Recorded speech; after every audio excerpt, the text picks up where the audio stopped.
Hello and welcome to Mega Esports, and we are here in late 2024. It is the 9th of November, of course, and this is our first Gran Turismo 7 event for Mega Esports. We're really looking forward to this. It is a Gran Turismo 7 competition exhibition. That's what we're calling it. We don't have a better name for it at the moment, but I think that sums up quite nicely what we're going to be doing here today. First of all, let's talk commentators and broadcasters. My name is George Cook, and I'll be joined here by Trev Byers and Mike Howe. Trev, you can see over, if I get the angle right there, he's there on my right. Trev, nice to have you in the commentary box. Very good. Good afternoon, good morning, even if you're on the eastern coast of Australia like I am. But great to be here, George, and also to Mike and all of our viewers here on the stream here this afternoon. Fantastic day of action here on Gran Turismo 7. We've got some quality drivers in the field as well across the three classes. So looking forward to a great day of motor racing action. Exactly right. And Mike Howe, nice to have you in the commentary box as well. We don't have your lovely face on the screen at the moment. We might see it at some point, but for now we get your lovely voice instead.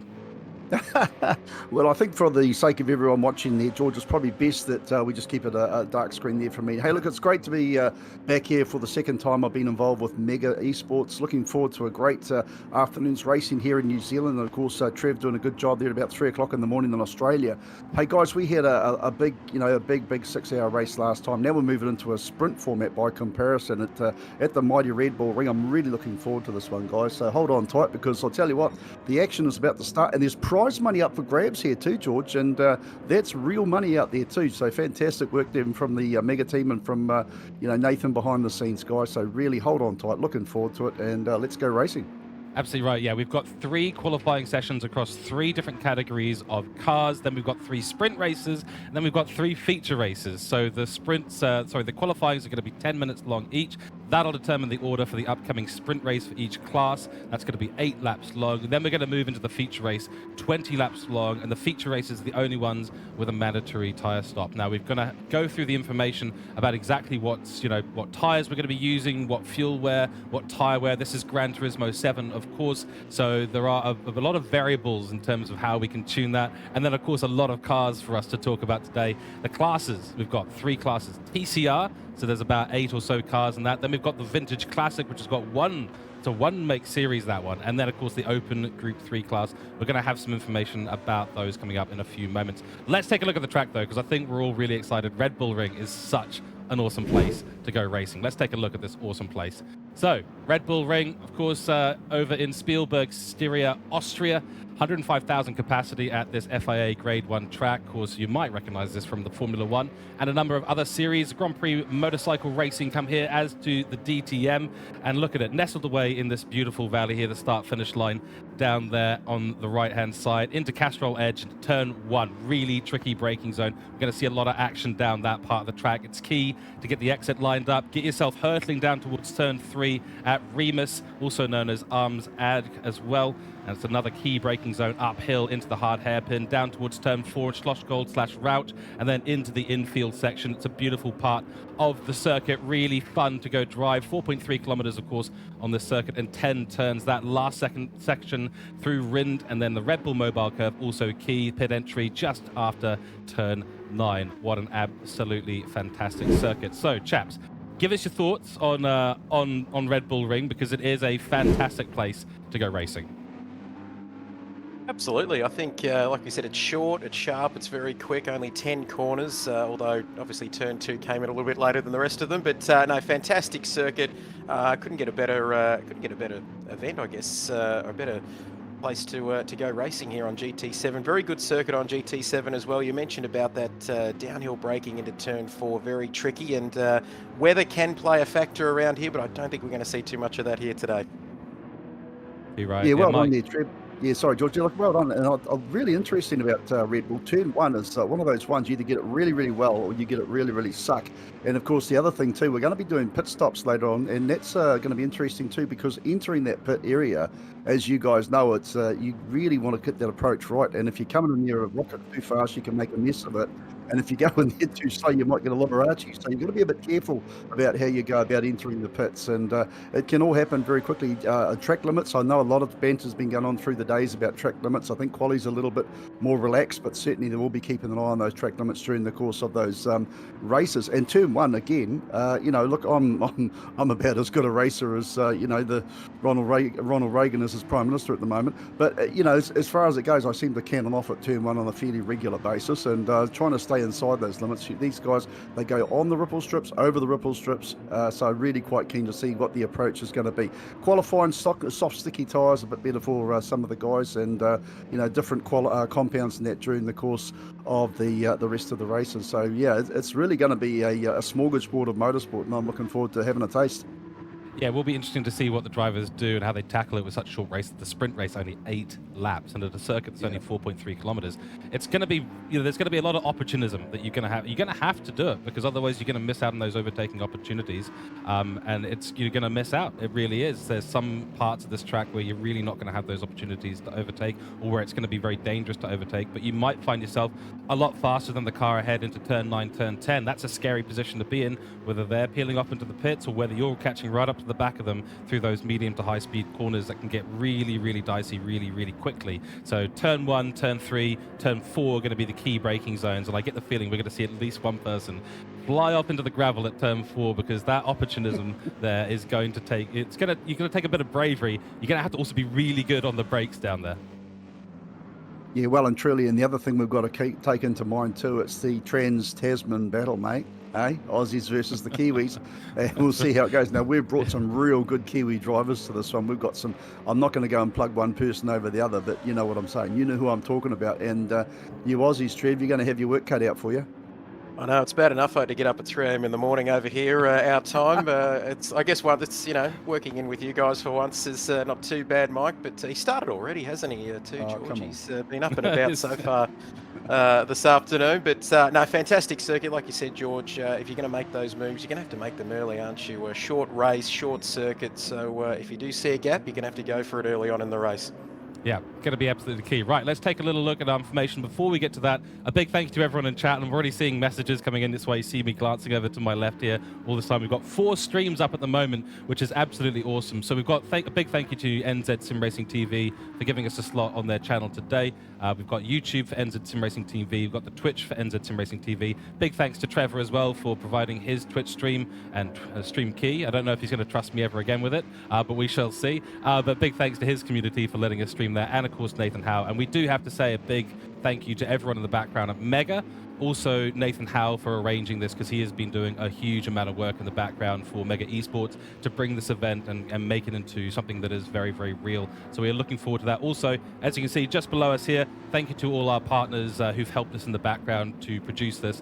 To name a few, OzNZ, BCG Racing Team, Respawn Esports, Kid Buyers, of course, Kings Racing, Hooncourt Esports, and the Crazy Good Kung Fu channel. So a big thanks to all of those partners for helping us bring this. Right, let's talk prizes, because a lot of these drivers are here for the money, and I think that's going to be an important topic. Let's go and have a little look as to what the prize structure is today. Yeah, it's pretty awesome, isn't it? Qualifying pole position, you're going to get a bonus of $30 there. The sprint and feature races, third place gets $30, second place gets $50, and first place $100. Now that's New Zealand dollars. I think if you're overseas, there'll be PSN vouchers to the value of sent over there. So you Aussies, you can't complain. You'll still get something if you do manage to win something. You just try your best, Peaches. But certainly well worth getting up and getting out of bed for. And again, got to do a big shout out to the Mega crew there, Dr. J and the team that have put this real cash up there for grabs. And yeah, we're certainly looking forward to being well and truly worth the investment from them. And if this goes off as well as they hope, this is only the beginning of what's looking like a very, very busy 2025 there, guys. So hoping that we can see plenty of it. But that is real money up for grabs here. Doesn't mean rip, poo and bust as far as crashing into each other to try and get it, but obviously the stewards will be hopefully not very busy, but there are some incentives there, Trev. Couldn't agree more, Mike, and not that these drivers need any more incentive, of course, to go racing here on a beautiful sunny day at the Red Bull Ring, but it doesn't hurt, does it, to have those extra cash incentives there as well. And a big shout out to, of course, the crew at Mega Esports. It's just exciting to be at the dawn of a brand new sim racing adventure, so very much looking forward to it, and I don't think the cash prizes hurt either. Yeah, that's exactly right. Yeah, big cash up for grabs. And of course, that's first place across all of the sprint and feature races. So that we've got 3 of those for each category.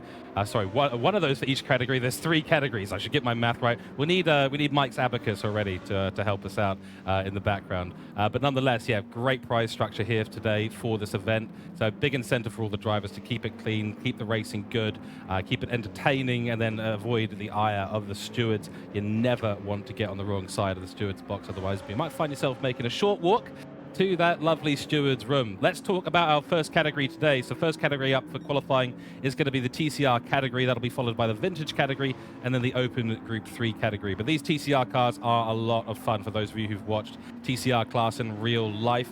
It is front wheel drive, front engine FF cars. They are generally around the group 4 area of power for those of you in the know in Gran Turismo 7. 300 to 350 brake horsepower, about 1.1 per 1.2 tons of total weight. 350,000 in-game credits to buy one of these babies, and then 260 kilometers an hour. So your approximate top speed. Don't think we're going to be seeing the cars get quite up to that speed tonight. We've got a range of different vehicles available for this, and I'm already seeing a lot of Mazda 3s, a lot of Scirocco's, and an RCZ out on the field as well. So really good amount of cars already out there. Nice to see the variation. Absolutely. I think the TCR class, all about precision and control. These cars, they're not quite the fastest outright, we know that, but they're incredibly agile and responsive and to quick directional changes. A unique balance, I guess. They're not too fast, are they? They're not too slow, but they're still just that right speed for some racing action, and a couple of drives to keep an eye on today. I know we're going to talk about them very shortly, but Dive Cable and Ranger Oz, both known for their aggressive approach in these cars. They're going to be 2 to watch out for in race 1 here. Yeah, well and truly, and it is a good variety of cars here, but again, front-wheel drive in these very tight, tricky conditions, when you hit the ripple strips, it can, if you hit it wrong and you don't get across those lines, and obviously there are the sausage bumps on the outside of some of these too, and that can really unstabilize these cars. So let's hope there's not too much in the way of spins. A front-wheel drive car, when you have a spin, you're gone. It's very, very hard to catch. Now, we know that some of these drivers are top drivers here, but with 300 plus horsepower, top speed 230, 240 k's around here is the best speeds I've been seeing in the practice we've been watching so far. But you've got to be absolutely pinpoint precise. The good thing is, you can drive out of trouble. It's just the problem is that you can get into it very quickly. Yeah, it's going to be a very, very tricky one because the front tires are going to get, absolutely murdered, for lack of a better word here. They're going to be very, very difficult to drive after a number of laps. Now, that shouldn't affect us too much in the qualifying or the sprint race, which is fairly short. But in that feature race for the TCR class, strategy and how you manage your tires, how you handle the tires is going to be absolutely key, because if you find yourself with no grip, especially in the medium to high-speed corners on the front, yeah, you're going to be understeering into the gravel trap very, very quickly. And that is not a fun way to be driving a front-wheel drive vehicle with very little tires on the front. The rear's not going to be a massive problem, but there's not enough power there to really kick the car into corners using the rear tires, or the rear putting the power to the rear tires. So it will be a tricky drive. Now, I have heard that we are going to our first qualifying session, so we're going to head out there right now and get ourselves started for TCR qualifying. Let's go out on track and have a little look and see exactly what these drivers are going to show us today. I am super excited as we head into TCR qualifying.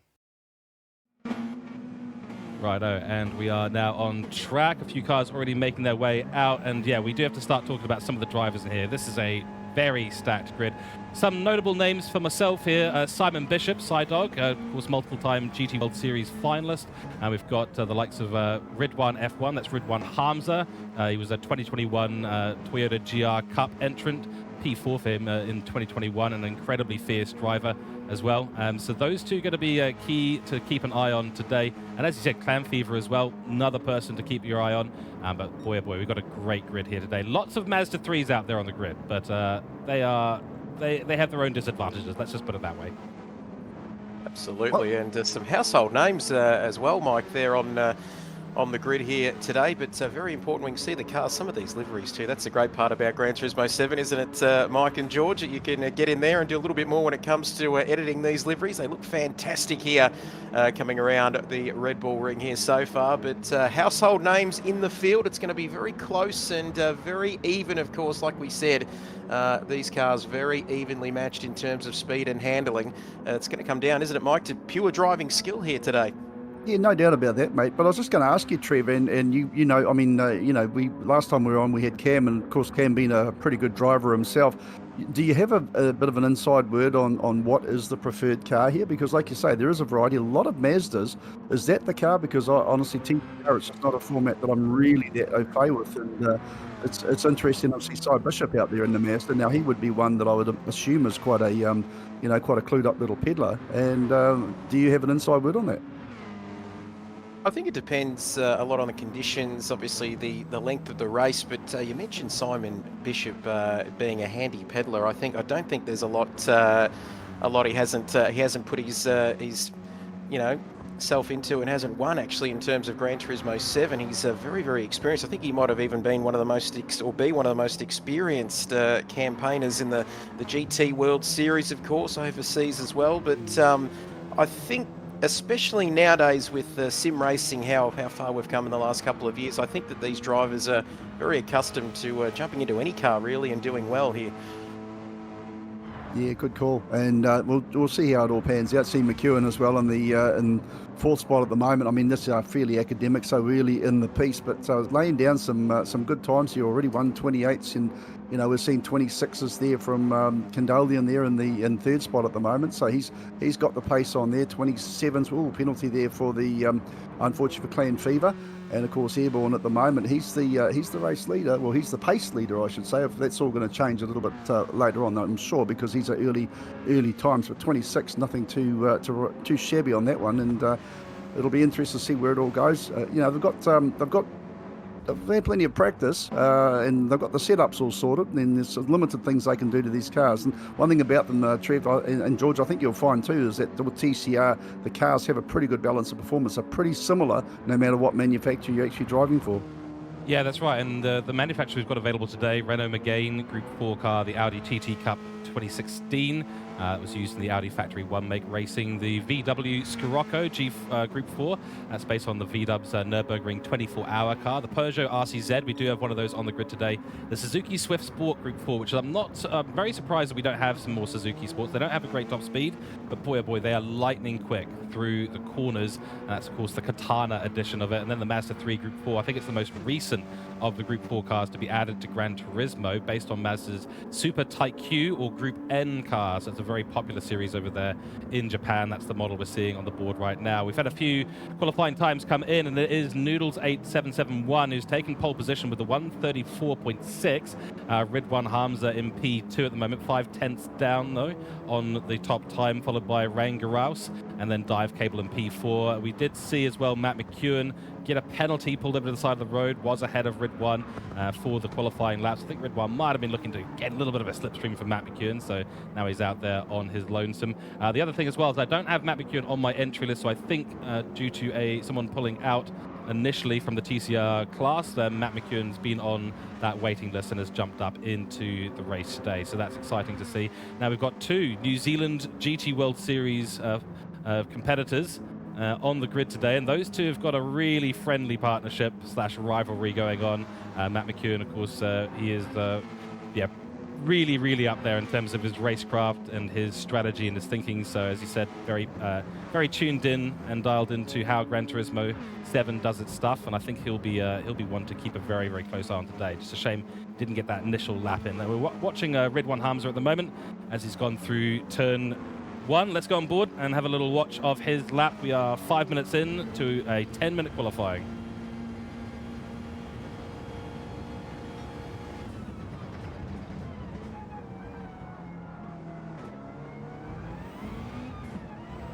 Right, as we go through Remus, let's have a little bit of a track digest here from us, because this is the first time we're out here on the Red Bull ring today. So Trevor and Mike, let's go through the corners as well. try and give the audience some perspective on what they're seeing, where we're at. Absolutely. Down, you can see there through turn 4, tricky part of the circuit, like we said at the top of the show. Shorter track, of course, and you can see 5th gear, 4th gear, down into 3rd. Try and hit that apex there. Through turns 6, approaching turn 7. Don't want to run too wide there through turn 7, setting yourself up for turn 8 and the flat out run through turn 8, the kink at turn 8 towards turn 9.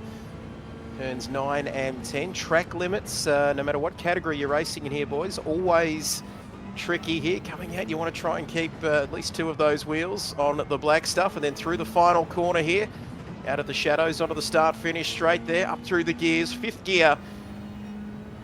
And that is a 1:35.4. And I've got to say, gentlemen, we are seeing some very, very quick times here in this first qualifying session here this afternoon. A 34.6, a little bit quicker than some of the reference times I thought we'd be seeing here in the information I've got in front of me. But these boys are absolutely on it.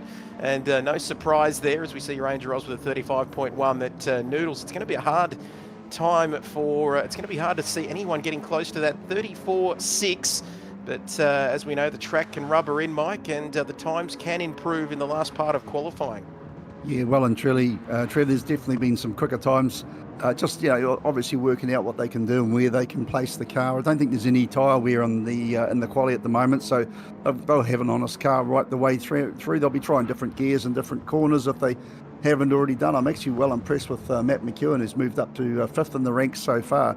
And of course, where they finish in the sprint race puts them in the on position for the big 20 lapper later on in the afternoon. So it is quite important to get a good quali, then get a good position in the sprint. You don't want to be spun around and at the back of the field in the late lapper and the big 20 lapper. As we've mentioned before, prize money up for grabs. So will that be that they use a little bit of caution? But no, I think the times we're going to be seeing are going to be a lot quicker than that. I've just actually lost my little feed on where the times I had before, but we were looking in the 126s, believe it or not. And for TCR cars, I think these things are literally on the ragged edge. But the drivers, they'll be trying everything they possibly can, and it's all about watching these very, very seasoned campaigners. Interestingly, Sidog's just moved up to 4th now in front of McEwen by fractions, but in 4th place.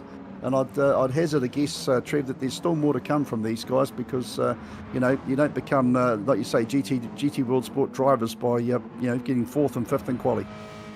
Absolutely. You can see Simon on your screen now. Picked up a penalty there. I'm not sure whether that may have been something to do with track limits, but especially we see Simon Bishop so often go out later in qualifying sessions. You see the really good or the great drivers, they can go out, not just find a 10th or 2, Mike and George, they can find that extra 4 to 5 tenths of a second in the later stages of qualifying when the pressure is really on the drivers, of course, in the late stages of quali, as we see Matt McEwen there using every bit of the track available to him, and you can't blame him there through the middle part of the lap, approaching turns 7, 8, through turn 8 here at the moment.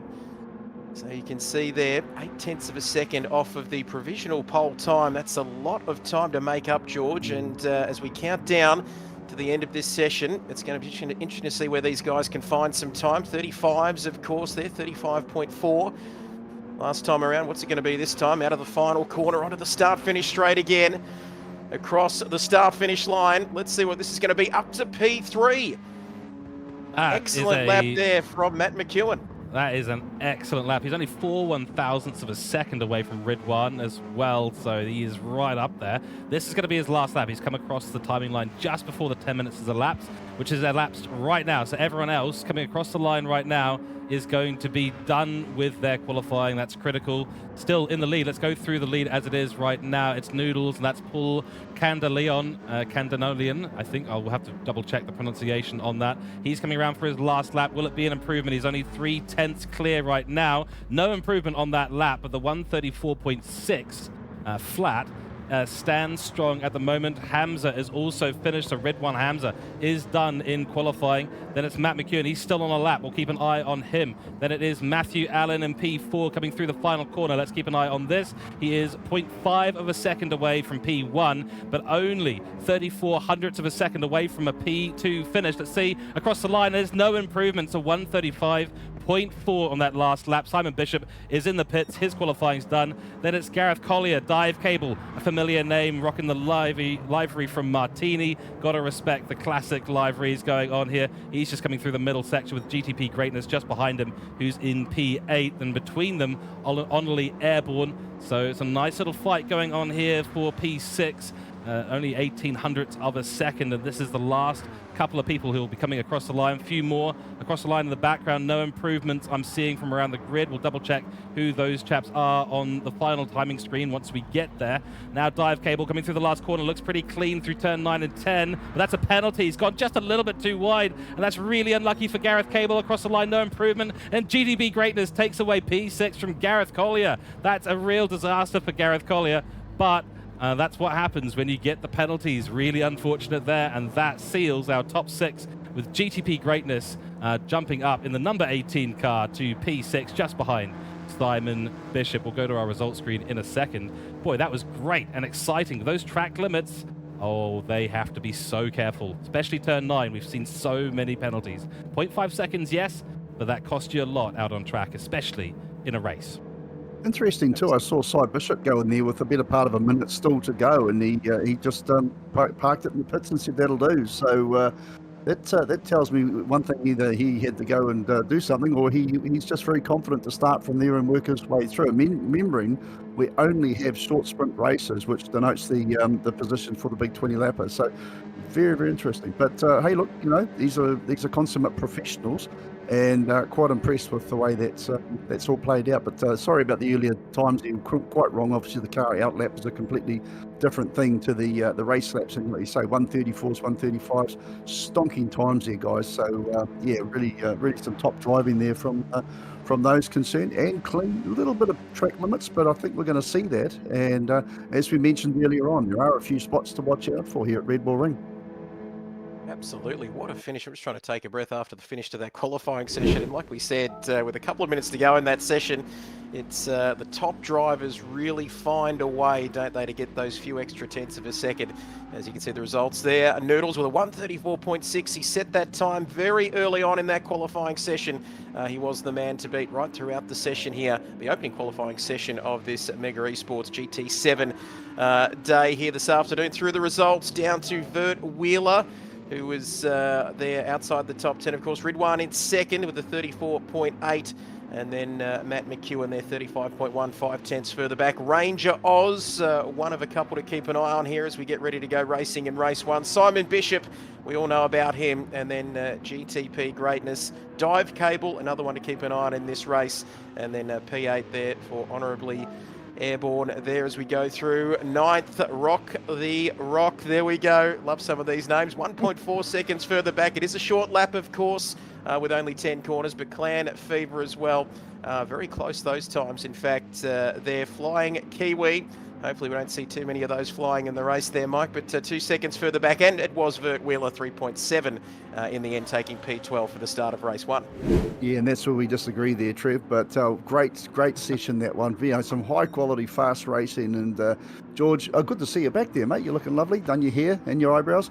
No, it's looking like a very, very fast and slick group of drivers out there. And, look, we looked at McEwen and we said, Bishop, hey, look, we know these guys can do it, but they've got some work to do. I love it when there's underdog, well, not underdogs so much, but there's the consummate favourites don't necessarily get pole 1 and 2. So there's going to be some, and I don't mean this in a nasty way, in a cool way, there's going to be some fireworks in that 8-lap sprint race. Well, that's the difference. Sometimes in a car, you're not quite familiar with the full extent of what it can do out on a track, and Red Bull Ring is one of those that really tests your limits. We saw the penalties for Matt McEwen. We saw the penalties for Simon Bishop. So they were already kind of knocked off their kind of normal flow initially, having to back out, having to figure out where the tyres were going to be. So they might not have gotten as many laps with full quality tyres at the point that they really want. There's no tyre life, of course, but a little bit of heat in the tyres does help. So getting out of the pits, getting the heat back in the tyres, that is something that Gran Turismo 7 GT7 does do. It's a little bit of a secret there for those that don't know. The tire heat does actually matter quite a lot, and especially with the way that these cars maneuver, making sure that you're holding as much speed through the apex. You want to find the absolute edge of where the FIA is going to ping you for track limits, just like they do in Formula One. Super important for lap times, and yeah, Noodles just did a fantastic job. Out there early, got his lap in, and was comfortable more or less through the rest of qualifying right up until the end, which he didn't have that improvement which he might have had to have. Ridwan Hamza, of course, was very close to him, only 0.25 of a second or so, so it was a really close qualifying. But yeah, those TCR cars, it's you know, Group 4 in general is not, I don't think, frowned upon, but it's certainly not one of the faster classes of cars, but it is such a challenging way to race with those TCR class cars. Front wheel drive, you know, Ford engine as well. Really tricky to get that grip. Understeer, always battling with the understeer, and it's all about how you brake and trail brake and turn into that apex and how much speed you can carry through there. That's what good lap times equal in TCR class. Yeah, that's true. And I suppose the other thing to remember too, regarding Matt McEwen, a couple of hours ago, he wasn't in this race. I don't know if he's had much chance of a practice or anything. So to get out of the box and someone, you know, unfortunately couldn't make it, he said, hey, I'll jump in there and have a skid. We had no more on the waiting list. And, you know, to be up there well and truly in the top 10, I think that speaks volumes of the quality of the man too. So we'll see plenty more from them during the course of the day there. But Trev, the Aussie Kiwi battle, mate, she's a real thing at the moment. Certainly has, playing for Sheep Stations here this afternoon, no doubt about that. I didn't want to mention sheep so early on in the broadcast, but no, the one interesting thing... Too soon. I've already done it, too late. But one of the most interesting things, gentlemen, as well, is the fact that how these drivers can... you talked about Matt McEwen coming across to this event in the TCR cars here for race 1, and how they can adapt so quickly between Assetto Corsa, iRacing, Gran Turismo 7. It's something that has always amazed me, how quick these professional esports guys can come in, get used to a car, get used to the handling as well, which is different between games, and be instantly quick in these cars straight off the bat. Yeah, honestly, it is a special skill to be able to do that. I've tried it myself, and I can't do it. I just can't. I have to pick a lane. I'm either ACC or I'm Gran Turismo or I'm iRacing. If I mix it up, it's just completely different. And yeah, Matt McEwen is notorious for not practicing and then jumping in late into a race and just being quick and then suddenly winning things. So he's notorious for coming in for interviews and saying things like, oh yeah, I practiced for about 5 minutes. And I go, yeah, can you just double it or triple it just for the sake of everyone else, so that it doesn't sound like you've done absolutely no practice, even though that is pretty much the case. But no, all good results there. And we're going to be moving on to our vintage classic class in a few moments' time. If we've got anyone in the commentary box, in the interview box, I should say, let us know, Trev. But in the meantime, we shall move into some more information. And this time, we're going to be talking a little bit about the vintage cars. It's a one-make series, and of course, the Wicked Fabrication GT51. 372 brake horsepower in this car, 1.3 tons, $300,000 to buy in GT7, and a max speed of 283 kilometers per hour, V8 tuned, SEMA winning classic muscle car. This is a very similar powertrain, or at least the numbers are very similar to Group 4 class, what we've just seen in TCR. Totally different kettle of fish, though. Absolutely, and I feel a little bit, I don't want to say too much about vintage classes with Mike here in the commentary box with us, but these cars are fan favourites, aren't they? And always good to get a taste of that nostalgia. Slightly more challenging handling dynamics, of course, the classic engines, and we can't beat that classic sound, can we, of the old school cars, but lower downforce, handling, aero not quite as advanced, of course, Mike, but I think everybody loves to see these historic cars out on the circuit. Well, I don't know about you, mate, but they actually remind me of your classic, the old FJ Holden, the old Humpty, but sort of an American version of that. And I'm looking forward to seeing how they go. This is one class I actually have never seen at Red Bull Ring Racing, so I didn't get a chance to watch any of the previous practice, and I haven't been around to Nath's place to actually get on and have a bit of a crack myself. Unfortunately, I'm a shocking sim racer. I back myself as a pretty good real racer. I can't feel the cars like these guys do. So every driver out there is out there. Every driver I sit back and admire, because how they can make these things anywhere near, fast and precise and hit racing lines in an old whale or a barge of a vehicle, I do not know. So really keen to see how this one goes. And again, a good lineup. Again, we're seeing McEwen in this one as well. So that's going to be interesting. He's just jumped out of a TCR car. Now he's into a Wicked Fabrication barge. We'll see how that one all plays out. But I love the Hudson Hornets little graphic on the Ibn Hamza's car there as well. So we'll see how that one all plays out. But yeah, guys, again, looking very different. I mean, I love the whole uniqueness of what we're doing here today, and I hope everyone else out there is in the same planet, because it's a complete race reset and go repeating. So we'll see how this one plays out. Yeah, I think that's the benefit of Gran Turismo 7 as a platform for sim racing, is that there's such a variety in different cars out there. Allows you to create these very interesting categories. Of course, the TCR is not an official category. Group 4 would be the official category, where you've got a selection of cars that all approximately fit in, where the BOP really applies well across all of it. TCR is slightly different. There's a few inclusions from outside that class. We've got the open Group 3 category later on, which is a fully managed category within Gran Turismo 7, but there are literally hundreds and hundreds of different cars available in Gran Turismo 7, so it's really nice to see one like this. Of course, the power plant for this is a 1956 Lincoln 368 CU in V8 tune to produce the 372 brake horsepower we see on the screen there. Both front and rear suspension have been carefully constructed to provide competitive spec handling. So it's got a little bit of racing grace to it, so to speak. We should see them leaning a lot on the tires for this one, of course. And of course, apparently most of this machine has been customized. So this is a 10,000 hour job to complete this car. Absolutely brilliant. It won Best in Show Gran Turismo Award in 2016 and is the custom cars that win and was added to the game at that time in 2016. So it is a popular favorite. No wonder it's back in Gran Turismo 7. It is going to be a lot of fun, but yeah, very, very different. We'll see how the likes of those who are racing in TCR and, of course, this class having to adjust in a very short amount of time to what these cars are going to do. We're getting into qualifying now, so let's jump out on track and take a little look, because this is one that I've been looking forward to a lot, and we shall see. I'm not familiar with these cars, so we shall see exactly what they're like. And we'll start, of course, with a beautiful onboard. Look at the words on the steering wheel. This is the vintage classic category here at Mega Esports, and I am loving it already.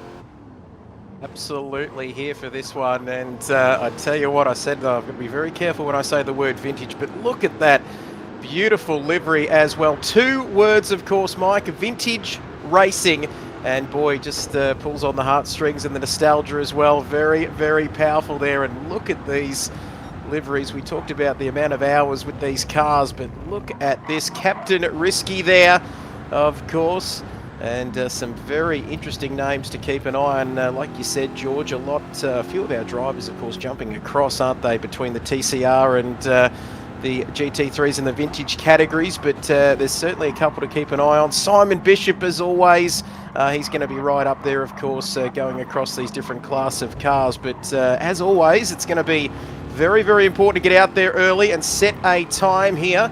The fabulous Hudson Hornet there on your screen. Beautiful camera work there, George, to just get a close-up shot of that. And boy, these are absolutely fantastic and really provides a great mix. Not so much there as we see going off there at turn 5 there. Yeah, that's the old General Lee making a general nuisance of itself. Absolutely, but some of these liveries, Mike, are fantastic, aren't they? Seeing these nostalgic cars out on the circuit. Yeah, they really are, and I'm looking forward to seeing how these drivers handle. And the other thing, obviously, is once we get an established lap time, not the out lap, but an actual lap time. I mean, we saw the TCRs in the 134s, 135, so I'll be quite keen to see what a real time is going to be in a 20-ton barge with about 12 horsepower. But these guys are making them look like race cars. How, I do not know.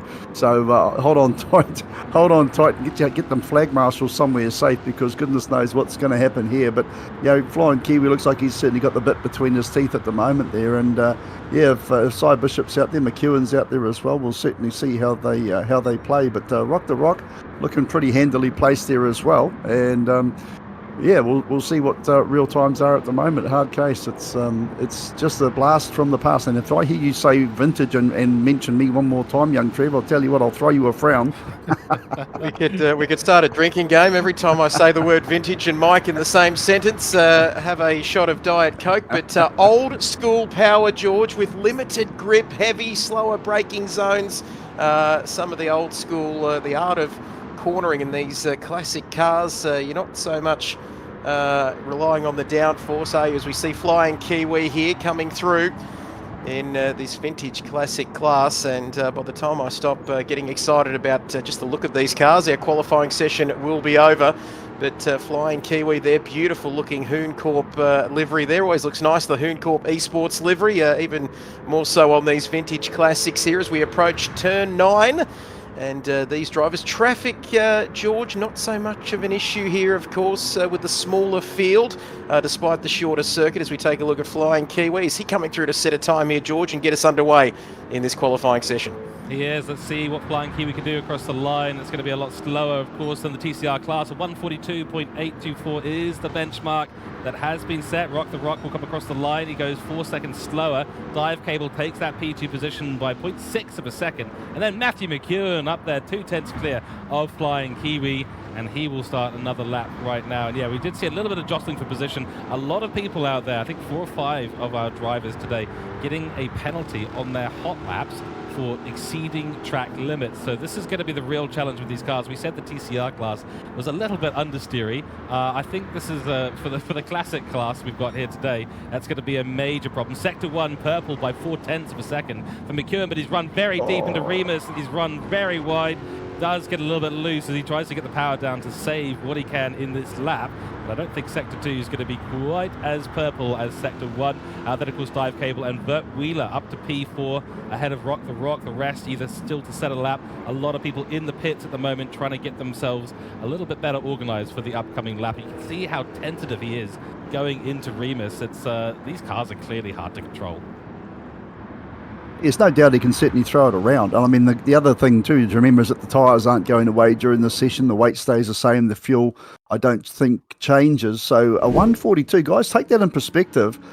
For driving an aircraft carrier around the track, 8 seconds difference. I'm well impressed with that. I would have thought it'd be a lot slower. So 8 seconds, these guys are really grabbing them by the scruff of the neck and making them look like race cars. Certainly is, and we've had a little bit of a problem there. The room has decided to go offline for just a moment, so we will be back and hopefully be able to continue our session in a few moments' time. But now we get even more time to talk about how cool these cars are. So I'm going to hand it over to you guys while I sort a couple of things out in the background, and we can see yet again how cool these cars are. What he's trying to say is we need to do some positive waffle there, Trev, and try and make a quiet time sound interesting. Now, you do your job there, our little bomb, our British bomb in New Zealand and Wellington, and of course Trev over there in Guatemala and Australia somewhere, and of course I'm in the doldrums in the dark, which is where I like to be. Hey, these cars are looking very, very good. Now, one thing about it, smaller field though, Trev, so it's interesting there. I thought this would be quite a well-contested one. I think, is that just the numbers that Nismo set? It is. So that's what he's right here behind me, so I can sort of get comments, anything you want to ask him, I can sort of glance over and I can get a nod or a yes or a thumbs up or a thumbs down. But yeah, again, Dive Cable looking like he's very much one of the ones to beat out there. Gareth Collier, the 23 and 24 New Zealand Esports Live Finals qualifier as well. So, very, very good pedigree, some of the drivers. Ridwan, of course, Ridwan Hansa, P4 in the 2021 Toyota GR Cup. So, some very, we know all about Matt McEwen. Not going to keep, making him sound too fantastic. But Freelix, which is Madison Snyder, currently racing for Hooncorp in the Sector 1 championship. Pukeko, he's about 9 foot tall, this boy. Fits in a sim racer of hard, but he fits in a real race car, but he's a handy driver and races using the VR and also races IRL, so that's pretty cool. Clan Fever, who's sponsored by ZandelGames.com. It's Olaf Flesh here in the 69 car. Ranger Australia, which is Matt Allen, top split regular in the World Series. And of course, Flying Kiwi, Vic Bayless there, the Hooncorp Esports driver. Also a flag marshal at Manfield in the Manawatu in the middle of the, just south of the middle of the North Island in New Zealand. So he's a hands-on guy as well. Some of the ones I didn't mention is I think I've covered everyone who I've got details on. Speed, GTP Greatness, I don't have their real names, unfortunately. Machin 193, Dingus 1 and Vert Wheeler. So apologies for that, but great to have some info there about these drivers. And Trev, it's... they're making these vintage cars look like real racers. Absolutely, like you said, Mike, smaller field. I think it's quality over quantity here this afternoon in the Vintage Classic Series. I think we touched on most of the drivers too, but Captain Risky, Aidan Matthews, 2020 SBS Speed Week E-Series race winner, so he knows his way around way around the sim racing world, of course, still on the G29 wheel as well. So there's a bit of a throwback for me as well. I've got one in the background here. But no, some fantastic drivers in the field, and I think we're going to see that throughout the course of the day. Of course, like we said, drivers jumping across to different categories. It's going to be interesting to see how they can handle that. But if anyone can do it, it's the drivers we've got in the field here this afternoon. Yeah, I also noticed that I don't think Cy Bishop was in this one. I wrongly said that he was, so apologies for that. But I think if Cy Bishop isn't in the track, on the track in the field, it's almost like he is. I think he's an absolute 24/7 dedicated sim racer for a guy who's been around quite some years. It's an inspiration that just if you're not in your teens or your early 20s, you can still be really, really good. And I just got to say a bit of a shout out to him for continuing on, because I know at one stage here he said, you know what, I've probably done as much as I need to do, but he's very, very good at giving setups. He'll give you, you know, if you're doing a certain race or a certain thing and you say, look, I'm trying this, he'll go, hey, no, try that or do this. And, you know, he's very, very good to pass his information on. And it's really good too, because he's practicing what he preaches. He shows us what it's like. So no sign in this one. We'll give him a little bit of rest. He's got a bit more racing to come this afternoon there, Trev. And I think that's what we need, obviously, is the guys that are wise and still up here. Obviously helping the up-and-comers, you know, the ones that really want to learn. Absolutely, right, I think, so, like you said, he's a force to be reckoned with, isn't he? Really, Simon Bishop. We'll give him a pass on this one, Mike. But yeah, it'll be great to see him back in the other classes this afternoon. Right, and we are getting close to going back on the track. We're just waiting for a couple of final drivers to get in there. Qualifying is just kicked off, so we will jump over there in a few moments' time. Also, let us know in chat. Ask us any questions. We're watching all the chat channels. Ask us any questions. We'll try to get to you all as much as possible. And give us your predictions. What do you all think? We'll try and give us some predictions as we head towards the sprint races and the feature races once qualifying is all sorted out. But would you like to drive one of these cars in real life or in the sim racing area? Let us know. It's an exciting format regardless. And I think the other thing to note there, just want to tack onto the point there of age is no restriction in sim racing. Age, disability, anything. Sim racing is for everyone, and you can get into it at a very low price as well, whether it's on the controller or whether you've got a full rig or whether you're Pukeko and you need some sort of you know, very large rig to fit yourself into. You can see I'm in one of these here. Anyone can go sim racing. I think that's one of the big benefits of it. Right, let's head out on track and go back to our vintage qualifying. Okay, here we go once again. Let's get the race information up, and this time it is Matt McEwen leading the charge. It's a very plain grey livery, this one, but actually really like the look of it. Absolutely. I don't know what you think, Mike, but it's very mysterious and a little bit James Bond as well there, if you don't mind, for Matt McEwen. But great to be back out on the circuit here. I'm not sure what the local track time is, but you can see the shadows there across this Red Bull ring. But Mike, they'll be very, very keen after the slight intermission to get back out and set a time early in this session. Yeah, they get another slice of the pie there, don't they? And not a bad thing for them. We saw, big drift there from McEwen, heavens above. And lights up the tyres as well. So they've got about 12 horsepower, the old Model Ts, but they keep it up going, and he's got that thing going well. But so these are outlaps. It won't really matter too much in the grand scheme of things. If you haven't got temperature in your tyres, if you're going to have a little bit of a slideways action and get the tyres smoking, now's the right time to do it. But Clan Fever certainly trying to go with McEwen, and you wouldn't be silly about that. I don't know, guys, if there's much in the way of an advantage of of aero in this one. Is it worth a slipstream? I think have we got slipstream turned on there, Nate? Where is he? We have, yes, he is. So yeah, very good move there from Fever. If he can sit behind McEwen on this one, might give him a little bit of a gain. It's an important thing we haven't mentioned yet. The slipstream is going to be key, especially at a circuit like this, in some ways, because there are a few straights. Basically, you've got 9 corners separated by 4 main straights. We're on the second, technically the second after the pit straight of these long runs, the longest one of the circuit. And this is where you get the big overtaking opportunity. Up the hill means you don't have to brake as much into that corner, just need to get it turned in correctly, and you can dive it up the inside. You can even try around the outside if you've got a driver that's willing to take that inside line and give you a little bit of space in a valid overtake. Just make sure you're as much ahead at the apex as you possibly can be. I think McEwen's catching up to a little bit of traffic ahead, but a big line of these fabrication GT5 51s now in a row, and everyone's going to be keen to get that lap time in with 3 minutes through already. And I think that's one of the trickier things with this format. If you do end up with a penalty, if you do end up with a need to go into the pit lane for whatever reason, you may end up taking a little bit more time than you want to in this qualifying. Takes, oh, that's very wide from Matt McEwen, and a Flying Kiwi picks up a penalty. So track limits already coming in, and track limits for Matt McEwen, no surprise there. He will reset to the pits. It's a long out lap, just over a minute and a half, and then you've got to go and set your laps. We saw it was 1 minute 40, I think, for the previous qualifying, with Flying Kiwi setting that lap initially. You notice too that McEwen's actually gone back to the pits immediately after picking up that penalty. I think, and I can't get inside his head there, I'm not quite that good, but I reckon he's actually done that to drop the slipstream there from Fever, because the penalty was going to hurt him. And, we've got a spinner on turn 10 there, just coming down into turn 1 in actual fact. Someone's gone well past the track limits. But, and so real smart move there from McEwen. You don't want to drag someone around the track. Yes, you're going to pick up another a slow lap anyway, but that was the case. It was a cross the line moment no matter what. And we're only, just on 4 minutes into the 10-minute qualifier. So there's some good tactics going on there, and it will be interesting to see how things will play out. But just going back to some of the drivers here at the moment, seeing what their out lap times are. We've only really got a few cars that have crossed the line in anger, and we're into the 43s, 44 speed back in 10th there at the moment, and the 43.7s there, rock to rock. So right at the front, it's the 140.4 there for Alan in the 82 car. So he's doing a great job, and currently leading the field at the moment. Now, we saw previously get to the break there, 42s were the order of the day.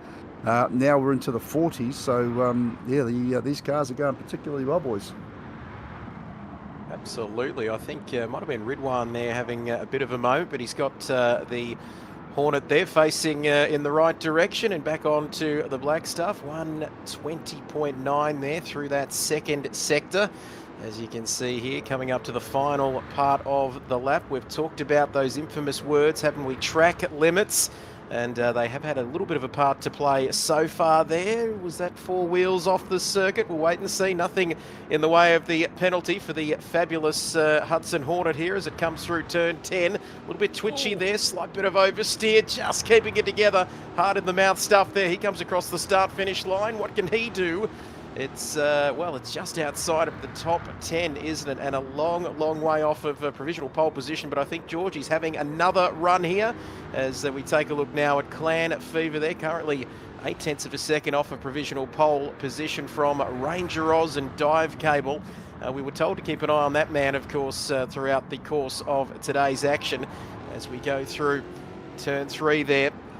Starting to go downhill. Very important to get the braking zone right down into turn 4 into the Schlossgold corner. As we can see there, what's this first sector time going to be? 46s, 41.8 so far. The first couple of runs for Clan Fever here now as he gets it. Nice exit there. And as soon as I say that, the commentator's curse acting in real time. They're getting a little bit twitchy on the rear end, but here he comes through turns 5 and 6 now.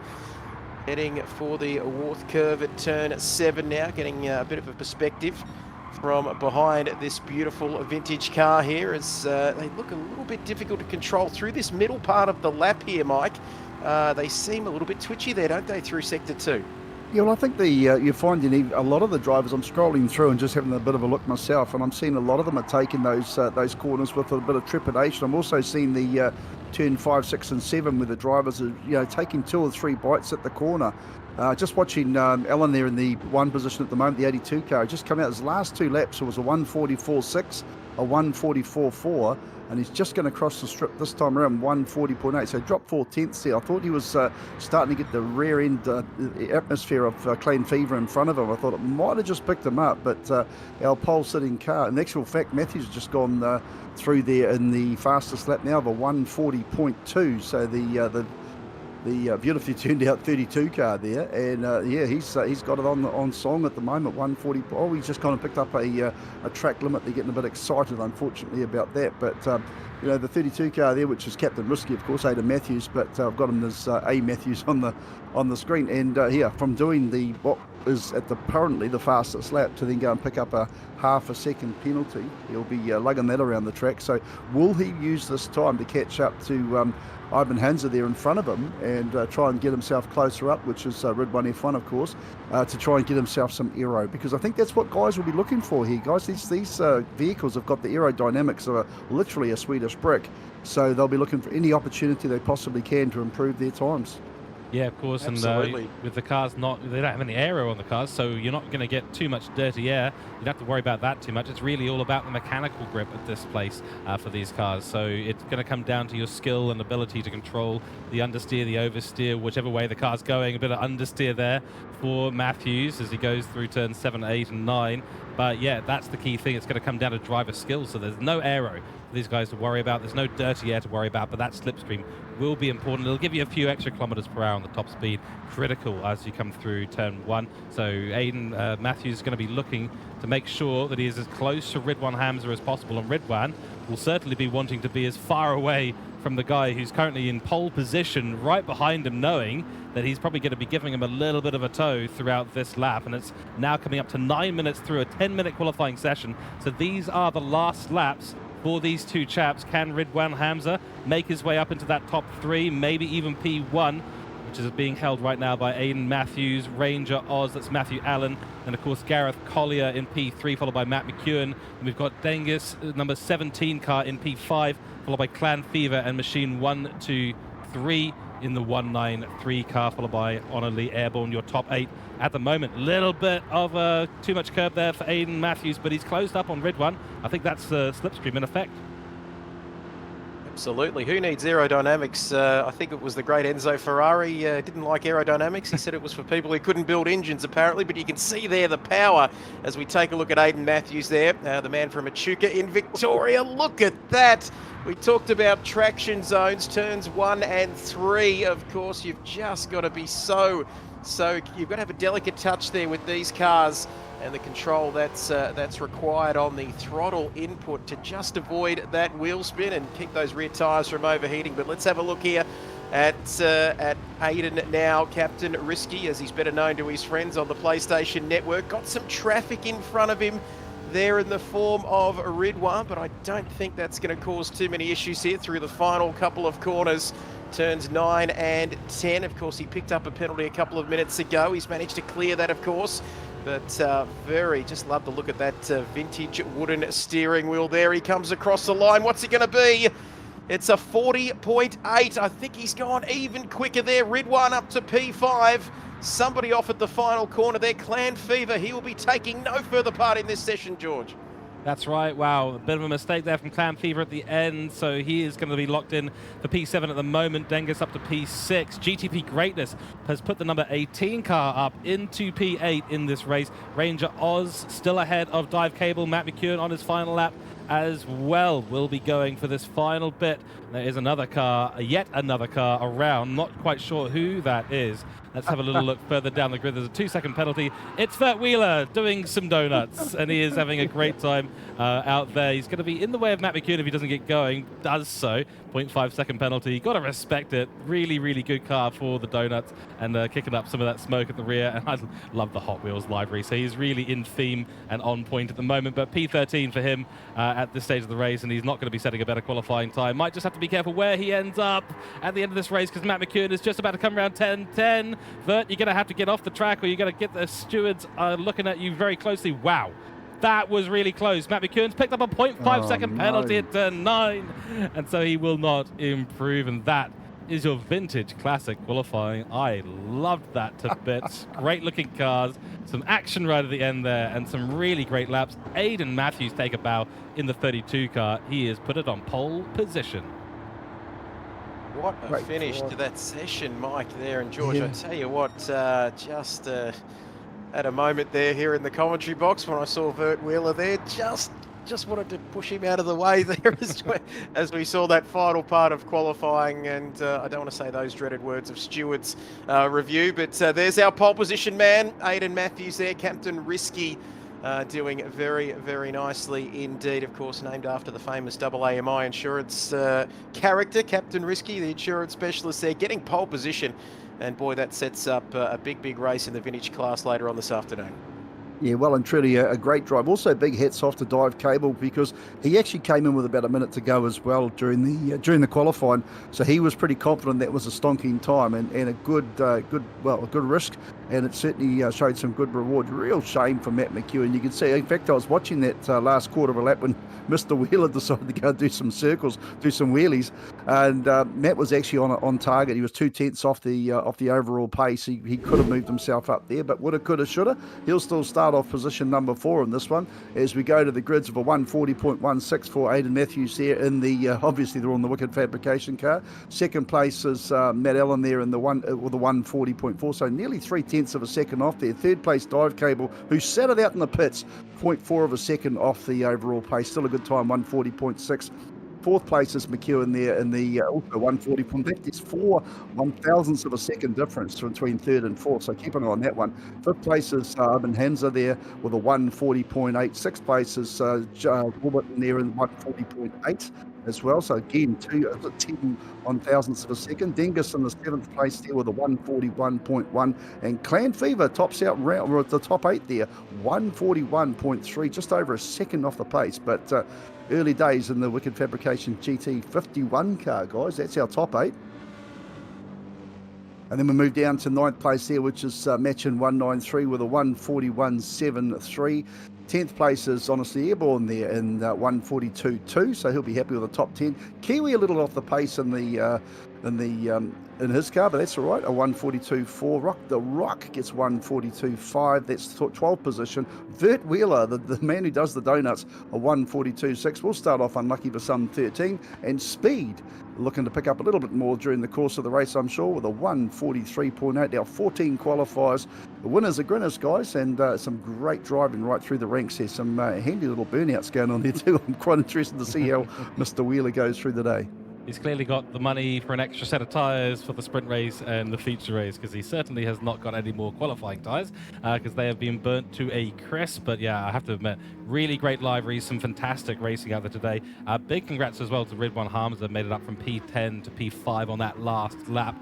Absolutely critical for him to do so, otherwise he would have been in a rotten position down there in the grid. But I think the racing is going to be the really spectacular thing with these Fabrication GT51 cars, because they're so difficult to control, they're so understeery, they're also so oversteery, but you can do a lot, acceleration input, braking input, you can do a lot to control them. And I think the racing for this is going to be incredibly tight. Bear in mind, the top 7 within 1 second qualifying time. So we're going to see lap times, probably in the 141s, 142s for an 8-lap sprint race, and of course the 20-lap feature race coming up as well. I think it's going to make the racing incredibly exciting and incredibly close. I'm super, super keen to see the action we're going to get in the Vintage Classic today. I like some of the comments coming through from the drivers as well. They're giving each other a little bit of banter there, and that's fantastic. Machin was actually saying those cars are real tricky through those long corners, and that's exactly what it's all about. Airborne saying to Flying Kiwi, slow down a little bit there too. So it's not just us guys giving ourselves banter; they're giving each other a bit of banter through the. Now it's time for the Hyundai to shine. Yeah, good luck with that. Mind you, Hayden Padden, the rally driver, he'd say there's nothing wrong with that. But no, that's what it's about. And it really does show that it's a completely different format, but we've seen the same old from the driver. Rinse, repeat, do it again. And that's exactly what it's about. They're out there giving each other a bit of fun. I think they're sort of not having to sit there, and I was saying to Nismo before, sometimes in these enduros, I love enduros, so let's not take away from enduros, but sometimes what's different about this, in enduros, you might have a real crappy first lap or first 10 minutes and you're a lap or 2 down for some issue you've had to get repaired in the pits, and for the next 4 or 5 or 6 hours, you're probably going to be a lap or 2 down and do your best, and thanks for coming. But here, I haven't seen it before. Pardon me. You guys probably seen more than I have, well and truly, in the sim racing. But the banter, the guys are having fun. It's a bit of chuckles, and I think we're going to see some exceptional action here today. Yeah, absolutely. The great thing about being, in a community like Mega or any of the other leagues out there is it's always really, really good people that are involved in it. Everyone's just keen to go racing, have a bit of fun. I've seen it many, many times. You got, we've had our accidents, we've had our drama. Cool, on to the next one. Yeah, all good, no worries. Because it is sim racing after all. It's what we like to call as the fake cars, fake racing if you want to call it. But it's very real relationships that get made in these leagues. We're going to move on to our Group 3 qualifying in just a few moments. But first, let's talk about the car info, because these Group 3 category is going to be, well, first of all, it's very open.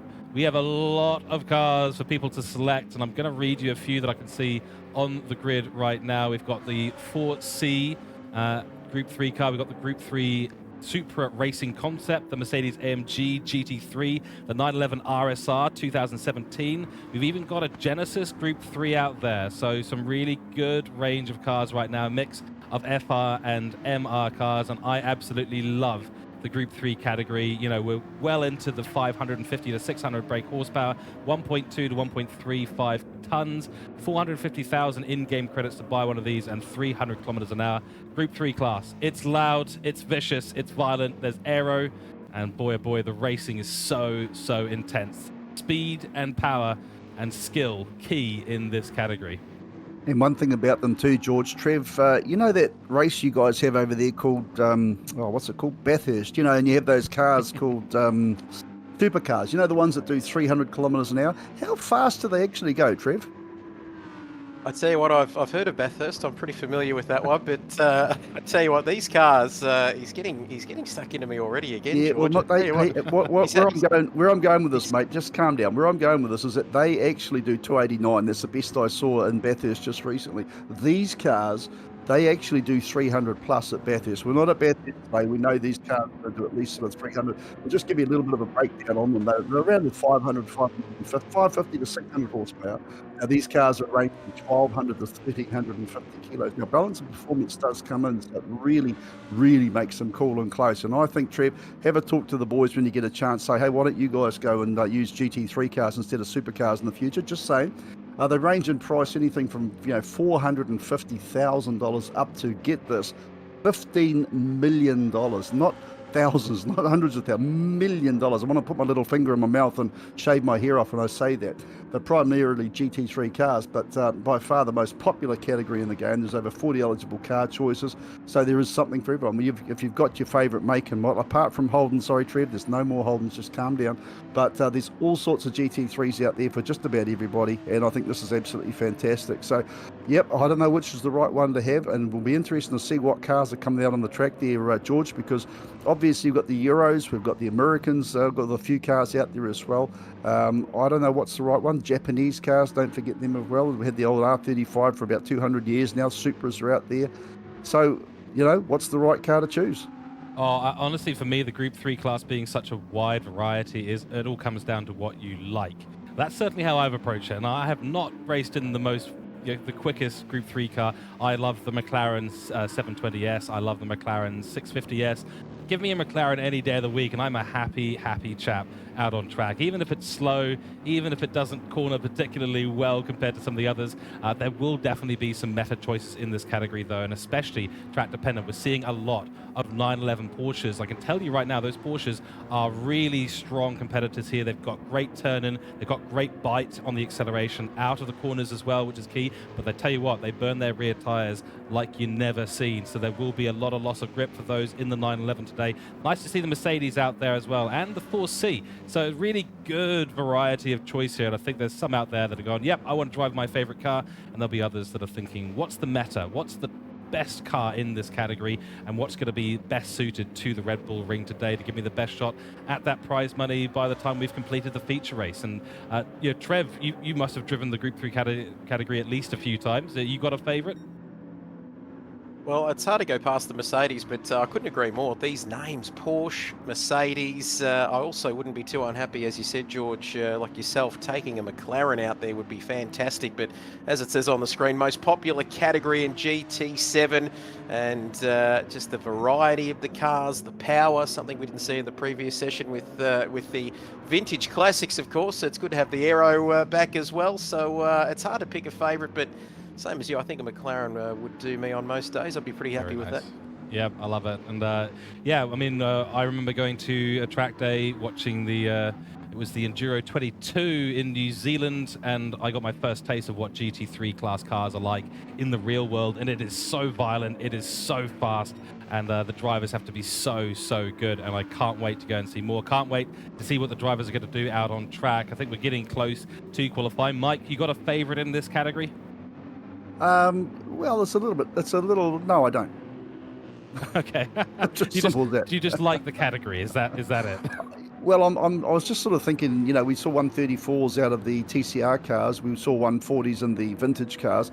I'm really quite keen to see where we're going to go time-wise on these machines under quali. It's going to be very interesting. I'm a bit like Trev. I do like the Mercedes. I'm a Kiwi. I like the McLarens. I'm not seeing any McLarens in this particular field, but yeah, you really can't go past those Porsches. You've just got to watch like you said, you've got to watch those rear tyres and not burn them up. But the 4C Group 3, look, that'll be an interesting car to watch as well. I think they've got their strengths and weaknesses, a little bit underpowered, but again, BOP applies in this one, and it's all about looking after those tyres.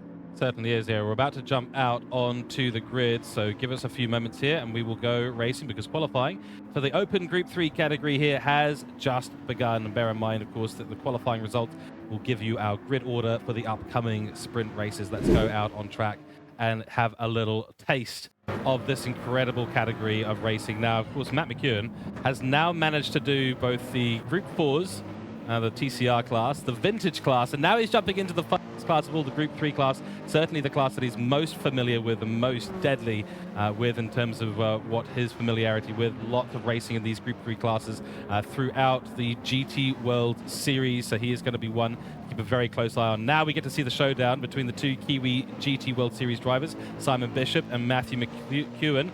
I think Matthew is in the RC Supra, so he will be in the Toyota at the moment. I just realized I've got car names on, and I've just got to switch this over to nicknames. That's a little bit better. And I think Simon Bishop is in the Mercedes, so he's going with a slightly different choice, the BWT livery, of course, and lovely pinks and blues on that one there. I think we saw the Genesis going a little bit wide earlier on, but a lot of good names in here, Trev. It's going to be a real battle. Absolutely. Big names, as we've seen in the opening two sessions here this afternoon. Noodles, always one to keep an eye on as well. Dive Cable, Ridwan, Ranger Oz, a lot of these guys jumping across, of course. Vert Wheeler, he'll be about as popular as a wet Monday morning, I think, after some of those antics there at the end of that previous qualifying session, of course. But here we go. And once again, beautiful looking liveries here. You can see it's all about high speed on these straights, up towards 300 kilometers an hour. And like you said, George, as well, it's very important to manage those tyres, especially the rear tyres there. As Jay Warburton getting a little bit sideways there coming through turn one. Is that going to affect his opening lap through turn two, the non-existent turn two? They're up towards Remus at turn three, very wide on the entry there, just missing that apex there. First, second gear, powering through the gears, going downhill now towards turn four. And you can see all the drivers as well there, Mike, coming out grouped together closely on track. I'm not sure what that was all about, but very competitive there. All of the drivers jostling for position there, as we see once again Matt McEwen on your screen. Doesn't get much more nicer looking than that, does it? The beautiful Toyota Supra there in a very Toyota looking livery, but somebody is off. We saw somebody facing the wrong way there, George. I'm not sure who that was, but I believe they've gone back to the pits. They have indeed. That was Simon Bishop in his Mercedes AMG having a problem at Slosh Gold turn 4. Tricky place, because you're running the car so wide onto that near the gravel trap, and suddenly it appears, and suddenly you're on it, suddenly you're putting the power down, and these cars really on the limit. I think we're seeing a lot of people bunching up because the slipstream is massive, but probably see a little bit of a bigger gap here in the TC than the TCR, because the dirty air affects the dynamics of the car so much. These cars are so reliant, Mike, on the downforce that they provide with that big rear wing and the front and rear splitters. Yeah, I was actually going to pick up on what Trev mentioned, that all the cars went out so closely. I was scratching my head on why that would be a thing, but I know obviously we mentioned about aero being a big part of GT3 cars, but or Group 3 cars, but really, I was surprised about that. I thought you'd want to get out there, get some heat in your tyres, have a good clean run. And yeah, it just didn't happen. I happened to be looking at our man, old burnout king there, Bert Wheeler, and he's picked up a half a second penalty in the previous lap. Not to be outdone, he's picked up another half a second penalty for this lap as well. So if there's anything, he's consistent, bless his heart, and I think that's good. So too has the ninth place Warburton there. He's also picked up a half a second penalty. And guys, I've got a feeling this is all turn one related, where that is a very, very tricky corner. Oh, turn one is an absolute nightmare in a lot of ways. I love the corner personally, but it is tricky because you're going uphill into the braking zone. Then suddenly it's on camber. There's a bit of a dip into the apex, a nasty sausage curb on the inside, which can launch the car, send it skyward, and that's going to give you no grip whatsoever as you head towards the exit, flying towards the exit, because the key in turn one is to hold as much speed as possible and get on the power really, really early. So it's all the things that make it challenging, plus the camber of the corner, plus the sausage curbs, and you'll rapidly become part of the manufacturer's space program as opposed to their Group 3 platform. And I just jumped on to watch Matt McEwen, and he'd actually just picked up, he's just served a half a second penalty as well.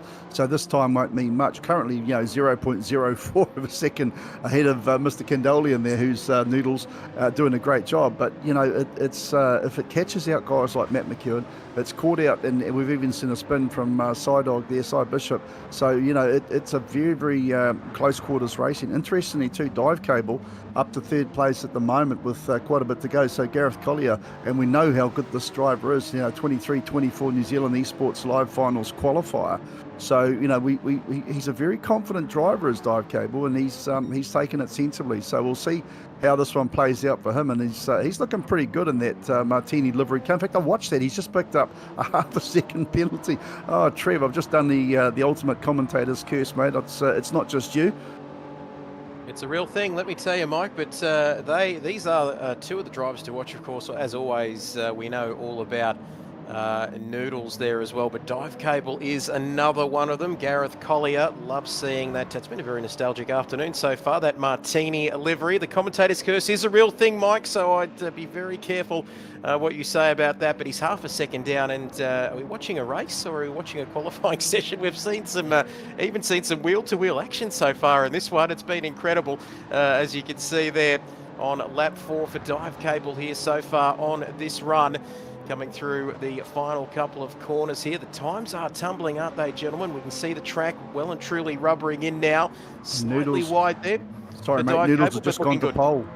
Sorry, Noodles has just gone to pole there with a stonking time, and he's just done a 1:27.686. So he is a tenth of a second ahead of McEwen. So sorry to jump in, but actually just watching him, I was one of the few guys who wasn't carrying a penalty on that lap, and just by stealth, he'll come through there again. Dive Cable doesn't seem too phased on this one back in his car there. He's actually just over a tenth behind McEwen.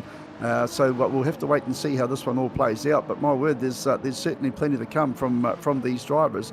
We'll see. Well, obviously it's still, what do we got? Better part of 3 minutes to go there, George. So I'm sure the drivers, they'll have confidence. The tyres aren't chewing up too much. They'll be looking after them. The full team, they've still got a belly full of fuel, George. And we'll see. Who's your prediction on this one? Can the others come through, or have we seen the best? Oh, don't count out Matt McEwen, don't count out Noodles, don't count out Dive Cable, don't count out Ranger Roz, don't count out Red One Hamza. It's just really all to play for, that's the thing, and I think there's only a very small amount of time, less than a second between the top 5 right now. Red One Hamza, expect him to go a lot quicker as well. Trev, your predictions as well, mate. You're going to have a few hot takes. We've seen people go sideways, we've seen penalties. These guys are pushing really hard in this race right now, well, qualifying, I should say. Absolutely. Like I said before, it seems more like a race, doesn't it? But taking a look at Ridwan now, you cannot count anybody out here. As you can see, the top 6 pretty much, top 5 certainly covered by less than a second. So it's going to be an incredible finish to this session. 2 words for me: purpose-built racing machines, Mike Howe. That's actually 4 words, but yeah. The aero, the aggressive braking, the power of them, especially down these long straights here at the Red Bull Ring, is fantastic to see. As we can see Simon Bishop there after an unfortunate start to qualifying. That's not how we're used to seeing him, loving that BWT pink livery there, the Pink Panther there, 1.2 seconds off. I wouldn't count out this man, George, if I was a betting man. Simon Bishop, I reckon he's going to get very close here in the final couple of minutes.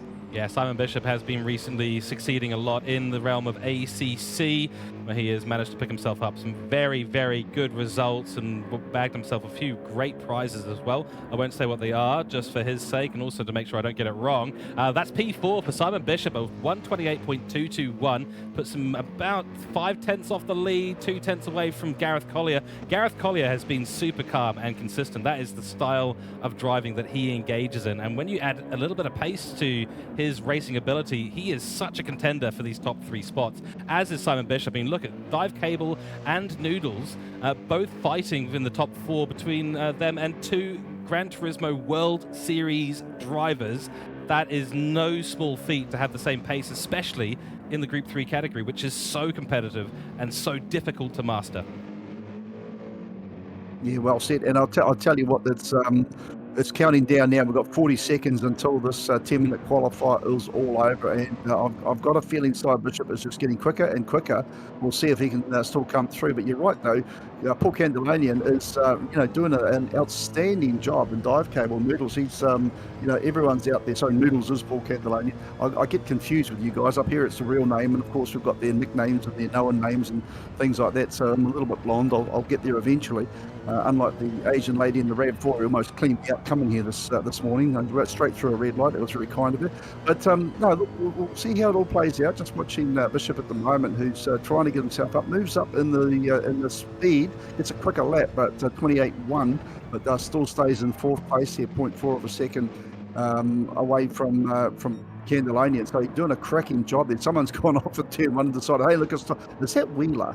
Who is that? I'm going to guess trying to find it right now. Just apologies for scrolling through. I don't know who that is, but I suspect it probably is Wheeler. Let's see, P10. It is Bert Wheeler. He's doing donuts again. So this is he's building a bit of a reputation for himself, I think. Is that Lance Stroll out there, or let's just see? No, he's getting it all wrong. He's on the tarmac, of course. Poor old Lance went through the gravel, didn't he, there in Brazil? But can he get back on? And more importantly, you don't want to be going into turn 1 uphill on a partially blind corner there, George, and having Vert Wheeler looking back at you the other way, trying to break into turn 1. Oh dear, oh dear. It's a bit scary for the drivers coming in, a bit scary for him as well. And of course that does mean that there's a yellow flag. Looks like the drivers have finished their final lap. So it's time for us to look at what's going on. Matt McEwen has taken pole position by nearly 2/10 of a second, and he's actually taken it away from Paul here. So that's massive. Wow. Noodles will fall to P2. Dive Cable's still in P3. Simon Bishop yet again has decided his qualifying is over, and he's put the Mercedes into the pit lane. P4 for him. Then Ranger Oz in that 4C Group 3 car, and a great livery as well for that. And he is solidly in P5, followed by Ridwan Hamza with a penalty, so that's ruined his final hot laps out there today. Really unlucky for him in that Toyota Supra. So P6 for him. Then GTP Greatness regularly in the top 8. And now, of course, we get to go and have a little look at our full results. That 127.528 from Matt McEwen. Absolutely brilliant job there. Still only a second between P1 and P7. Just goes to show how close the racing is going to be in the upcoming sprint race. 8 laps for that. And then, of course, the upcoming feature race. Trev, take us through the results, mate. Absolutely. Somebody call the police, because Matt McEwen has committed a crime there. He stole pole position right at the end.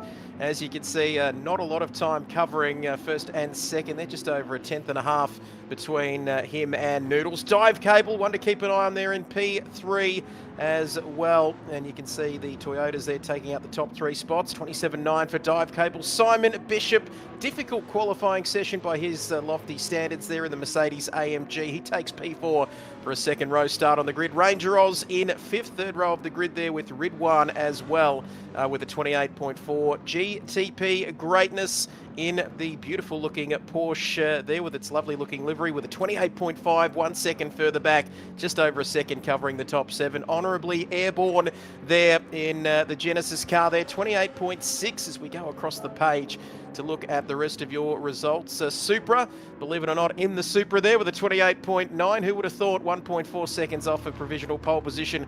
Lance Vert Wheeler there. It's Porsche to round out the rest of the field there. 10th for Vert Wheeler, 11 for for Engie Tom and Angus GTR. In 12th with a 1:31.376. And gentlemen, this sets up a terrific race later on today. I'll tell you what I'm surprised about, guys, is I'm really surprised how, and I don't mean this rudely, how poorly the Porsche went, because I was sort of having a little bit of a, I don't want to pub them up too much because they're going to absolutely romp away with this one, and they're leading the rear of the field 1, 2, and 3. I mean, we've only got the one Mercedes out there with Sidorg behind the wheel, and, you know, fourth right up there, but not too far off the pace, 0.6 of a second away from McEwen in the Supra, and we've got a Supra, you know, podium lockout at the moment, just for quali. But, you know, 1, 2, and 3. So, and let's not forget, every quali out there, there's prize money too. So for these pole positions of starting the races, there's guys with money in their pockets. So McEwen, call the police, all right? He's just gone and grabbed himself some handy cash. So, you know, it's pretty interesting. Again, I actually do concede that GTP was actually behind the wheel in 7th place in the Porsche, but I did think they were going to be, you know, better placed than that. Yeah, I agree, and especially at Red Bull Ring, where the Porsche is traditionally quite a strong car, so it might have just been a combination of penalties, being behind other cars or in front of other cars or having traffic. It can be a tricky car to wrangle, but when the 911 gets hooked up, it is super, super quick. But yeah, the Supra, it's a Supra party at the top of the field and at the rear of the field, so truly a mixed open Group 3 sandwich right now with the Supras as the bread, which is lovely to see in some ways, but we'll see a great race up the top there between those three, and Simon Bishop will be mixing up the order, then a 4C with Ranger Oz. Fantastic stuff. We are going to take a short break between now and our sprint race, so there'll be a little bit of an infomercial from the Le Mans and NASCAR chaps, and we will also have a 5-minute intermission, but we also do need to double check who has taken pole positions for all the races.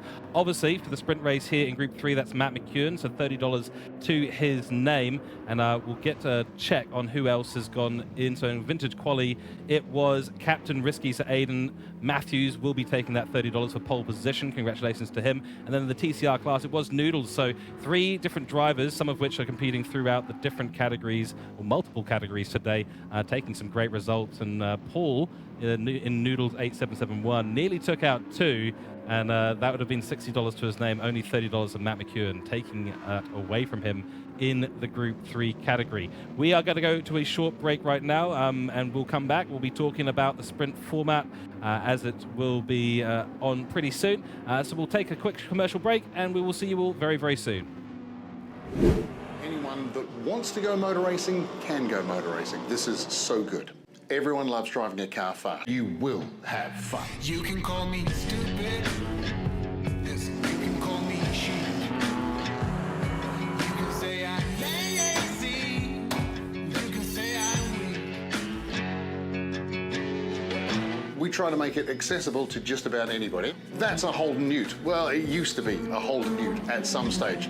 Get a team of your friends together, let's go racing. Boost the fun up. You're in trouble,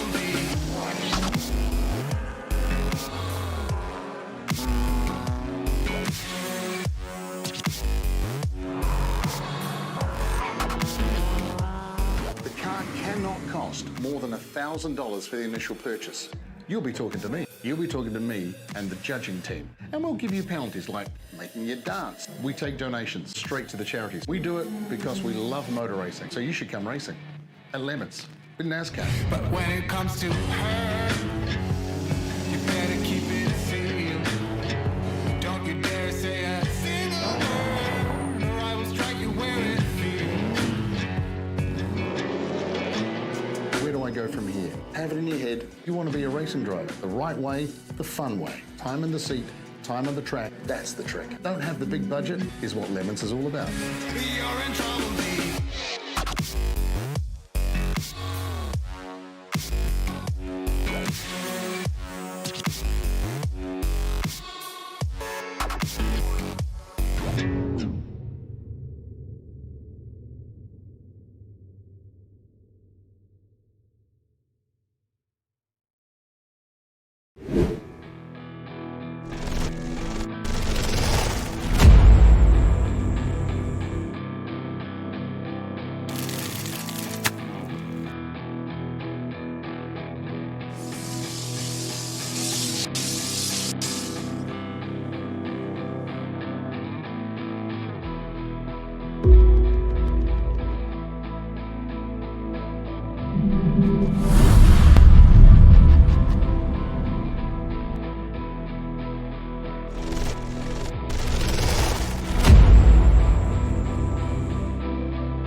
Hello and welcome back to Mega Esports. We've just been on a short break between our qualifying sessions and our sprint sessions, which are getting sorted out at the moment, and we anticipate that to get going some point soon. We had a great qualifying. Really good to get a sort of a little drip feed of what we're going to see in the sprint race and the feature race coming up. The TCR class looks like it's going to be close and fierce. The vintage classic class is going to be how few mistakes can you possibly make in these cars at Red Bull Ring. And then the Group 3 class is just going to be violent in the sense of the sounds of the car, and hopefully some great battles out on track as well. It's going to be really, really good.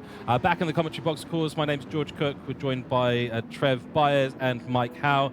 Gentlemen, exciting to see qualifying, but I need more. Well and truly need more. We saw it all, didn't we? TCR front wheel drive. We saw vintage cars which are older than me. Thank you, Trevor. And we saw Group 3 cars. Yeah, look, they look really, really good, guys. So I want more. I well and truly want more. And I like too what you mentioned before we went to the break there, George, was that the 3 different winners of the pole money. So there's plenty on offer and plenty of great action that we've already seen. Trev, I don't know about you, mate, but I'm looking forward to a lot more. I've only had a small smattering. I want more.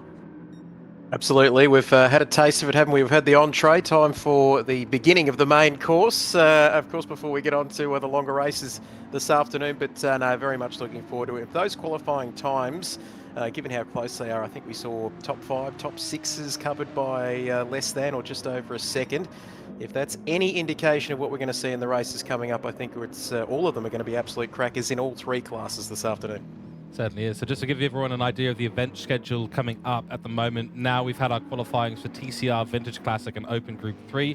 Now we head into the sprint races. The format for that is going to be, for TCR, 8 laps out there at Red Bull Ring with the racing medium tyre, no mandatory pit stops. So it's go hard, go for those 8 laps on the racing medium tyres, and then get yourself to the end. However, the important thing to note is that sprint races do feature 1x fuel and 1x tyre wear. That means that for every lap you do, you're going to experience tyre wear and fuel wear about 1 times of what it should be in Gran Turismo 7. That's going to be ramped up for the feature races. We'll talk about that more later on. But your 3 next races to view: 8 laps for TCR, racing medium tyres, no pit stop. Then Vintage Classic will be 8 laps as well. So they're going to be on the sports medium tyre. So there was sports soft for qualifying for Vintage Classic, now sports medium, so less grip, even less grip for these vintage class cars. No mandatory pit stop for them as well. And then the Group 3 category is going to be on the racing soft tyres for 8 laps. That's the same tyres they were on for qualifying. So basically just a pure sprint race for the Group 3 category. But TCR, they qualified on racing softs, now they're on racing medium, so less grip available for these front-wheel drive cars.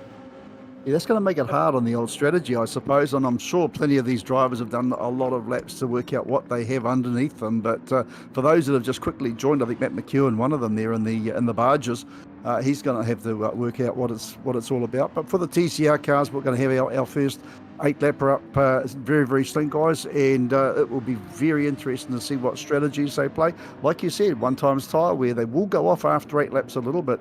Do you go crazy fast in the first couple of laps, or do you save a little bit for the last 6, 7, 8 laps? Absolutely. That's going to be the big question, I think, like you said, George and Mike. Pure sprint race, obviously shorter race, shorter circuit there, but going from the soft to the medium compounds, you don't want to be eating all of those lollies before they hatch. And if you can understand what I just said, you're a better man than me. But TCR class, like we said at the top of the show, it's all about precision, not quite the pure speed there, but it's going to be interesting to see, like you said, Mike, how are these drivers going to manage these tyres, especially early on? And things aren't going to be, they're going to be very hectic, I should say, into turn one as well. Yeah, well and truly at...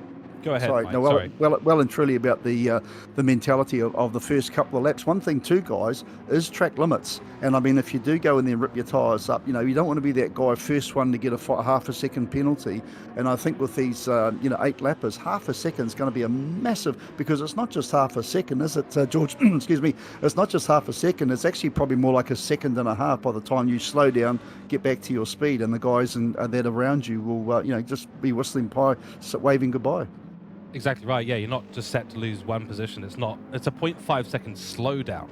It's not the actual total length of the penalty like you'd see in real world motorsports, where you'd say, someone say, you've got a 5-second penalty. That's just 5 seconds off your overall time in general. This is a 0.5 second slowdown. So you're slowing down with full brake, automatically, of course, for 0.5 a second. So you're losing 100 kilometers an hour there minimum. You've got to make that time back up to get back up to speed to enter into turn 9. The location of the penalty box here is pretty ruthless, I have to admit, because suddenly you're coming into turn 9, which is the high-speed corner. You need to make that time back up, and if you're suddenly in a pack of cars, coming through turn 9, it gets awkward. People run wide, then you might run wide. You might have to cut the corner. Suddenly you're staring down another penalty, Trev, and it becomes really awkward, really, really quickly through that section. Absolutely, and it's all about it being a timing thing too. I mean, I know that it's not much when you say it quick, but 0.5 of a second, it's huge, isn't it? Especially around this lap. And if you are caught out, if you're in a huge group of cars, it can almost ruin your race in the blink of an eye. That's right, yeah. I think we're going to be going racing very, very soon, but just to give you the brief overview of the order, it's Noodles in P1, followed by Red One Hamza, Matt McEwen, and then Ranger Oz in P4. That's your top 2 grid spots. We're about to go racing, so let's get out on track. I'm super excited for this. We're about to get the more that we have been after, so let's go out on track and get this race started. It is the TCR Sprint, and of course there is prize money available for these drivers. It is going to be a grid start as well, so watch for the lights as we head out on track. Our leader, Noodles, with the 134.6, and there's the lights. We can hear them ticking down right now. The sprint race has begun, and it's a great start from Noodles. Got off the line nicely. Red One, not as good a start, and he's going to be under pressure from Matt McEwen almost immediately. Ranger Oz trying around the outside. He's actually dived in front of Red One. Red One has massively lost out. He's down to P5 already, up to P4, fighting now with Simon Bishop. Noodles getting away nicely down the first straight. Matt McEwen in his tow, and then Ranger Oz has found his way up into P3. The number 82 cars had a brilliant start to this race. Red One Hamza desperately trying to hold on. He's going to try around the outside of turn 3 into Remus. We go for the first time. There's lots of side-by-side action around the grid. Red One has found the outside line. Space given by Ranger Oz. Simon Bishop in tow under pressure from GTP Greatness. Then there's dive cables to the TCR class kicking off already. What a wonderful start. And it looks like Ranger Oz is going to have a little bit of pressure. Red One trying down the inside, trying down the outside. He's going to have a run, but that inside line is so strong in turn 4. Matt McEwen up to second place as well. Fantastic start there from him. He really is cutting through like a hot knife through butter. And of course, watching back to Cy Bishop, who's just taken a conservative approach, guys. I'm very impressed at the moment. No half-second penalties thus far in the lap. I can't do commentators' curse, mate. We've got to talk about facts. And so far, everyone's talking nice and clean.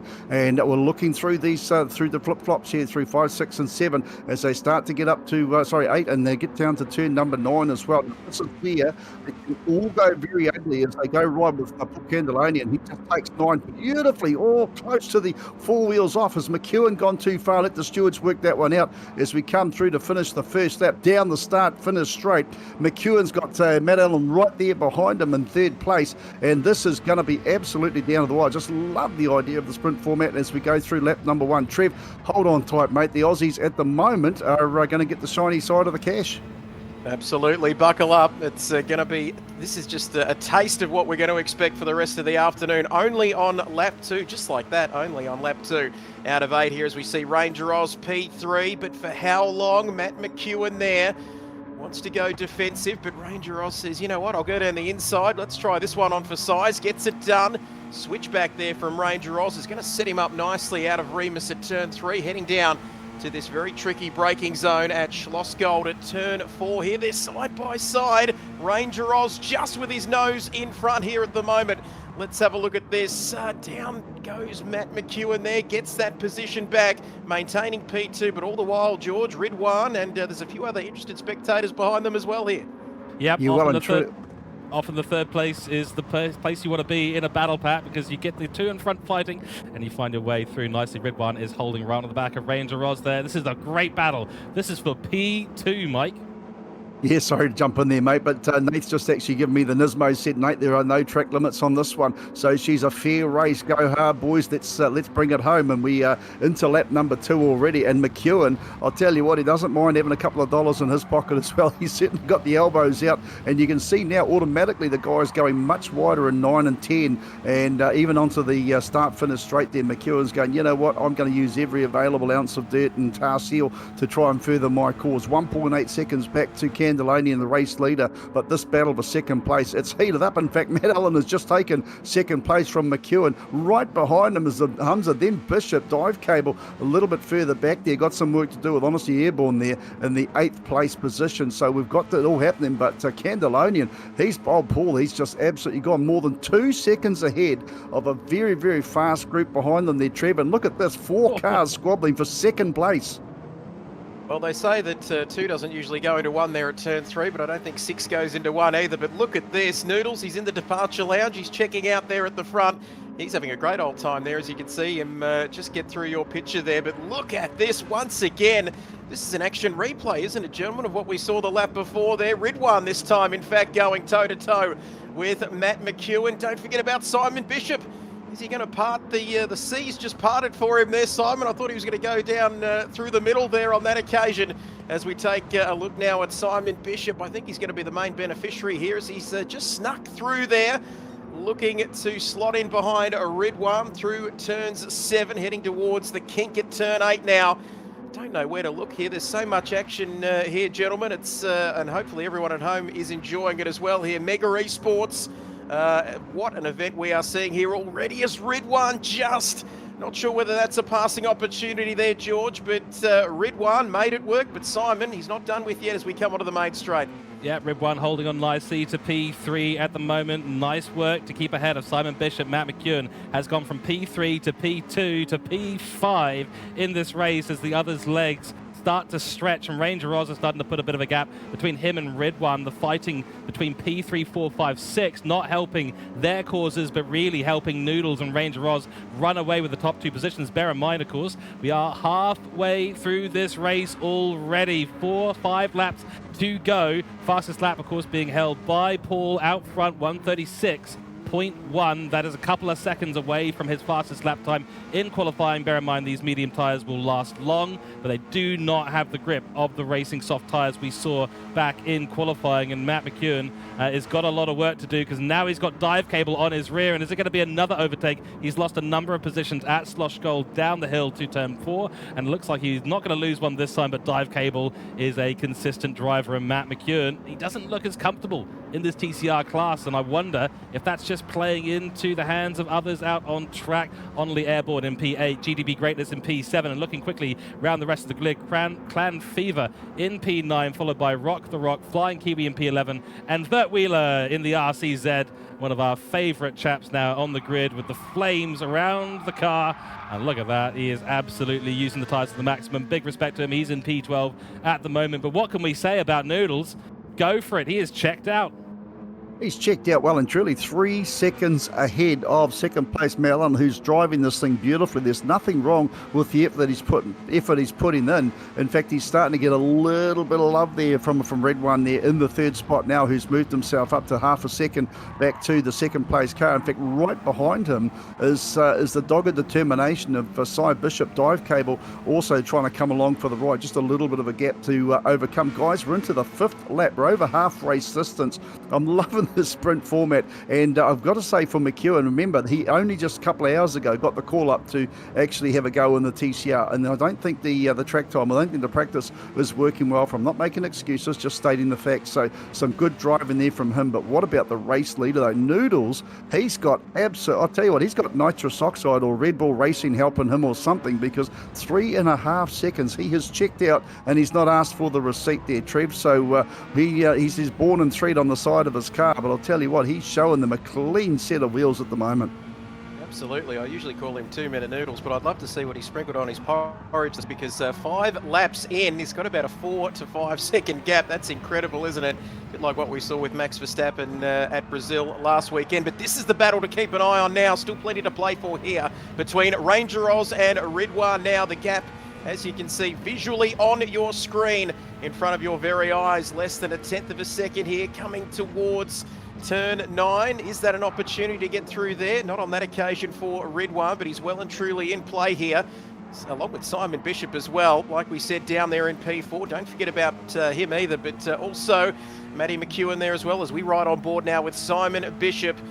What this man hasn't done in Gran Turismo isn't worth mentioning. He's got front row seats to the battle for P2 at the moment, doesn't he? P2 and P3 together through the difficult uphill braking zone at turn 1. Now through turn number 2 here, the kink at turn 2, heading uphill once again to turn 3. Is Ridwan going to have a go? Will he go left? Will he go right? He's going to keep Ranger Oz guessing here. I think he's going to make a dive for it. Down into the braking zone. He's run slightly wide there, but Ranger Oz, George, just keeping his nose in front, but it's going to get worse before it gets better here with another crack, I think, from Ridwan into turn 4. Very respectful racing we're seeing out on track. No banging of doors, no damage to these cars so far, which is fantastic to see. Ranger Oz, great defense down the inside at Remus, and Ridwan has not yet found the passing point that he needs against Ranger Oz. So all 3 of these guys very equal in terms of their ability out on track in these TCR cars. In the background, Matt McEwen has found his way back up ahead of Dive Cable, who did get him into the braking zone at turn 1 on the previous lap. Does find himself now back behind Matt McEwen. Ridwan really trying to find a way through. He's got the stress of having a car in front and a car right behind Simon Bishop on the gravel, so he's got slightly dirty tires for the upcoming corners, but there is like 0.1, 0.2 of a second between these 3 racing, and it's going to be maybe turn 1 that's going to decide who ends up in front of each other. Ridwan had a little bit of a moment into turn 9 there, so he's unstabled himself through that section. Down the hill we go through turn 10, and it's all going to come down to who has got the power down best through turn 10. Ranger Oz going defensive immediately, wants to defend that position, Mike. 2 purple laps in a row. 2 purple laps in a row for race leader Noodles, now into the 35.9. Sorry, George, but that is amazing pace from this guy, who's now 4.4 seconds ahead, 36.0, and pardon me, 36.0. Then he's jumps down into the 35.9s. I mean, what more can you say about the race leader? Let's talk about second place battle. It's a squabble. It's an absolute fight. It's not a cluster, because these guys are driving so particularly well. Matt Allen there in the second spot, the Mazda Spirit Racing machine. He is just taking those perfect lines here, and Ridwan's got some effort to do here. He's just dropped a little bit back there from Allen at the moment, and Cy Bishop is all but was all but touching his bumper bar, just out of 1 that time. He's out of 2 that time.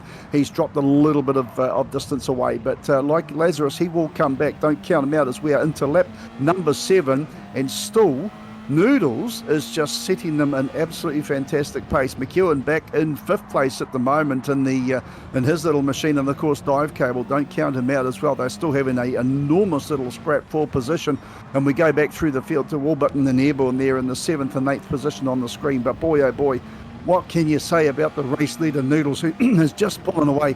He's just out of here like a ball man, Trev. Certainly is. We won't talk about bald men when it comes to the man we are riding with at the moment. Aerodynamic, I think, is the best way to describe it. As you can see, Ranger Oz still leading this pack. 2020 SBS Speed Week E-Series competitor. They call him Mr. Strategy in other racing leagues that he takes part in, but in sprint races, that doesn't help you out very often, as we are now on the final lap. And I'd love to get your thoughts, boys, on who do you think is going to win this battle, but it is too close to call at the moment. And let me tell you, second, third and fourth, all within a second of each other. There's Noodles having a great Saturday afternoon there, off into the distance. He's enjoying things up there in P1. And I don't think he's too concerned about this battle behind him. But let's take a look at Ridwan now. Podium position still up for grabs for Simon Bishop, of course, as he tries to take the inside line there. Ridwan running slightly wide out of turn 3. But is that going to give him a good path here? Can he get into the toe of Ranger Oz here? Only a few more corners to go between these three, all of these drivers and the checkered flag. And who's it going to be? P2, P3 and 4, as well as the other positions still up for grabs here through the middle part of the lap they come. And I'm trying to try and think of the best passing opportunity for these guys here, but you can see Ranger Oz on the defensive. And I've never seen a wider Mazda than that one in front of me at the moment, Mike, but it is on with a few corners to go here. Yeah, well and truly on, mate. And we, like you say, we're counting it all down, George. It's getting very, very close. First actual mega sprint race ever. And it's a great privilege to be part of this one. George, bring us home, mate. Couple more corners to go. We can see Candelaria Noodles doing such a cracking job. Here he comes across the strip. Finish it up for us, will you? Right, we got Noodles coming across the line. He will take pole position. He wins the race. Flash of the lights from his car. This is the battle we're so interested in. Red One didn't want to make any overtake there. I think he was happy to hold on to P3. Knew that Simon Bishop was so close behind him, so didn't want to risk not getting that prize money, and does take home P3. So it is P1. Noodles across the line for the first sprint rate here in the TCR category. And what a victory by 4.6 seconds. That is dominant. Excellent stuff, and what a battle for P2. Ranger Oz takes home P2 there. Red One in P3. What could have been for him? And Simon Bishop, a great drive back through the field. Started in P5, ends up in P4, and just by 0.4 of a second behind that prize-winning position of P3, and then Matt McEwen. Wow. I don't often find myself lost for words. That was exciting. We asked for more, didn't we, chaps? We got more. We got a lot more. Dude, we got delivered. We absolutely got delivered a fantastic race, and hats off to Noodles. I mean, when you see a star-studded field like that, and you see an absolutely cracking drive, Trev, I don't know about you, mate. I thought we were going to see maybe half a second in the top 3, 4 or 5 cars, and the 5 cars we've got is cool. But to get such a dominant display there from Noodles, Paul Candelanian, my word, that just goes to show the exceptional driving skills. I will, before I go across to you, Trev, I will shout out though, Cy Bishop in 4th place. I know, and you know, he could have done a couple of dirty jumps on the inside there of Red One, but he's a clean, I wouldn't say a gentleman racer, but that was a very clean race, and well done there to him as well. But what about Noodles? I'll give it to you, mate. The Aussies on this one, they have well and truly, he's well, in fact, it's an Aussie podium lockout there. The Kiwis, we've just got to do better. Well, there we go. I think the results speak for themselves there. 1, 2, and 3. Loving the, as long as most people in the other parts of the world know the difference between the Australian and New Zealand flag, that's always one that's quite frustrating. But Noodles dominating there, 4.6 in at the end. Some comments in the chat there. These cars looking great, loving the battles that we're seeing at the moment, and still plenty to play out, of course, for the rest of the afternoon. But Noodles taking the win, Ranger Oz in second, and what a battle that was. He held his nerve, he soaked up that pressure, didn't he? It didn't get any easier for him, especially in the last couple of laps there to take P2. Ridwan in P3, part of that great 3-way battle with Simon Bishop there. First of the Kiwis in P4, I won't, that's all I'll say there, Mike, but then Matt McEwen in P5, just struggling a little bit to come to terms with these cars on this occasion, but a quality driver nonetheless. Dive Cable in 6th, GTP Greatness in 7th, 9 seconds further back. Honourably airborne there in P8 as we go across the page. The Rock there in 9th, I should say, 14 seconds off of the lead there. Clan Fever rounding out your top 10. Flying Kiwi further back there. Lovely looking livery on that car, of course. Hoon Corp as well. And Vert Wheeler, well, he was at the back of the field, but managing to see the finish line, George, in the end, taking home P12 in the first race. That's right. He may not have won the race, but he won our hearts, and I think that's the most important thing. We absolutely love Vert. So congratulations to our winners in the TCR Sprint. We've got the Vintage Classic Sprint coming up shortly, but first I believe we have an interview lined up with our race winner in TCR Sprint. So once we get him into the comms box, we will have a chat to Noodles. That's Paul we have to ask him how his name is actually pronounced. I think that's going to be a key thing. Not quite sure where he's disappeared to, but nonetheless, exciting racing. And this, I mean, this just bodes well. I can't wait to see the kind of racing we're going to have in the sprint race for the Vintage Classic now. Yeah, it's going to be all on, isn't it? I think that we're going to see completely different strategies come into play. So it's going to be a very fast 8 laps. I think I wrongly said 10 laps earlier on. Apologies for that, but definitely going to be a fast 8 laps. I don't know if it's going to be as clean because the old barges and aircraft carriers trying to go around there side by side might be a bit of a struggle, but the precision of those TCR cars, you know, the drivers made them look a lot better than they probably are to handle around Red Bull Ring, which is a predominantly very, very tight understeery front-wheel drive circuit. That, you know, Trevor, we'll look forward to seeing this one. I think the Kiwis have had enough being beaten up by you Aussies in the first race. We'll be coming back with a vengeance. But, you know, how do you reckon? I mean, you guys built those HQ Holdens and Ford Falcons for a long time. It might be another advantage for you. I just want to jump in and quickly say, 4th place is a Kiwi 1st place, all right? Those who know, know. I tell you what, you boys can't complain too much, but it's only going to get better, let me tell you, in the next couple of races. I believe we've got Noodles now coming in for a quick chat with us. That's if he doesn't keep disappearing from the post-race driver interviews, but what a race there. You can see the results on your screen. And I've got to say, gentlemen, talking to Noodles after a lot of these races is becoming quite familiar to me. He's an absolutely quality performer. No matter what car you put him in, no matter what game, no matter what category, he can get the job done. I'll try and, let me just try something here. We'll try and bring him in, hopefully. No, unfortunately, there's some sort of problem with the commentary box, so we'll have to figure out exactly what's going on and why. Worst comes to worst, we might be able to switch over to the waiting room and see if we can get a chat with him. Nonetheless, that is your sprint race for the TCR class, and it was really exciting racing. Interesting to see that there's at least one who's really got it right, and that is the man that we are trying desperately to have a chat with at the moment. And also want to say a big well done to those down the grid as well, P5 and down. Some exciting racing that we couldn't get to because we were so fixated on P2, 3 and 4, right? Yeah, that was a bit of a shame, and apologies for that, guys, but it is the way sometimes it happens when we look at the front of the field with such fast quality racing. Trev, maybe what we could do, I always believe in a plan B in motorsport. We don't have, if we can't get hold of Noodles, you're an Aussie, I'm a Kiwi, how about I interview you and you can be Noodles if you want? I'll tell you what, you've caught me off guard, but yeah, we can make it work. I believe we are just getting permission, George, for Noodles to join, of course, on the Discord, but we'll wait and see how that goes. But plenty of comments coming through, George. Everybody loving this race day format so far, and we do appreciate the kind words as well and the feedback on the commentary, which people are also enjoying as well. But yeah, whilst we wait for Noodles to come in, I think we might have him now. George, Noodles, have you got us there? Got you guys. Loud and clear, mate. Congratulations, first of all, on a dominant display in the first of the sprint races there in the TCR cars this afternoon. Give us a few comments from your perspective.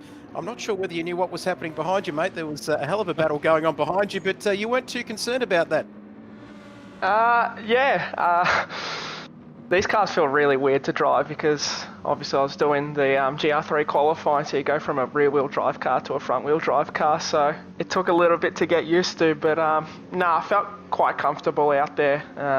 Car felt really good, and I actually kept looking behind me, and it was all going off for a second, I think, so no, it was pretty crazy down there. Hey Noodles, it's Mike here, mate. Now, can you hear me okay? Yep, got you. Yeah, mate, is it true, the rumour I just made up, that you are actually born a New Zealander? Is that true?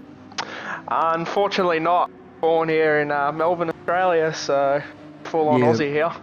Well, technically, Australia is actually the northeast island of New Zealand. But hey, look, congratulations, mate. I mean, to consistently do faster and faster purple sector laps, I mean, that is a quality performance. I will say, and I'm not being rude, I'm not that clued up on sim, and Trev speaks very well of you. But why are you so fast, and how come you just keep getting quicker? I think it just comes down to practice, really. Obviously, the more you practice, the more consistent you get. So I think that helps out a lot. So yeah, just keep doing laps and laps, and obviously you build up confidence over time. Yeah, well and truly show that you've got the confidence under your. Now, unfortunately, you've won that race. Obviously, you're disqualified for the rest of the day because you're an Aussie. Is it something that you just are you a good road racer? Have you actually done racing on the road as well as sim racing, or is it like you just sim? Unfortunately, it's just sim really, but I'd love to obviously give real racing a go, but obviously all that stuff is pretty expensive, so I'd like to have the opportunity one day to actually drive a real race car. That would be pretty cool, but yeah, just all sim for me.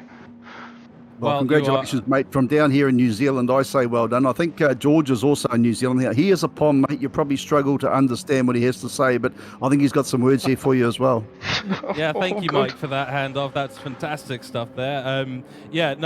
Mate, congratulations, of course. And yeah, I have to admit, you're a little bit closer to that real racing dream, about $100 closer. So big congratulations on the prize money that you'll be taking home today. And you got qualifying pole as well, so that feels good. I have to ask you about turn one, because that is not a close. That was quite close. You saw Ridwan didn't get the best of starts, but suddenly under pressure from the likes of a GT World Series driver, Matt McEwen, the blood must have been rushing, the adrenaline must have been going. That turn one, can you just talk us through that race start in turn one?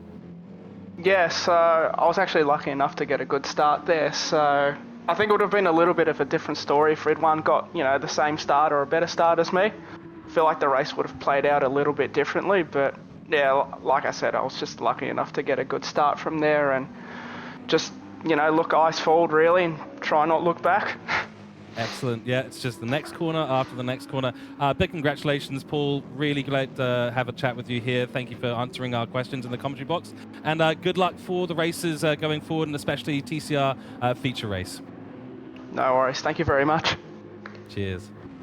Okay, fantastic. Great to have a chat with Noodles there. Of course, takes home the Sprint TCR victory and, of course, the TCR Quali victory as well. So he is in great shape going forward. We're going to be kicking off into the Vintage Classic Sprint Race very, very soon. But first, gentlemen, some thoughts on what sounds to be like a fantastic young man and a fantastic racer.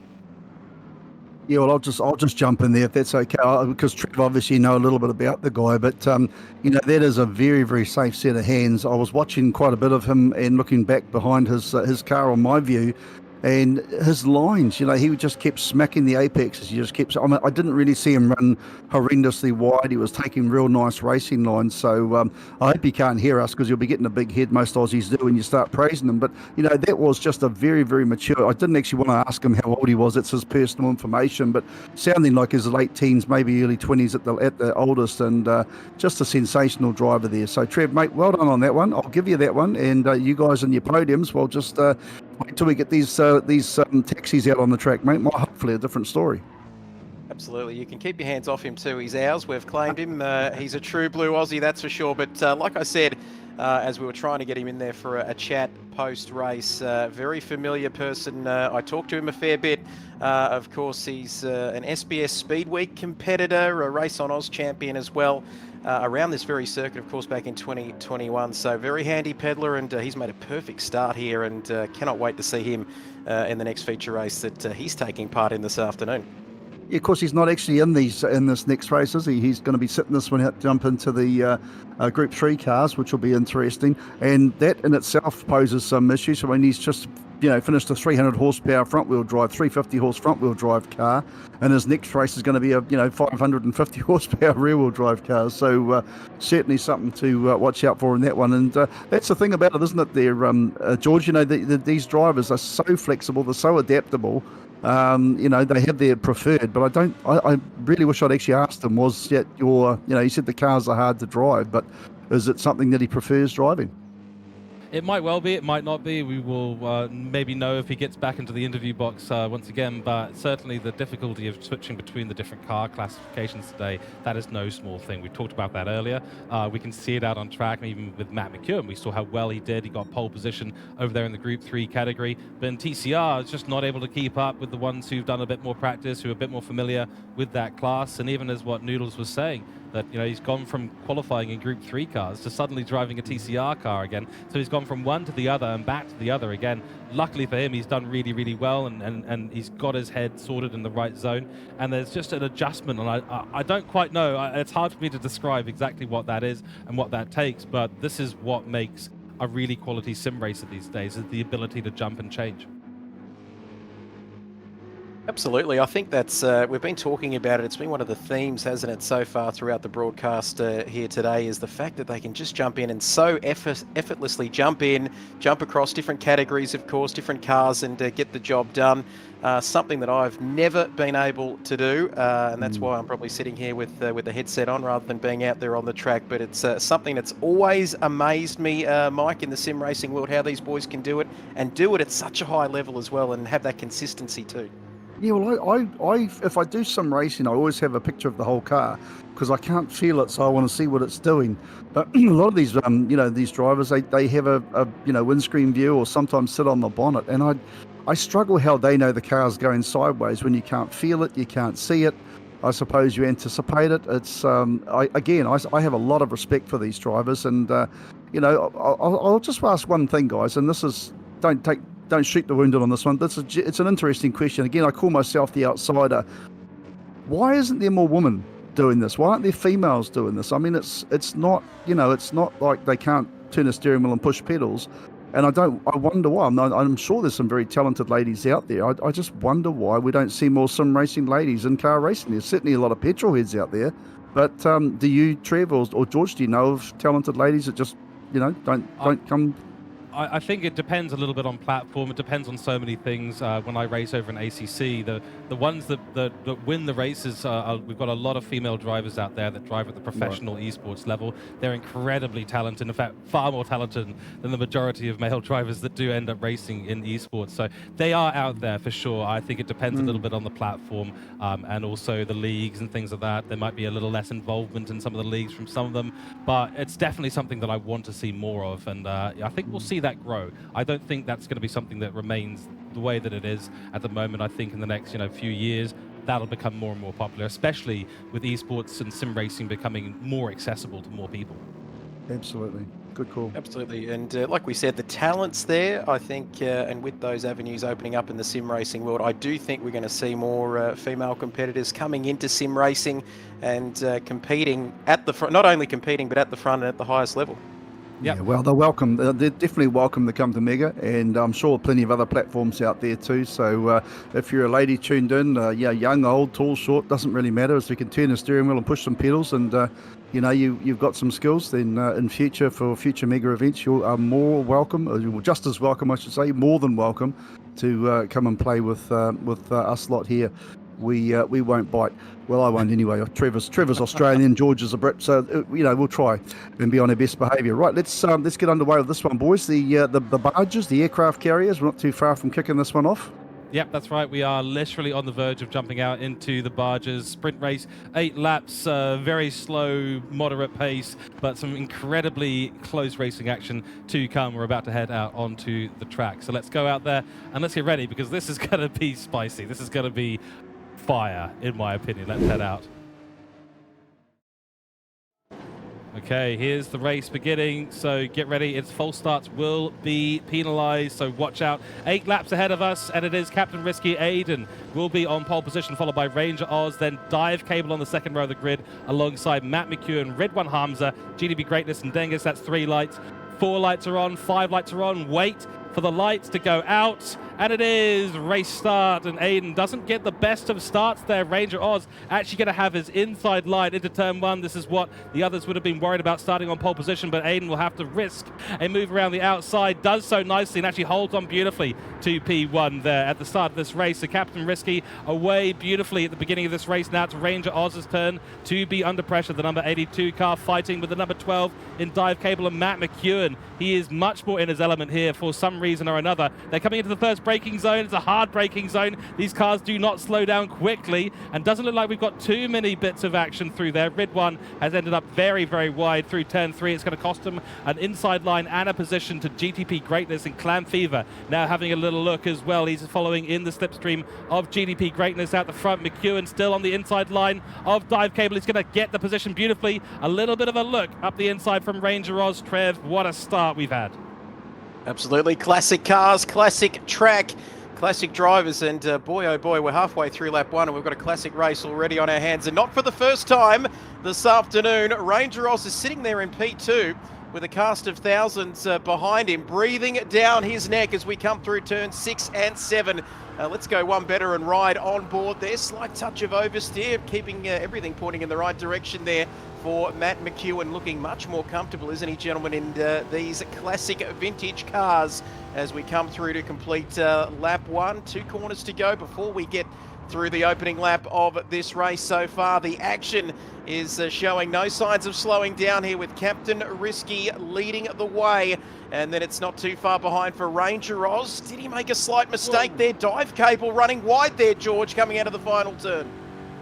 That is very close there. A bit of grass. He's going to have his left-hand tyres a little bit dirty into turn 1. GDP Greatness on the inside. Brakes very deep, though. This is going to be a switchback for Dive Cable, but those rear tyres already lit up massively for Dive Cable, so he's looking very, very squiggly on the accelerator. GDP Greatness has compromised himself massively and will have to give up the inside line. Mike, we've got racing action ahead, behind, everywhere, left, up, down, right.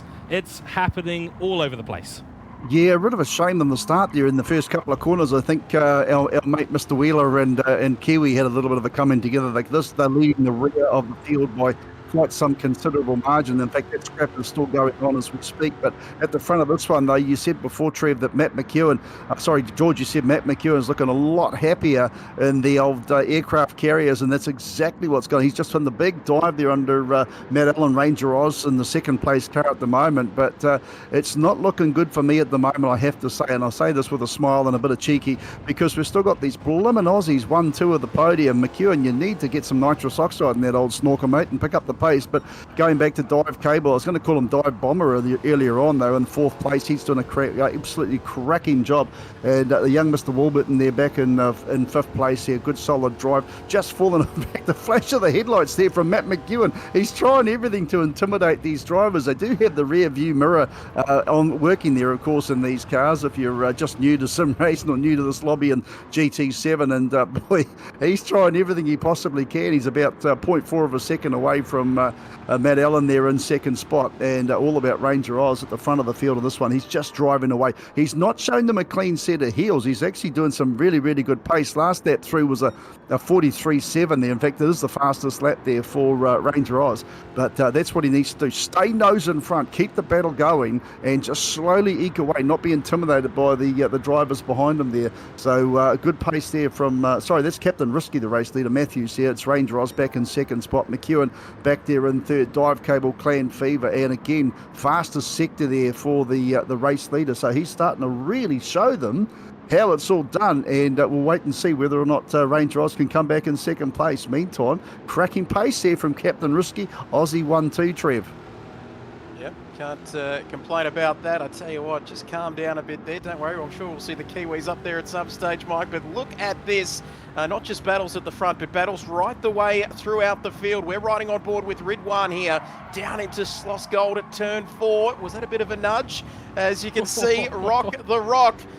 Beautiful looking livery, but here comes the famous Hudson Hornet there. Rid1 making a move, and you can see P8, 9 and 10 back to Matchin as well. Down there in P10, also having a great view of this battle, but it is close, it is tight. Matchin rounding out the top 10, flying through your screen there, and Dengus 1 in P11. And don't forget about the People's Champion further back, of course, Vert Wheeler there, rounding out the rest of the field here this afternoon. But look at this racing action. Flying Kiwi there, along with Vert Wheeler, as we get back to the battle for P8 at the moment between this man, Freelix. We'll go with that.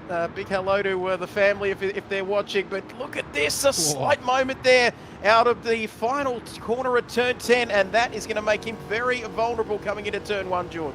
Oh, let's go on board with Felix for a lap here. One fantastic bit of car control on the exit. And this is turn 10, down the hill to the right and then up the hill to the right on turn 1. Absolutely fantastic racing all the way around the grid. Still at the top, Captain Risky and Ranger Oz battling for it. McEwen still in P3, but under a little bit of pressure now from his Kiwi mate in Dive Cable. And these cars are just so beautiful. They are beautiful inside and out. We saw the rear view mirror vision as well, and it's absolutely beautiful out that rear window. Ridwan made a good couple of places there and are now under pressure from Felix in behind, followed by Machin 1, 2, 3 in the 1, 2, 3 car, followed by the General Lee of Dangers. And this is great because this is vintage classic. It's so well themed. The drivers have done such a good job on these liveries. Again, something that's totally outside of my skill set. I have no idea how these drivers make these cars look so good. And then, of course, the racing, which is even better. Captain Risky, Ranger Roz, close as anything out on track, and McEwen falling off a little bit. Remember, these are sport medium tires, so they do not have a lot of grip. They do not have a lot of life. No, they certainly don't. And one thing I was watching Matt McEwen too, it was about 1.4 seconds back from the second place Ranger Oz car. He's now down to about 1.2. So he's trying to get those micro sectors and get himself up to the back end of these two blimmin' Aussies who are just showing them how it's all done at the moment. We've got an Aussie podium, we've got an Aussie 1-2, and this one in the flying aircraft carriers as we just complete 5 laps. So we've got 3 more laps to go.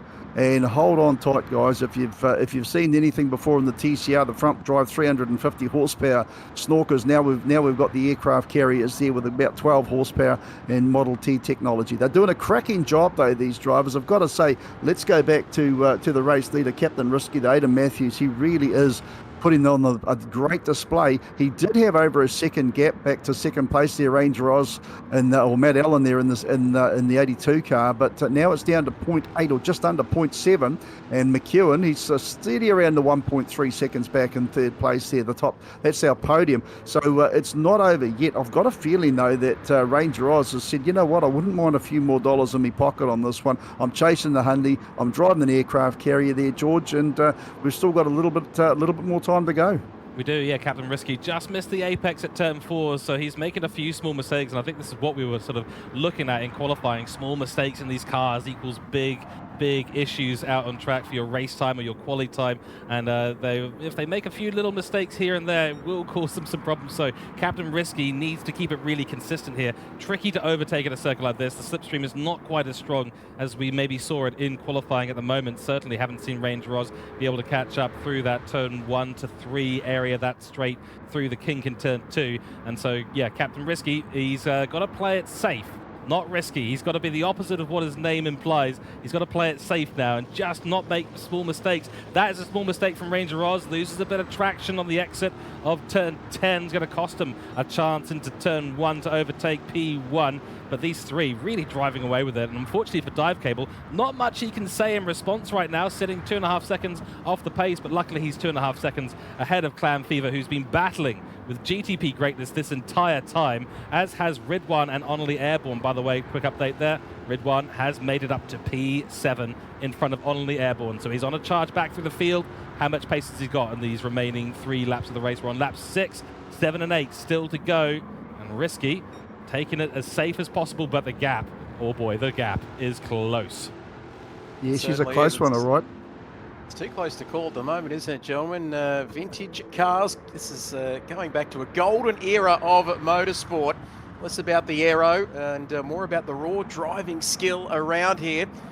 We've got Aussies 1 and 2, so everything's good in the world. That's right, Mike. 2 can play that game, but look how close it is. It's Captain Risky at the moment, leading the way from Ranger Oz, but for how long? We've only got a couple of laps left in this one. Look at these drivers just managing the lack of downforce, the lack of aero as well, Mike, especially through Sector 2, trying to manage the power on these cars as Ranger Oz just a 10th down there through that middle sector.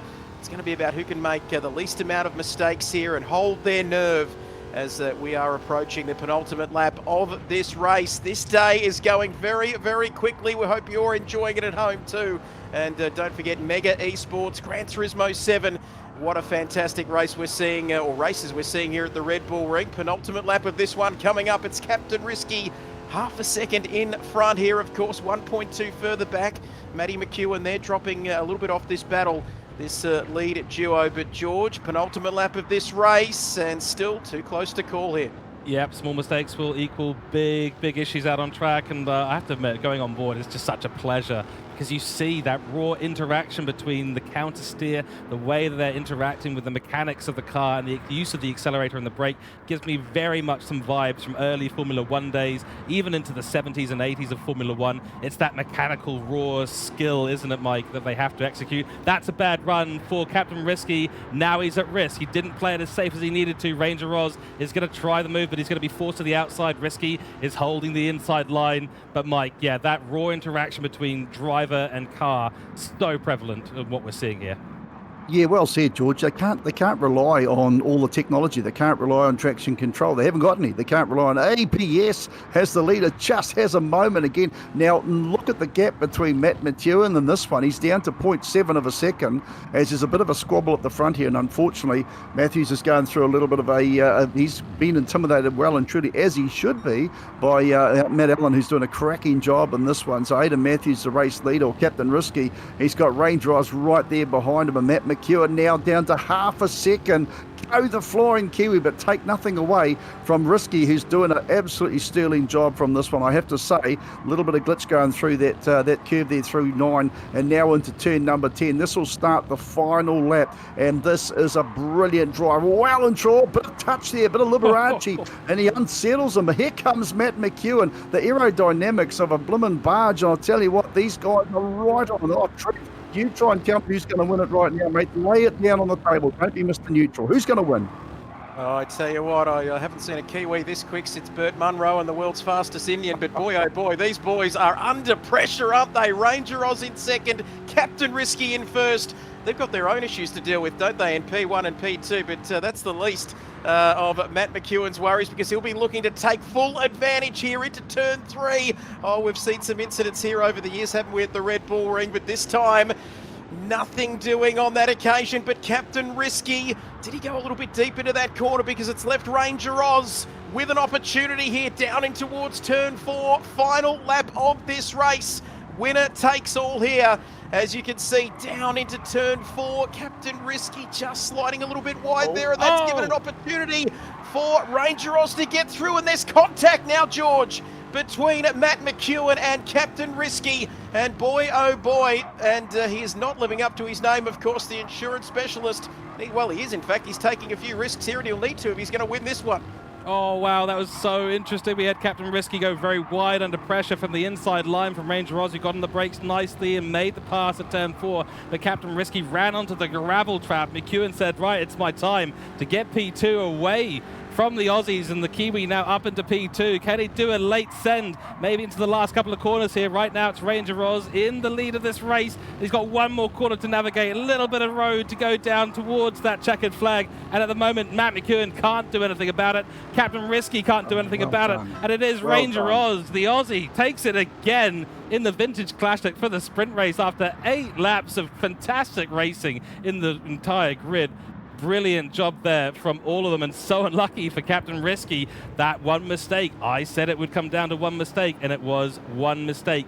And Schlossgold, the corner that we fear and love, takes the crown and changes the race. Oh, guys, look, it's absolutely fantastic. I'm literally on the edge of my seat, and I'm not anti anyone. I didn't want anyone to get bumped and scraped. And Nismo's just said to me, don't forget that all results are, just pending results, obviously pending any stewards' inquiries. I don't think there's anything to worry about there. There was a few bumps and a few taps, but boy, I was expecting fireworks, and we just got some really great racing instead. Well done to the drivers. I take my hat off to them all. They could have got a bit, especially the last lap there. Those 3 could have, and yes, there was a little bit of contact, but I didn't see anything in it. I'll even give it to you, that one is again, Trev. But what a pleasure it is to watch, clever drivers like that. I know there was some argy-bargy in the first lap right at the back of the field, but let's absolutely put our hands together for Aidan Matthews, Captain Risky, who's taken that one, and he's taken it absolutely well. And I mean, well done to him. Go back to second place there, Ranger Oz, in the second place here, Captain Risky.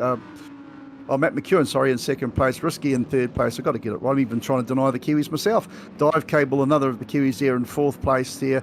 Then it's GTP Greatness in fifth place. Ridwan F1 in sixth place. Freelix in position number 7. And Dingus 1. He didn't drive like a dingus. He drove very well. Will take out the top 8th place. And fastest lap on that one was actually Captain Risky as well with a 1:42.54. So, you know, third place. I don't know if there's any extra money there for fastest lap in the race, is there? No, there's not. Just positions, podiums, that's where it's all the rubber meets the road for the money. And Clan Fever gets 9th place there. 10th place is Mitchin 193. 11th is Honourably Airborne. 12th is Flying Kiwi. And 13th is Rock the Rock with Verd Wheeler. Our mysterious man, I'll tell you what, he's certainly got some attitude. He tried to start the race in the wrong car, but he jumped in the right one eventually, and he had an interesting race. But let's hope we don't see the last of this talented chap, and we'll see him up in the next one. He could have made it interesting, but he didn't want to rock the boat. He just said in the comments. So well done, Trev and George. Some cracking racing there, guys. Boy, I'm not just trying to blow smoke up the proverbial, but I'm thoroughly enjoying this so far. This is great. We wanted more, we needed more, we got more, and we're getting even more coming up. This is only the sprint race. We've got all the feature races to come as well. That'll include pit stops. Strategy comes into play as well. It's going to be really exciting. Well done to Ranger Oz, and I do believe he will be joining us in the commentary box in a few moments' time. Trev, you get to interview yet another Aussie. When are we Kiwis going to be able to interview a Kiwi? And where's my British drivers? Come on, guys. Come on. Just be patient. I think it'll happen eventually. Don't you worry. But boy, we have been spoiled, haven't we, so far in these opening races so far. Still plenty more to come, like you said, George. But I believe we've got our race winner with us, Ranger Oz. Have you got us there? Hi guys, how are we? Going very, very well indeed. We do appreciate you giving up your time, of course, after what was an incredible race there in these classic vintage cars. Mate, talk us through it and give us a rundown of that race from your perspective. Yeah, so I didn't get a great start. And yeah, Aiden had plenty of pace at the front. So yeah, I basically just had to keep up with him for most of the race. And yeah, at the end of the race, he made 1 or 2 mistakes and there was a gap there coming out of turn 2 and I had to go for it. It's to quote the great Ayrton Senna, you saw a gap, and if you no longer go for a gap, you're no longer a racing driver, but made a fantastic performance. You made the most of the end of that race. That was a hectic finish to that one. And how are you feeling now before you get out and then jump in to cars with a little bit more aero and much more power as well in the GT3 class, of course, coming up?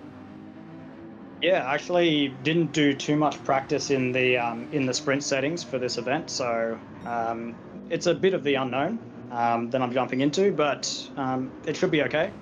I'm just hoping for a pretty clean race and setting myself up for the final races. Now, I just want to jump in there, Matt. Sorry, George. I want to jump in there, Matt, and just obviously confirm you were born in Australia, because I'm clinging on by my fingernails here, mate. Yeah, that's right. I am born in Australia. Damn it. Okay, well, I suppose you did okay then, but, I suppose considering you guys built the HQ Holden and the XA Falcon, you're probably just a secondary nature drive in that car, wasn't it? Pretty much, yeah, something like that. No, congratulations, mate. And I mean, it was a stonking drive. You had some pressure on you right at the end of it, and of course, you saw the argy-bargy there right behind you. But Matt McEwen flashing the lights there back in third place, and you just held on to it. I mean, a few squiggly moments there, but opportunity when it arose. So well done to you. Thanks very much.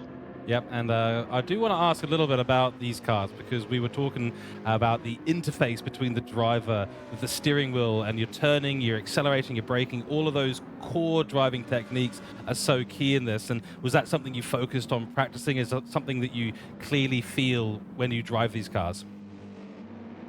Well, yeah. I mean, that's your job as a racing driver or as a sim racer. You get from point A to point B as quick as possible, and it's really no different for any category. You just have to figure out what makes each car as fast between those 2 points in each track. So that's pretty much how I approach it.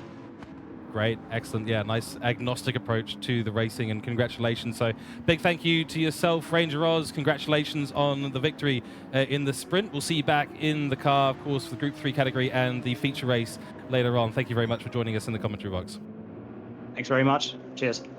and $100 in the pocket there for Ranger Oz as well for the win. 50 for second, third gets $30. So nothing too shabby in that position there, boys. And I suppose we didn't want to. What's that in Australian currency? About $12 Australian, 100 New Zealand dollars. So he'll be he'll be happy. He'll buy himself a burger. Our Don't get me resident started. Aussie skeptic at it, and doing well, I should say, as well. Let's take another quick look at the prize structure today, of course, because third place will bag you $30 in the sprint and the feature races. Second place, $50, and first place, $100, with those pole position bonuses being $30. So Captain Risky there, taking home a cool $80. Not too bad, Trev. Absolutely. I guess we'll ask Captain Risky for his shout tonight. Won it over the bar, but no, fantastic. And that's, like we said, not that these drivers need any more incentive here this afternoon, but it always helps when there's a little bit of money there at the end of it if they can get a good result here. Absolutely right. Well, we're about to go into our Group 3 category sprint, and we've got a little bit of time before we do that. So let's talk about these Group 3 cars now that we've seen what they're capable of. The 911 not bringing what we thought to the party. The Mercedes actually looking really, really strong here. Simon Bishop in P4 with regards to that. And then the party at the top, the Supras. They just seem to be a little bit unstoppable at the moment. Yeah, a bit of a surprise, that one, to be honest with you. I think we really were playing up to the Porsches. Now, one thing to remember too, guys, I think we had 7th place there was actually a Porsche with Warburton behind the wheel. But, it does make you wonder if they are a strong car later in either the sprint race or, in the 20 lapper we'll be seeing later on this afternoon. So, I'm wondering if we're giving them a fair crack by how they've qualified, whereas what sort of race car are they? And we have seen different, aspects from the drivers, how they've made things work. So it's such a variety. I don't know about you, Trev, but I'm sort of thinking, don't necessarily think the Supras will romp away from this one. I don't think so. I think the start's going to be very, very important, isn't it, guys? Especially around this Red Bull ring. The drivers who can get that strong launch off the line, and if you can get out, get some clear air, and get an early lead even, it's going to allow those drivers to set an early pace. Because as we've seen in those first couple of races, if you get caught in that mid-pack, it makes getting involved in incidents much more likely, doesn't it? Yeah, that's the interesting thing, though, with the slipstream being much stronger with these cars and being so much more reliant on the aerodynamics, you might actually be better off being in second and third place all the way throughout the race, right until that last lap when you know you can go for it. That could be the strategy from Sem here, but I completely agree the start is going to be absolutely key. There is so much power in these cars, and they are also relatively light. So there is an opportunity for wheel spin off the line when we have our false grid start. So there might be a little bit of a strategy going on just to stop those tires from spinning. We're going to need to maybe see a little bit of TC added to those cars just at the beginning of the race, and maybe even just hold it through turn 1. Why not? Just means you're guaranteed at not getting any kind of wheel slip during that first corner, which is going to be key for your first run down the straight. We're getting ready to go starting, so we'll just put this message in there for Nathan that we are ready to go, and I believe we're going to head out on track in a few moments' time. Some final thoughts before we go there. All about managing that traction control, isn't it, Mike? Yeah. And managing the tyres as well early on in this race is going to be key. Yeah, I was just saying, I was going to say, like George pointed out, yeah, I think that's a real smart thing. I mean, you may not be the great sim racer, I'm not a great sim racer, but, that sort of thinking is brilliant. And, getting the traction control makes it real smart. Right, well, here we go. Let's see what we've got. The lights are on. McEwen with Noodles, dive cable, then Simon Bishop, and 5 lights are on. Wait for them to disappear. It's a false start from Matt McEwen. He's gone too soon, and that will likely be a penalty for our race leader, and that elevates Simon Bishop in the Mercedes up into P1 immediately in this race, followed by Noodles, followed by Ranger Oz. It's all chaos happening at turn 1. Immediately, there's the 4C Group 3 car for Ranger Oz, dropping down to P5 because he's got McEwen up on his inside line. Doesn't look like there's a penalty applied for McEwen just yet. He's got the inside line on dive cable 2. So Noodles trying around the outside of turn 3. He's going to have a little bit of a battle with Matt McEwen, especially if he gets a bad run. Doesn't, though. Noodles now fighting Simon Bishop, and the Mercedes under pressure from the Supra. But that party at the beginning, the Supra party, has been completely crashed by a Mercedes AMG and Simon Bishop, who'll hold on through Slosh Gold 2x2 and 3x3 we go. And what a race start. You got to wonder whether not McEwen actually self-penalised on that one, because after the start he slowed right down, dropped back to 5th place, and now he's worked his way back up to third. So whether the stewards are going to jump on him over that or what, I do not know, and that's not for not for us to really comment. But great drive away from Bishop. And you've got to remember, Bishop was well off the pace. We said, why is he in a Mercedes when Toyota were the cars to have? And now what's he doing? Leading the jolly race. So again, we've just got to sit back and watch and just admire the talent of these drivers who can climb out of one and climb into another. And of course, Candelanian there, Paul Candelanian back in second spot there, doing a fantastic drive like we've seen him all through the day. And Matt McEwen back in third place at the moment. Then of course we've just got some quality right through the field there, Trev. And it's only early stage in this one. We just completed one lap, and thus far we haven't seen any silly nonsense go on. So again, looks like some relatively clean driving. All very clean, Mike, of course. All very respectful here. There is a Kiwi in front. What's going on here this afternoon? But for how long? Because here comes Noodles. Paul Candelonian up in towards turn 3 now. Can he get that move done? Yes, he has. And let me tell you, Simon there invited himself, he just entered a party that he wasn't invited to. The super party was crashed by the Mercedes on lap 1, but Noodles now has his nose in front as we come down here, lap 2 out of 8. Down to turn 4 at Schlossgold, approaching turn 5. All still very clean so far there, right the way throughout the field here. But Noodles is leading this one. Simon, he's very, very experienced. He won't be too concerned about that, like you said, George, at the top of this race.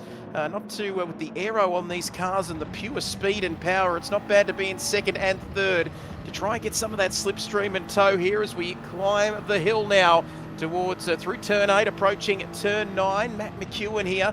He's about 7/10 off that lead, still very, very close. Ranger Oz 1.3 further back behind him there in P4 as we come through the final corner. So easy to make a mistake as you get the power down. It's all about managing the tyres, managing the traction control in these cars. Turns 3 and 9.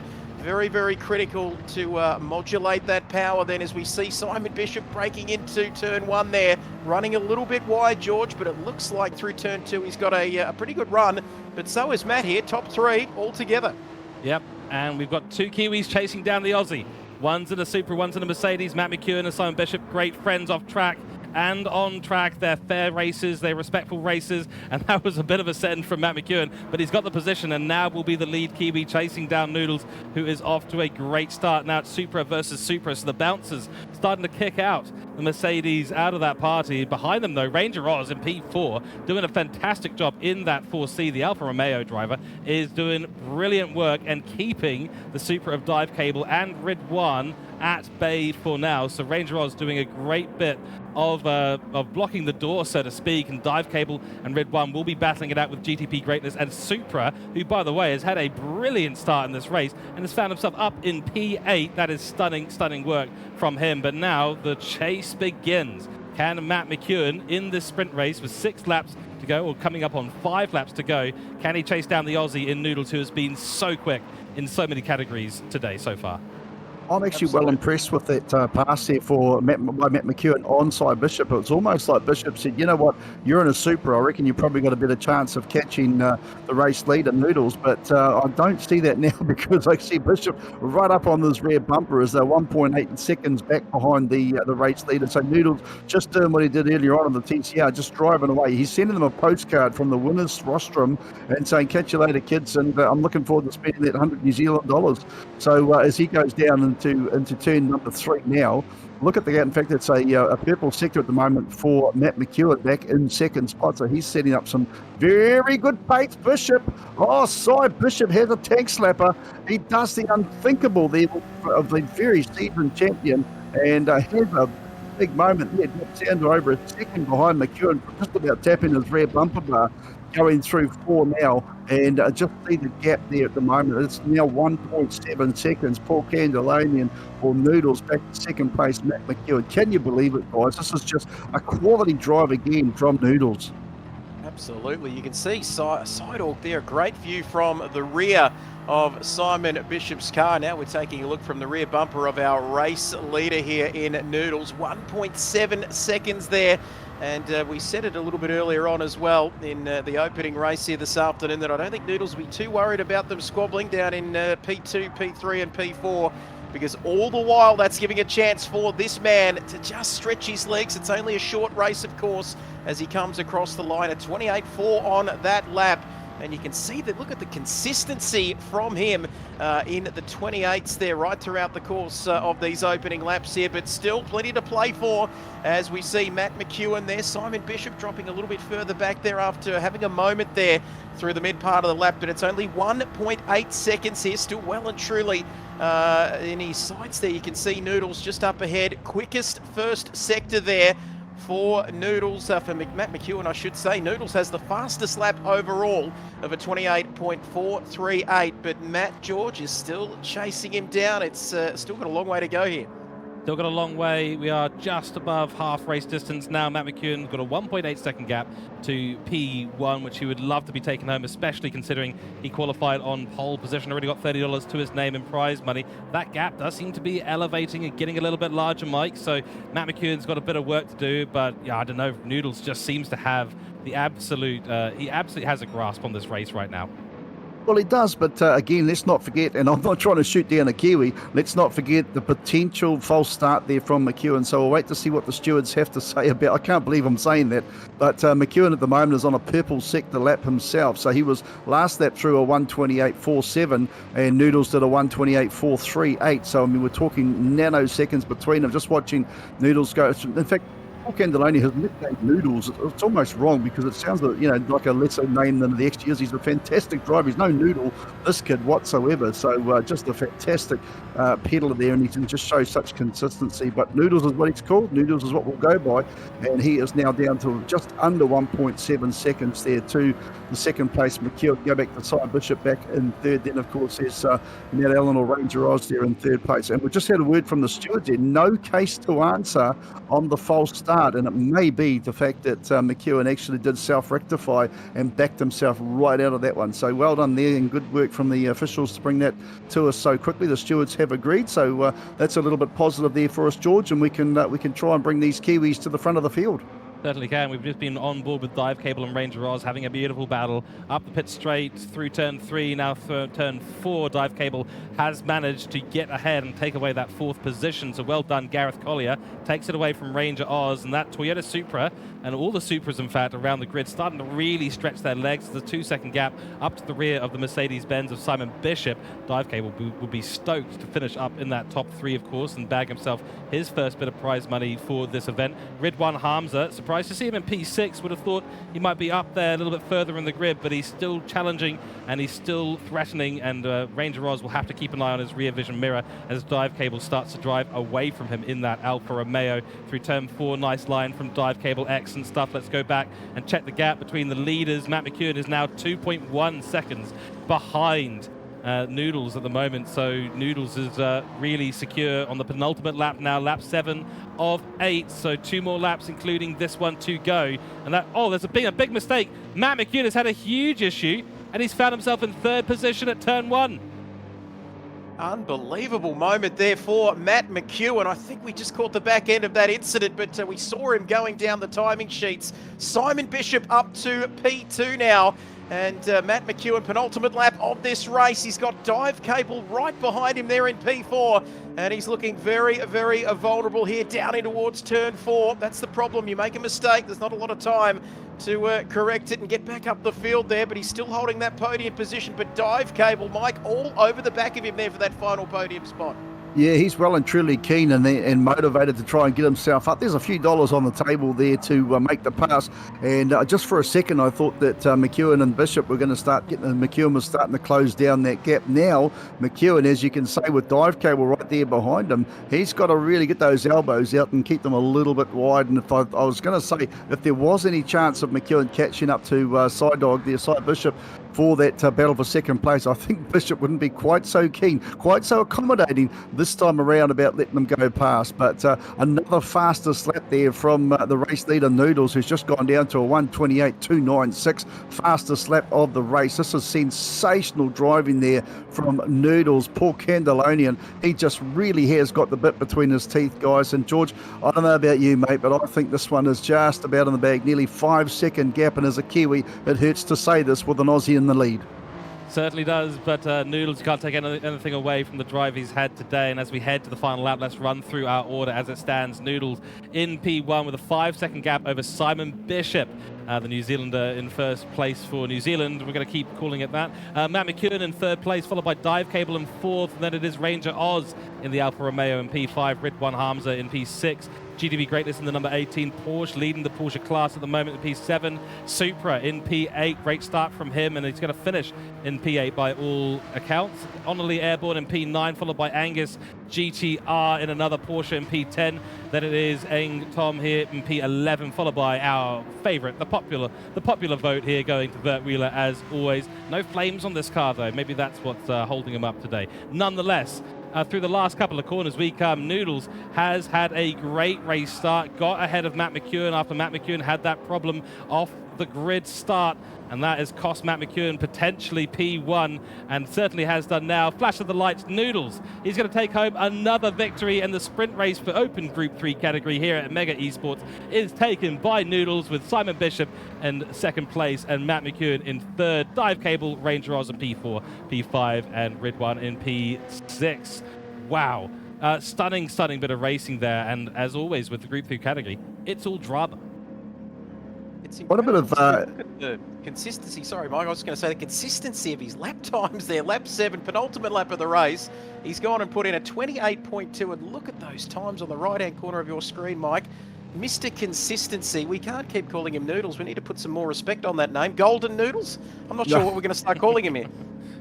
maybe fried noodles with the pace that guy's showing, but I just got to say though, he just displayed absolute perfection. I mean, we don't like to use the P word, especially with any driver out there, but you couldn't ask for better than that, guys. One thing I wouldn't mind, I don't know if we can do it as well, we'll do the driver interview with Noodles again, but I'd love to have a chat and find out what happened to McEwen so late in the place there, because obviously a lapse of concentration, or maybe just, something went wrong. I don't honestly know, but I'll see if you guys can tee that up. Doesn't really matter. I'm sure the others that are watching would probably love to know as well, being a bit of a well-known driver in the field of sim racing. But well done, absolutely pat on the back, and well done to Paul Candelonian, aka we've got to come up with a better name than Noodles, because that is one talented driver, and we'll look forward to hearing from him not too far down the track. Trev, yet again, mate, I've got to say it's a clean sweep for you Northeast Islanders. You've done pretty well. Absolutely. Mega Esports. How good is it on GT7 this afternoon? There are the results on your screen from the GT3 class race. Let's all take a breath there. But Noodles in P1, they're 5 seconds ahead of Simon Bishop. Gourmet Noodles, or Golden Noodles, I think we'll have to work out a name for him throughout the course of the rest of the day. But Simon Bishop in second. Matt McEwen, we'll have to get an idea on what happened to him, of course. A slight mistake there costing him, but still P3 in the end. Dive Cable wasn't too far behind him, a second further back there in at P4. And then Ranger Oz in P5. Ridwan in P6. Thought we might have seen him up there in that Super, of course, but still inside the top 6. GTP Greatness in the Porsche. Not a great afternoon around the Red Bull Ring for the Porsches. Then it's Supra, 14 seconds further back in P8 there as we go across the page to round out your top 10. And it's honourably airborne there in the Genesis, 17 seconds further back. Angus GTR, and once again, gentlemen, Porsches, 10th, 11th and 12th, with the People's Champion, Vert Wheeler George, down there in P12, bringing that one home this afternoon. Yeah, I have a phrase. I'll quickly say this and we'll throw it over to Mike. Whether you come last or first, if you finish the race, you're a winner in my books. Mike, over to you. Yeah, that's nice, mate. Nice words. But what I will say is I didn't actually get a chance to see whether or not Vert was going to do donuts at the end of that one. He couldn't do it in the TCR car. I went straight to off-screen with the vintage. I was hoping to see him pop in circles, but I'm sure it wasn't for lack of trying. But yeah, hey, look, that's nice that everyone's got across the strip there. But boy, there was some good action. And I don't know what you guys put in Noodles Ribena this morning there, Aussie boy, but he has certainly displayed some great driving through the course of this awesome day. I'll tell you what, he can almost call himself a professional sim racer now, because he's going to be getting paid well and truly by the end of this day. Yeah, the hourly rate for this right now for Noodles is quite high, which is good for him. Excellent stuff. We had a suggestion in chat for a nickname for Noodles, so let us know in chat if you've got any good suggestions. But Al Dente has been suggested, and I think that's quite good, actually. Al Dente, just right. Well, he can drive anything. Maybe we should call him a combination meat fried noodles or something like that. But no, look, that's sensational stuff. And nothing wrong with a bit of character. I still like the character of Bert Wheeler too, by the way, because I think the guy's got, he's got some sort of thing about him. He wants to throw circles. He wants to have a bit of cheek. And I suggest to you, if he can hear us, Bert, next time you're at the TCR race after the 20 lapper, if you want to do donuts, do it in reverse. You can't do it in the front wheel drive, but you can in reverse. So hook reverse and see what you can do. But that's probably off topic. The thing is, Mike, that they say about to finish first you must finish, but to finish last, first you've got to finish as well. But it's great to have him along. As we've got our race winner here, gourmet noodles, al dente noodles. I don't know what you've put in your noodle sachet there this morning, but you are just absolutely dominating here this afternoon, and not for the first time. We're having a chat to you post-race. Yeah, I've got you guys there. Loud and Yeah, clear. mate, we can hear you. Yeah, all good. I don't think I dominated that race. It was actually really interesting at the start. Simon got an awesome start. I think AMG is pretty rapid off the line, but no. Other than that, it went pretty smoothly. I thought McEwen was catching me towards the end, and then I saw him spun, which was unfortunate. But no, other than that, it went pretty well. I don't think I dominated the start. Now, I don't think I dominated the race. I don't know if you saw the gap between you and second place, son, but not for the first time. You have waved the Aussie flag. You've showed the rest of the field a clean set of heels. And, we had you in a front-wheel drive car doing pretty well. Now you're in a rear drive car driving very well. I mean, we can't do any more than say well done. Yeah, thanks. It's really hard to transition from a front-wheel drive to a rear-wheel drive on this game, and well, I've got to do it again soon because doing the TCR Feature Race. But no, it felt quite good out there. I think the Supra really suits the Red Bull ring with the straight line because the Supra is pretty quick, so I think that helped out a little bit. But yeah, other than that, all went smoothly. Trev was saying before that, it's going to be your shout. Is there such a thing as a sim cyber bar? You can put some cyber 4Xs on there for us dry commentators? I'll see if I can organise something. I'm not a drinker myself, but I can try and organise something for you guys. That's what we like to hear. We like to hear that. Fantastic. One question from my side is going to be thinking about the strategy, because these races so far have been all out. Go as fast as you can, sprint, don't worry about the tires, don't worry about the fuel, even though I'm sure that was a factor in, managing them a little bit, make sure you got the tires across the line. But now you've got the strategy to contend with, now you've got the pit stops to contend with. It adds a different element, and I'm sure you'll be thinking hard about what you're going to do for TCR and the Group 3 races coming up. Yeah, definitely. The fuel and tyre multipliers jumping up big time, so tyres will obviously be a big part of it, as well as fuel, so most likely be a 1 or 2 stop with the fuel and tyre multipliers, so we'll see how that goes. You're right. And the final question for us, we need to know a good nickname for you that's not Noodles. Do you have any suggestions for us in the commentary box? I think you guys can call me Kanda for my last name, so Okay. obviously, yeah, Kanda's my other nickname, so you can go with that. Great, we will go with that, Kanda. Yeah, thank you so much for jumping into the commentary box once again. Good luck. Go and get yourself prepared for the feature races coming up. We're looking forward to seeing how you do out there. And we may see you back in the commentary box once again. But thank you and well done. No worries, guys. Thank you very much. Brilliant. Great What work there a from brilliant young Noodles. man. Yeah.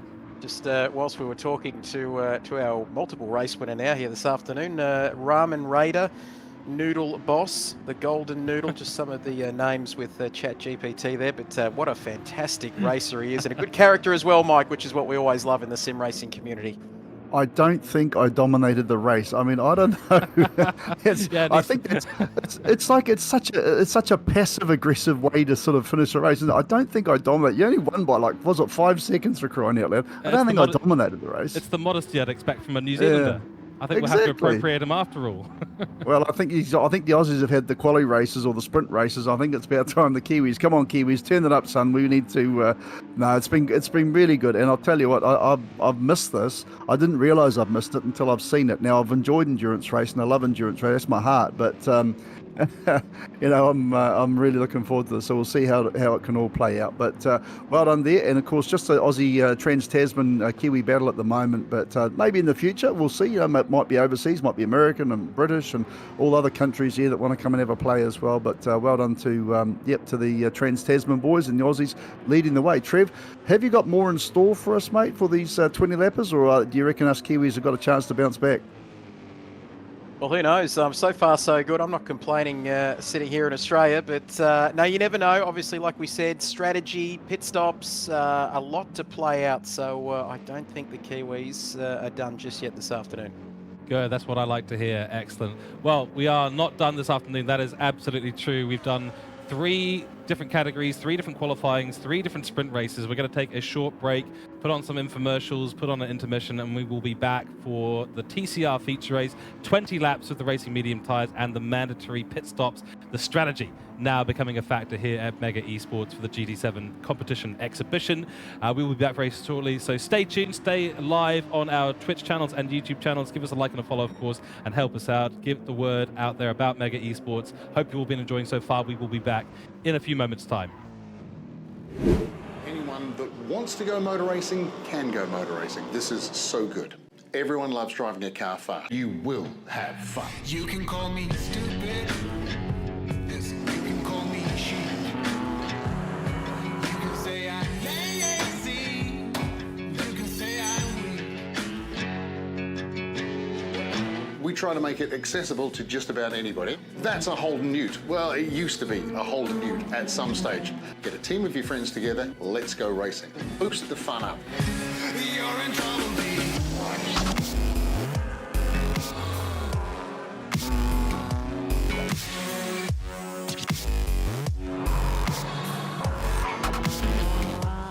The car cannot cost more than $1,000 for the initial purchase.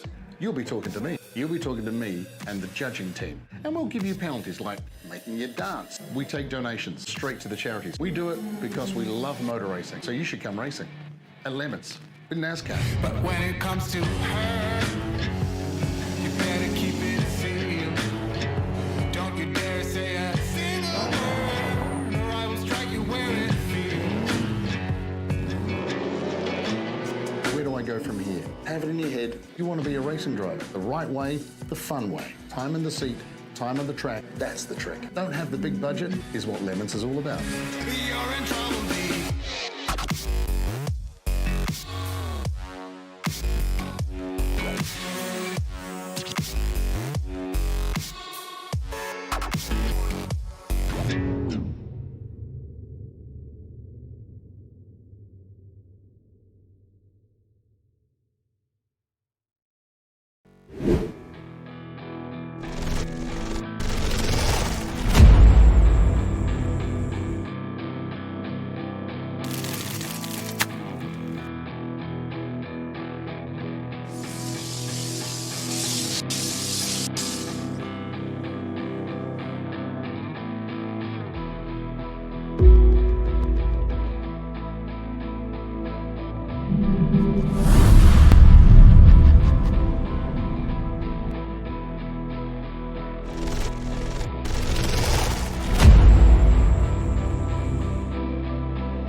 Hello and welcome back to Mega Esports. We've had our qualifyings, we've had our sprint races.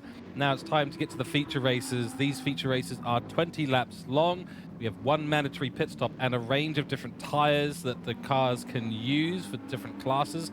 And one key thing, the most important thing to note, is that we do have 4 times fuel, 7 times tire wear. That is going to be a factor here. So look for the refueling, look for the tire changes, look for them using the mandatory tires as well. This is where the strategy comes in. It's all good if you can win a sprint race and be the fastest out there, but can you apply a good strategy as well? That is, going to be the key question. Right, now as strategy starts to enter the fold here with racing medium tires for the TCR cars and the one mandatory stop. Trev, Mike, let's go to you guys. Let's get some thoughts. Let's get some hot takes. We're going to try and get into these feature races as soon as possible to bring the racing action. So Trev and Mike, let's have some comments from you guys before we get into things. Well, completely different ball game here. Like we said, it's one thing, the sprint race is short, sharp, it's point to point, a race to the line, no pit stops in play, but this race is going to be completely different. Of course, the longer format of racing, of course, when do you come in to make your stops? The pit stop strategy will have a big part to play. Tyres as well, the medium compound, it's going to be interesting to see how the drivers manage that, but a whole different ball game, 20 laps. This is a race, not a sprint, so it's going to be interesting to see what happens. Yeah, looking forward to this one, guys. Also remember that the start of these races is the results of the sprint races, so that's how the grids are going to line up. Looking forward to seeing how this all plays out. They've all had a touch of it. I like what Noodle said earlier on, or Kanda now, is what he said at the end of that race. He's thinking about these longer distance races and 1, possibly 2 pit stops. Now that's telling. That's a big difference in itself. Was he actually giving away that he might do a 2-stopper, or was he trying to tease that he thinks a 2-stopper, but he's only going to do a 1? So all the psychology in the world, who knows what's going to happen, and I'm looking forward to it. Hold on tight, guys, because this is only just going to get better. Exactly, yeah, that's an interesting indication there with the 2-stop, and I don't know if the fuel and tire wear is going to be enough to actually mandate a 2-stop strategy, but if you want to have the better grip, if you want to have a little bit less time mucking around with low fuel or low grip out there, it might be a sensible thing to consider a 2-stop strategy. In terms of the transit time for the pit stop here, it is pretty long, so any additional pit stops you do are going to cost you a lot of time in this race. So if you are going for a 2-stop strategy, you're going to have to be lightning quick. You're going to have to be Noodles quick, Kanda quick, Matt McEwen quick, Simon Bishop quick to manage that kind of strategy. If you're not, then you're going to probably struggle to find up that time that you've lost in that pit stop. So it will be very interesting to see. I suspect the 1-stop strategy is going to be what we end up seeing most of the grid. And one thing also to point out, guys, that every single car in the TCR class is a Mazda now. that wasn't before, except Arnold Airborne, who's actually running the Suzuki Swift. Now, he's just put a cheeky comment in. He's the only non-Mazda there. Does he get a $10 bonus for, for something different? I think that's quite hard case. He gets a pat on the back from us, that's for sure, for taking the different line there. Maybe he'll do well. I actually really think the Suzuki Swift could do well at this race. I do know that we are starting soon out on track, so I'll keep an eye on it, so I may have to interrupt our conversation here. Of course, remember the prizes. I think we're actually just going straight into it. So 20 laps, beginning rapidly, but the Mazda 3 Group 4 car, Trev, that has become a staple in the TCR class today. It certainly has, and it's reliable. It's easy to handle. It's going to be interesting to see how the drivers go there. I know we're going to get back into the action very, very quickly, but we spoke about those pit stops. The one stop looks like it's going to be the preferred choice for most of the field. Like you said, you're going to have to be noodles quick to get into it, but we're almost ready to get into it here on the grid. We certainly are, and of course another false grid start here. Once again, first row of the grid is Noodles and Ranger Oz, who took out the win and P2 in the sprint race for TCR. 3 lights are on. 4, 5, wait this time. Make sure you don't get a penalty at the start. We haven't seen that so far, and it's a good start off the line for everyone on the grid, except for, I believe, that is Honorly Airborne.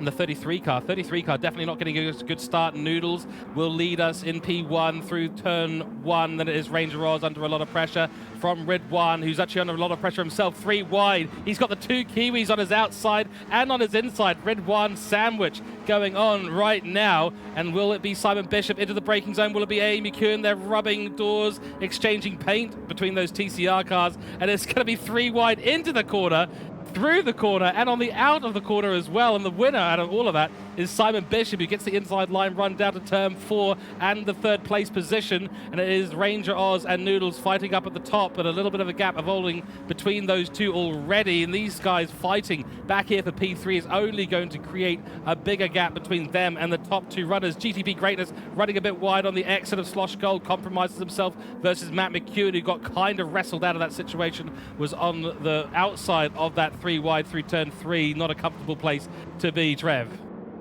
Absolutely, and boy, a lot easier up here talking about it in the commentary box, gentlemen, let me tell you. But GTP Greatness there, Rid 1 on your screen. It's a hectic start, isn't it? All of these drivers jostling for the early positions here in the early going of this 20-lap feature race. Look at that. Still, some things never change. Mike Noodles there in P1. And let me tell you, Rid 1 there down in P4, only 2/10 behind Simon Bishop there in the appropriate Red Bull livery around this Red Bull ring. Look at this. Drivers just settling into a rhythm here as we tick across the start-finish line into lap number 2. And the leader, as he's done earlier in the day, establishing a gap there while the mid-pack battles are heating up. And on this highly technical circuit here at the Red Bull Ring in the Styrian Mountains there. But Simon Bishop, but look at the battle behind, down to P9, barely a second or two covering the midfield as they are continuing to battle for position. Vert Wheeler there down into turn 3 there. The Rock goes down the inside, he says. I don't mind if I do, says the Rock there as Vert Wheeler runs wide down the back there. Flying Kiwi bringing up the rear of the field, but the Caterpillar livery for this man as we head back to the front. Matt McEwen down the inside gets that move done, but for how long here as we approach turn 6 in the mid part of the lap? They are jostling for position out there, Mike. Yeah, they well and truly are there, Trev. And I'll tell you what, I think Matt McEwen, after that last Group 3 race, he is one fired-up little Kiwi at the moment. He's all eyes forward, and it's not about the money, it's about the pride. He wants to get himself up on podium or better. So watch for Matt McEwen after making a mistake earlier on, and then in the previous rear drive Group 3 cars, absolutely gutted with himself. No one to blame, and that's what you got to do. And if you're going to get back on the horse, you got to grab those reins and really give him a good rub. And great driving again, fantastic work there from the no false starts, and that would be me. I would definitely do a false start. And Noodles fastest, no, not Noodles fastest, GTP, he's the fastest now, and the lap record, not lap record, but the fastest lap so far, 36.7. I've got a feeling, guys, it's going to come down. And also, George, we're talking about strategy. We are on to our 3rd lap now, 2 completed very, very fast laps. But what's the strategy going to be? Are we going to see 2 stoppers in here? Because I honestly thought it was a one-stop race myself. I'm not a sim racer, but Noodles has rattled me. I don't know if he's rattled anybody else in this one, George, but what do you think? Oh, in fact, I just looked back behind McEwen that time through, going through turn number 3, and he just about had a friend in his rear bumper there. It didn't actually pick up who it was. I think it was Warburton there in the 6th place car, or GTP greatness. But my word, that was close. But again, George, getting back to strategy, mate, what's your call on this one? We're not sim racers, but what do you reckon they're going to do? 1 or 2 stops? Well, I really think it is a one-stop today, but it depends so much on how you look after your tyres. Remember, the fuel as well is going to be a consideration. Use more of it, spend more time sitting still in the pit stop. But you've got that refuel rate as well to consider, how much fuel, how many litres per second. That'll cost you in overall race time. So you've got to be thinking about all of these things and taking a quick look at where your telemetry is sitting. How's my fuel level doing? How many laps can I do on that fuel? How light will the car be in relation to how much grip I've got left in the car? And I think this is why we're seeing a little bit of a conservative approach from those at the top right now. They're not keen to burn those tires up. They will have done some practice to see just how these racing medium tires do actually handle this track. And I can tell you, in these Mazda Group 4 cars, it does not handle it particularly well. You will burn up your front tires very, very easily. So if you're applying full sprint mentality to this race, you will probably find yourself having to do a 2-stop. But a little bit of conservative driving, and that is the definition, Mike and Trev, of the TCR class. It is consistency, it is smarts, it is racecraft, and really thinking about the long-term strategy in the race, because if you go full pelt, you're going to run into problems. Well, I'll tell you what, guys, I'm having a look at the tyres at the moment on various vehicles, and they are chewing. They are chewing like there's no tomorrow. I'm wondering if these tyres are even going to do 10 laps. I mean, we're talking, 20% close to it wear, if not a little bit more there for Kander at the front of the field there, who's now pulled out 1.8. In fact, Bishop's actually catch him a little bit there on that particular sector at turn 4. But these tyres are ripping to shreds, and I hope that they will get through to 10 laps. I'm starting to wonder. Rear tyres, as you mentioned, George, virtually untouched. But Trev, this is certainly going to be a bit of a battle there, and I see that Kander's gone and done a purple sector there at the moment, so he's certainly not messing around as he goes through turn number 8, and with cars behind him maintaining about 1.7 seconds back to Cy Bishop. I'm wondering if he's pushing these tyres a bit too hard. I've just jumped back to have a quick look at Cy Bishop. His tyres are in much better condition. And remember, apart from Airborne, everyone is on the same vehicle, the same Mazda 3. Absolutely. You've got to be very, very careful with your the tyres and the strategy, of course, and tyre wear, like you said, gentlemen, because you don't want to eat all that chocolate too soon. You want to have something left for the later part of the race. And you can see now, right the way throughout the field, still very, very close, but they are establishing, aren't they, a bit of a rhythm there. Line astern there, you can see Noodles, has he gone? And he's jumped away at the front now, out to a 1.8 second lead. But like you said, Mike, has he used up too much of the tyres? He's had too many of his lollies early on there, but we'll wait and see how that affects him. Simon, he's a wily old customer, isn't he? Especially on this format and GT7. He knows exactly what he's doing, and he's managing that gap back to Ridwan and Ranger Oz 3rd and 4th. Matty McEwen, GTP greatness in 6th. Dive cable, that's what we're calling him. In P7 there, Clan Feverol's close, and Ridwan with the quickest lap there too, of a 36.740, and he's currently sitting in P3 right behind Simon Bishop. In P2 there, you can see he's, I tell you what, Noodles is dominating there, but George, he's not exactly skipping off into the distance there, is he? As we see a quickest sector again from Simon. Yep, now this is interesting because Noodles, I think, is probably pushing the car just a little bit too hard. He wants to obviously build that gap. He doesn't want to give Simon Bishop the ability to save a bit of fuel in the slipstream. This is another factor that goes into it. If you're in the slipstream, you can save a little bit more fuel and follow, as closely as you need to. You don't have to go for overtaking opportunities as they approach you. You can be a bit more patient. This is the endurance mindset. This is how endurance racers think about the race. Do I overtake now? Do I wait? Where's the advantage that the other person has got over me? Where am I weak? Where do I need to be strong? And how can I then manage my resources of my tyres and fuel as effectively? And I have to say, no surprise for me that Simon Bishop has got better tyre life. The guys who've done the GT World Series driving have driven cars like the X 2019, super quick cars that require really smooth inputs into the driving wheel, into the accelerator, the brake. And I have to admit, Simon Bishop, that's probably where he's got the edge. And the likes of Matt McEwen and many others on the grid maybe got a little bit of an advantage of that. The smoother you drive, the less tires you're going to burn up. If you screech the tires, if you're pushing the car too hard, then you are going to burn out your resources. And if you burn out your resources, well, you can expect to spend more time stationary in the pit stop. But some great driving there coming from these pedalers, there's no doubt about that. And again, just looking at Bishop, his tyres, or Sidedog, his tyres are really, really good compared to the other drivers out there at the moment. He's got the best rubber on the front of that Mazda. And just interesting trying to see whether or not Airborne was actually moving himself up in that Suzuki. But maybe he needs that extra $10. I'll have to wait and see if Nismo can organise that with the boss man, because he certainly has taken the brave pills. But we'll wait and see. Oh, look, guys, I don't think these tyres are going to last 10 laps. I'm happy to be wrong. Well, what's left after 10 will not be pretty. And then you ask the question after that, do you go beyond with horrible tyres to try and have better performing tyres at the end of it? So we'll have to wait and see. But there's now we can see that the lap times are nowhere near the fastest laps we saw earlier on, which is a 1:36.74. Cy Bishop last time was a 37.0, now a 37.2 as you just cross the strip. So they are certainly dropping off in the performance stakes here, and a 37.0 there for Kander as well, who was, earlier on one of the pace setters as well. So look, there's a lot to go in this one. I'm not trying to wish ill on the drivers, of course, but watching the difference there between the tyre life. In fact, I'm going back to the race leader, who's now well past half use of wear on this left front tyre. It is shredding, absolutely unbelievable. I'm starting to think that a two-stopper may not be a silly idea. Is there enough advantage in that? Well, we'll have to wait and see. Yep, that's exactly it. It is tricky. Yep, that is very tricky. I have to say, once these tyres for these front-wheel drive cars get below 50%, they become a bit of a handful to drive. That's the question, isn't it? It's you talk about the two-stop strategy as well, as we are approaching the half-race distance.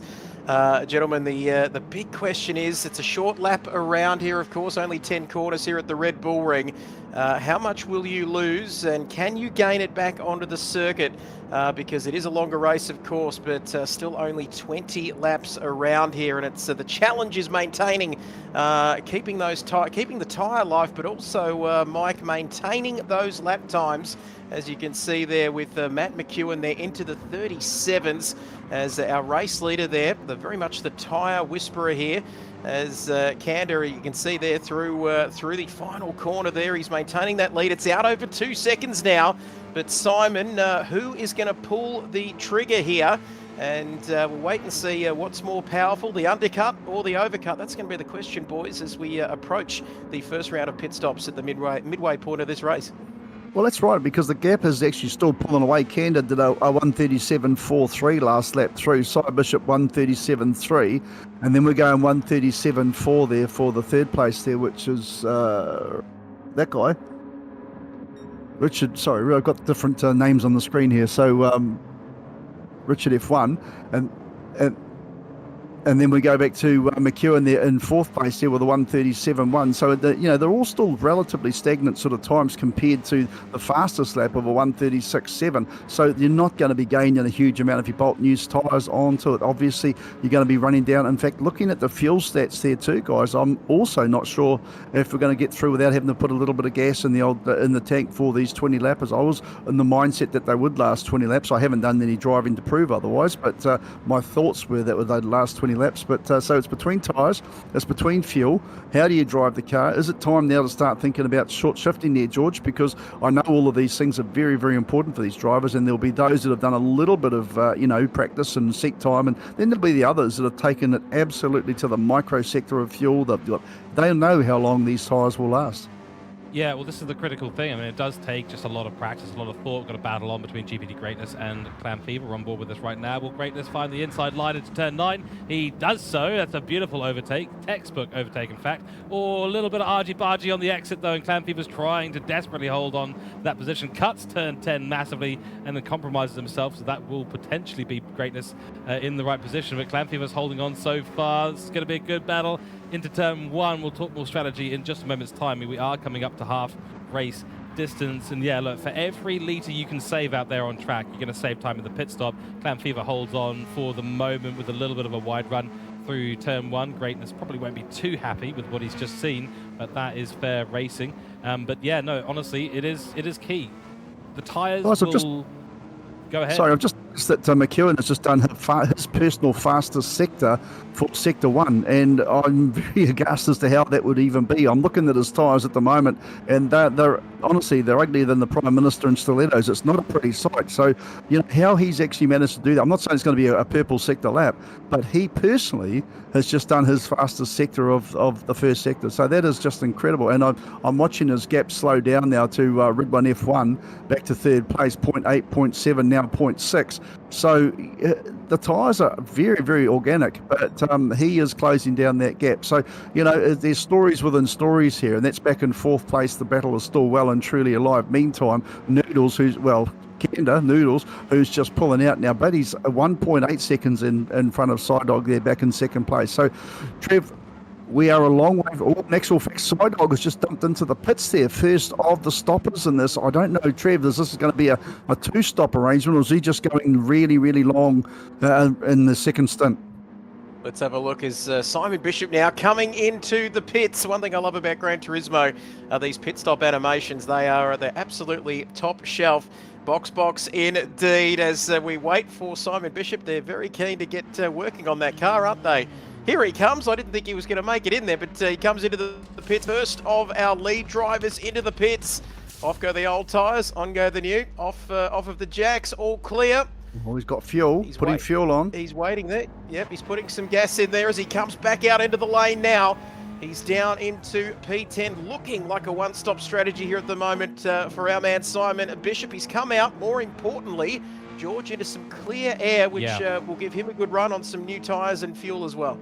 I think this is a really smart move from Simon Bishop. He doesn't have to deal with the dirty air from Noodles. There would have been a little bit of a whiff of it, and he also can just get his head down, do good laps. If he gets a couple of good out laps here, or out lap and then a couple of good hot laps after this, he will be closing up that gap massively. And it also now depends a lot on the fuel and fuel usage. He was at 47 litres when he came into the pit stop. We've got to keep a close eye on when Noodles comes in and his pit stop, because the refueling, you know, it's something like 3 litres a second. We'll have to double check the exact numbers on the refueling rate that's been set for this lobby, whether fuel is cheap or whether it's expensive in this race. I suspect the default is around 3 litres a second. So if there's much difference, that could put Simon Bishop in the box seat. He will have to contend with slightly worse tyres at the end. 43 litres on board for Noodles. So by my calculation, that could put Simon Bishop really in a good position. We've got to keep a very close eye on this. Yeah, low fuel for Rid1. Ranger Oz, though, on 53 litres of fuel. Clan Fever 39, Dive Cable 42. So a bit more time stopped than that. I think Ranger Oz could be potentially in the box seat for this one. We'll keep an eye. Simon Bishop where is he? He is now currently somewhere miles down in P10. He's just coming around the last corner right now. Keep a close eye on this one. It's going to be really, really close. Noodles is filling up. How much fuel does he take? Less fuel on board than we saw Simon Bishop take. Where's Simon Bishop? He's just coming up to the first corner. There he is coming into it. So he's still disadvantaged. Actually, really worked out well for Noodles in this situation, but will he have the speed? Let's see. He's got the speed. He's still in P4. Simon Bishop has got past Ranger Oz. So Ranger Oz has actually gone past Rid1 in this situation. Rid1 losing out in that pit stop. So big switch up. Simon Bishop now, though, with warm tyres, plenty of fuel on board for the remainder of the race. He can go full hammer and tong and see if he can catch up to the back of Noodles. He's cut that gap by nearly 0.7 of a second, and he's going to be in the right position in this race, guys. This is big. He's done the undercut, but I'll tell you one thing that really worked in the favour of Ranger Oz back in 6th place. No fuel. Came in, tyres, and straight out. So that gas that he managed to save 10 litres on everybody else, that was outstanding. How he could do that and still be so handily placed to come out now right on the back bumper bar of Psydog is just exceptional. So, you know, that's a massive gain. I have no idea how you could do that. I'd be an absolute fumbling moron when it comes to sim racing compared to how these guys can do such a good strategy now. Unfortunately, torch. In fact, McEwen's just come in, who was the provisional race leader after everyone else has had their stops. So the first of the stoppers is Noodles, who's in 4th place at the moment, and looking to obviously try and at least gain on McEwen. We'll have to wait and see where he's at the moment. He's coming through the final turn. McEwen, in the meantime, goes into the pit, and we'll chuck some jungle juice and some new boots on the old girl and get her back out there as quick as he can. But there is the pass, an easy pass there for Noodles. I don't think Kiwi has come into the pits just yet, so back in the 2nd spot on the track. But is it on a 2nd spot? I don't believe there for Noodles, who's now pulled out just on 2 seconds of a gap to Sidedog back to 3rd place. And McEwen's still sitting there in the pits and getting himself back out. In fact, is back out on the track there now. So great stuff there from him. But, I'm very impressed, guys, with Ranger Oz. That fuel save that he managed to do in that first stint, that could be a massive game changer. If he's able to drive the car that fast and save that much fuel, watch out for him in the next 8 laps' time. Could be the difference, couldn't it, here, gentlemen, as we see Simon Bishop. There is not much he cannot do, this man, Simon Bishop, except maybe get a sponsorship for Head & Shoulders. But apart from that, he is absolutely flying at the moment. P3 for him. And could this be the difference? Of course, coming in early, trying to get the jump on the race strategy. He's got Ranger Oz just behind him. 2.2 now there for Noodles, and Flying Kiwi flying out front, though, with 8 laps to go. So it's all a matter still of tyre management, fuel management here as well. And let's have a look at that. Thank you to everybody in the comments. Rain of Fire there, just advising us that he doesn't even think Ashley and Martin could get that hair back for Simon, but we'll keep pushing on there. GTP greatness in P8 now, and this is a good battle here, George, right throughout the field here. P8 and P9, this is getting spicy. It certainly is. Yeah, these guys have been fighting really, really toughly all the way through. Flying Kiwi does now jump into the pits. 23 litres on board. We saw that, the longer you spend refueling, the more time you're just going to lose out on track. You want to keep the car moving as much as possible. This is why Ranger Oz's strategy of saving more fuel may work out to his advantage. He's still in the slipstream in P3 of Simon Bishop. So this could work out his way for sure. But Noodles, I just want to call this attention. 2.6 second gap, and he's just set the fastest lap of this race, a 1:36.4, and I really thought that Simon Bishop had the fuel, had the tyres now to go after this man, but Noodles has just put the foot down and said, nope, you know what, you're not going to catch me. I may have came in a little bit later, but I've got tyres to spare, I've got fuel to spare, and the 87 car is just flying away with it once again. It's absolutely, it is, I mean, I was hesitant to use the word dominant, but this now is being dominant in this race. We're 13 laps into a 20-lap race. The strategies have all come to their conclusion for the most part, and now it's down to the drivers to see it through to the end. Yeah, the drivers are doing particularly well, but what Ranger Oz did was saving fuel was great. It saved them a lot of time in the pits, but now you can see Sidog slowly pulling away. Sidog as well is just on a purple sector there for sector 1 and just didn't in fact he's just dropped down to 2/10 off for sector 2, and looks like there's someone in the background there doing a big old Oji disappearing act. I think that was McEwen. Oh, it was Ridwan, yes. Ridwan Hamza is off the track and he's stopped. This is something that I've seen before with him. It's been a failure of hardware, but we've got people leaving the room. GDB Greatness is also disconnected as well, so some drama. Ridwan has left the room now, so we've got 2 people who've had disconnect from the lobby. Something technical is happening in the background, and it is a little bit of a technical disaster for us here in the TCR Feature Race, and that's P4 Ridwan gone from this race, whether that was a hardware failure on his side or whether there's something happening with our lobby right now. Let's hope that it remains stable through the remainder of this race. Oh, you hate to see it, guys. You hate to see it. Yeah, that's gut-wrenching. Absolutely gut-wrenching, because they're well-deserved drivers there to at least get a finish, but no one wants to see that, as we see Ranger Oz starting to poke up. In fact, Ranger Oz is just purple sectored sector 1 now, so Ranger Oz in 3rd place at the moment. Keep an eye on this driver. He's really starting to throw the gauntlet down to Sidog, who's currently in 2nd place. Total of 3.5 seconds off the leaders. Noodles just pulls away. He's gone. He's out of here.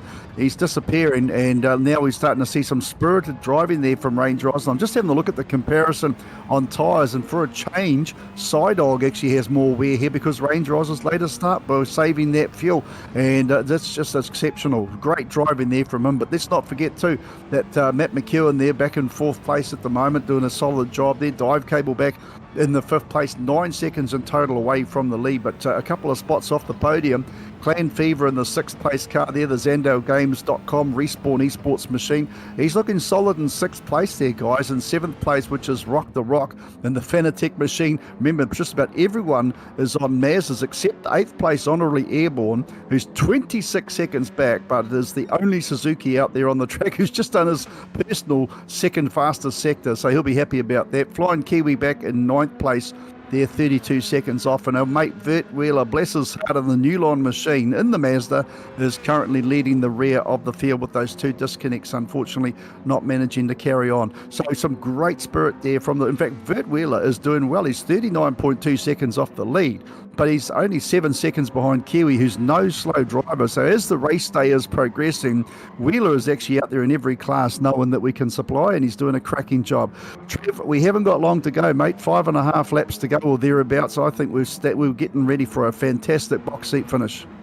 Absolutely, and how good is it? Mega Esports, Gran Turismo 7, and we will be hosting a variety of events, of course, GT7 ACC later this month. But let's get back to this battle.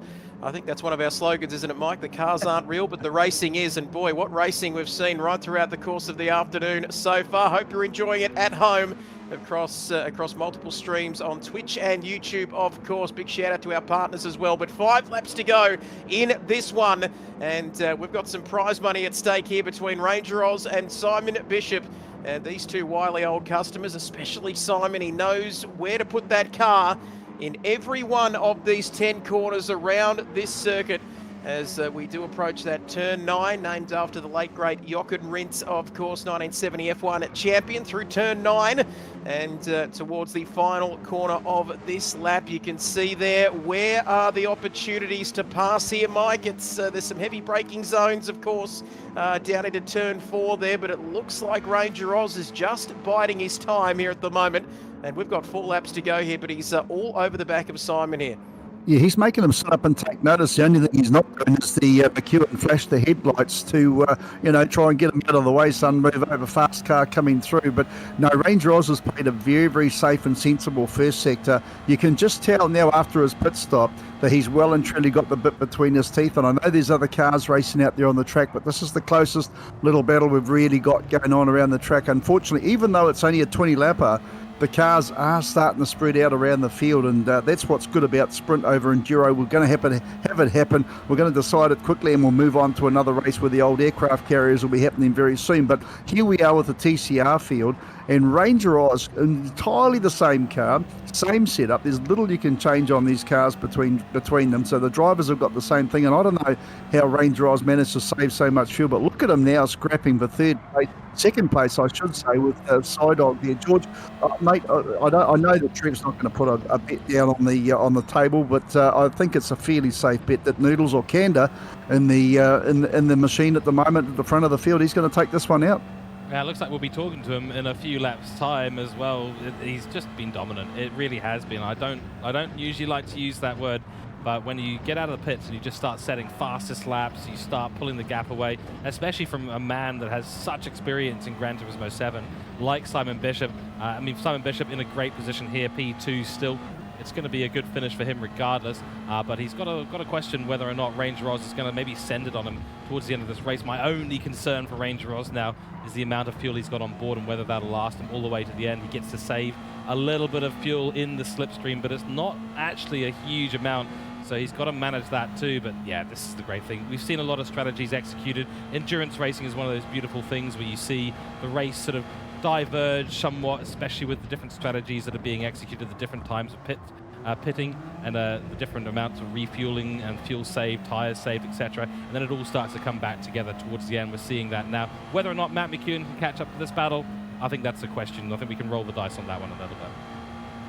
Yeah, well and truly. And I'll tell you, I also see that Ranger Oz, he's done such a good job on saving fuel that he's not actually that far behind Sidog as far as how the fuel consumption's going. Bearing in mind, Sidog put on what looked to be around about 15 litres of fuel there, Trev. So this Aussie, he certainly knows how to look after his fuel. Meantime, Sidog, looking at the tyre wear on Simon Bishop in the second place car, go back to Ranger Oz, who's actually got a bit of an improvement on the old tread wear there from his side, but jumping at the front, Noodles as well, the race leader, is actually still got pretty good tread under him as well. So, and going by the pace where his last lap was a 37.4, he's actually a full second slower than the fastest lap that he set back in lap number 12 as we just about finished lap number 17. Trev, look, I'm going to try and say this. I'm not to put the commentator's curse on and break the Aussie deadlock, but Noodles Kanda has got this one in the bag, surely.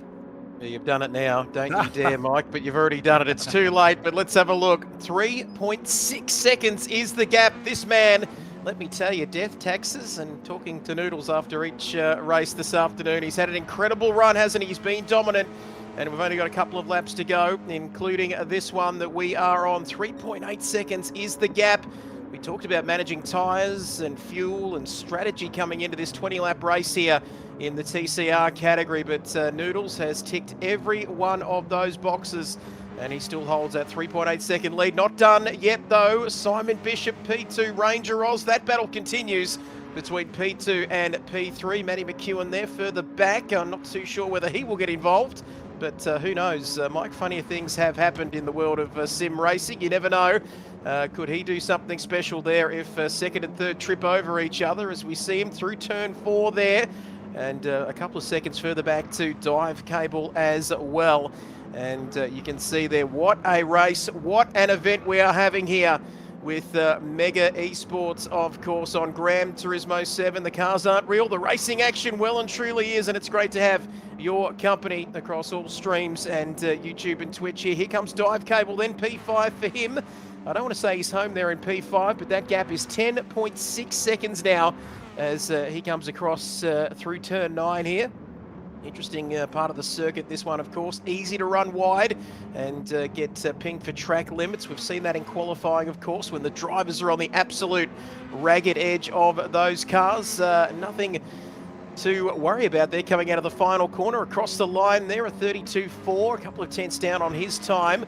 As we see now, penultimate lap of this race. It's all coming down to a grandstand finish here, George. Noodles might be in P1 there, but still P2 and P3 well and truly up for grabs. That's right, and we've had confirmation the broadcasting team will give us some telemetry for these last couple of laps, so that is getting turned on, as I understand it, right now.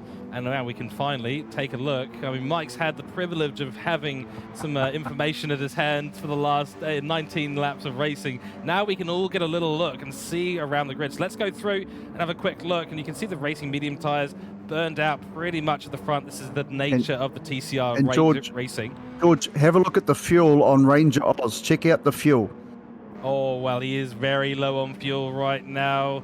I think he's got just enough to get through, because he did have, what, 53 litres, wasn't it, when he came into the pit stop, and he didn't refuel, so he's made it pretty well through this race without having to deal with the flashing red light right up until this point, but should be just enough fuel on board to get him all the way through the remainder of this race. The question is, does he have enough, bandwidth on that fuel tank to get past Simon Bishop? He's closed up through this last sector here, and he's right on the rear of him, so he might be thinking, okay, I know I've got enough fuel on board, now it's time to push, now it's time to put some pressure on this Kiwi ahead, and he might be in for the move right now. Simon Bishop is going to have to go defensive, and into turn 1 we go side by side. Oh, this is big. This is a big effort there from Ranger Oz, and big kahunas to not put any fuel on board at all. This has been very, very in his favour. His fuel light's been on for over 3/4 of a lap. He's got one more lap to go. And Trev, I don't know about you, mate, but I'm nervous for him. I know he's a very talented driver. I know he's been calculating this one, and he's had the ability of slipstream in the back end of Sidog, but a lap and 3/4 on the red light, mate. You probably know better than I. Has he got enough gas in the tank to finish? Well, he's running on the smell of an oily rag at the moment, as they say, Mike. But let me tell you, he's gone defensive there, Ranger Oz. Is he going to have enough juice to get this thing home with roughly 3/4 of a lap to go here? Down into turn 4. Always a tricky braking zone here. Simon on the outside. Ranger Oz says, you know what, I'll go down the inside there for good measure. But he's got that move done. But look at the fuel in this car. And the last thing you want is anything red and blinking there on the last lap of this race in that Mazda there. Back to Simon Bishop now. Not not that great in terms of fuel either, but we can see final lap of this race and turn 7 and 8 for the final time. Who's it going to be? Is it going to be Australia or New Zealand? I know Mike's on the edge of his seat there, but a grandstand finish coming up. Noodles is going to get it done. We know that. That's a certainty for us. But Ranger Oz now down the inside of turn 9. We've only got 1 quarter to go here. Simon, all 4 wheels off. Anyway, we'll look at that a bit later. But out of the final corner they come. And Ranger Oz is going to get the job done, but only just across the line. Done. Well what done. a finish to this race, as you can see there. P4 for Matty McEwen. Dive cable coming home in P5. But there's our race winner, and wow, the action just keeps getting better and better, gentlemen, here this afternoon. Wow. 0.123 of a second between second and third. I think Ranger Oz ran out of fuel. I think Sidog pushed him across the line just about. What a drive. Absolutely well done. Noodles the race winner. Ranger Oz in second place. Sidog in third. McEwen in fourth. Dive Cable in fifth. Clan Fever in sixth. Seventh place Rock the Rock. Eighth place Honourably Airborne. Ninth place Flying Kiwi. And Vert Wheeler, here he comes through the final corner. Down the start finish straight, 54 seconds off the lead, but the Newland Caterpillar Mazda 3 will come through and take the finish as well. Guys, on the edge of my seat, and another Aussie one too. I don't know about you, Trev. What's going on here, mate? I tried everything. I tried the commentator's curse. I tried to sound friendly. I was trying to be a bit nasty, but these boys of yours, Ranger Oz and importantly Noodles, man, these guys have got it today. Like I said, everything's good in the world then, isn't it, when the Aussies keep winning there? But as we take a look at the final results then, and from the first feature race, of course, still 2 to come throughout the rest of the afternoon. But Noodles taking victory there. It's becoming a rite of passage, isn't it, for him? P1 in the end, 4.2 ahead of Ranger Oz and Simon. Nothing to split those two across the finish line, as you saw on your screens. Matty McEwen in fourth there, 7.6 further back. Dive Cable in fifth. Clan Fever in 6th, 7th for Rock the Rock there, 26 further back, and there's something about that Suzuki Swift going around the track that was great to see as well. P8 as we cross the page, Flying Kiwi there for Hooncorp in P9. Vert Wheeler, not a bad result for him, first time inside that top 10. GTP Greatness and Ridwan experiencing disconnections, unfortunately for them. DNF for those two. But what an incredible finish. And once again, following the theme of today, we've seen incredible wheel-to-wheel racing action. We certainly that have, was clean. That was clean, though, wasn't it? I mean, that final pass, Sidog could have got really, overly defensive. Ranger Oz had the pace. And again, I just got a pat on the back of these drivers. I know there's stewards to look at various things in any given race. I don't know if they're going to be very busy after what I've seen in these first 4 races, gentlemen. And George, I don't really mind who wins, mate, at the end of the day. If we see quality driving like that, I say welcome all of these drivers, and may we see them many more times in the future. Yeah, I couldn't agree more. And when you see good racing like this, it's just, it just provides good entertainment value at the end of the day. And these guys will be going home and thinking, yeah, you know what, I had a good race. And I'm sure that any commiserations that they need to pass on to other drivers or any bad feelings about the race, I'm sure they'll disappear rapidly because it's been great. And of course, top 3 get a prize regardless. So, if you're in the top 3, whether you finish P1, P2, P3, yes, there's a bit of a monetary difference there, but some great racing action. And I'm sure all the drivers out there, even our favorite Vert Wheeler, will be having a great time out on track. So there you go. That's your prize structure once again. And it does mean Noodles will be in the commentary box shortly for his next interview. Still got potential chance to get back here once again after this. I've got a couple of things to do in the background, so I'm going to leave it to yourself, Mike, and Trev for the next few minutes while I get a few things sorted out in the background. Absolutely, and taking a look at that prize structure, he's going to have to go down to his local bank, I think, Mike, and sort out some vault or something, because look at that. First place for the sprint and feature races, $100, of course. Second place, $50. Third, bringing home $30 as well, and also to the qualifying pole position bonus, based, of course, on any steward's inquiries.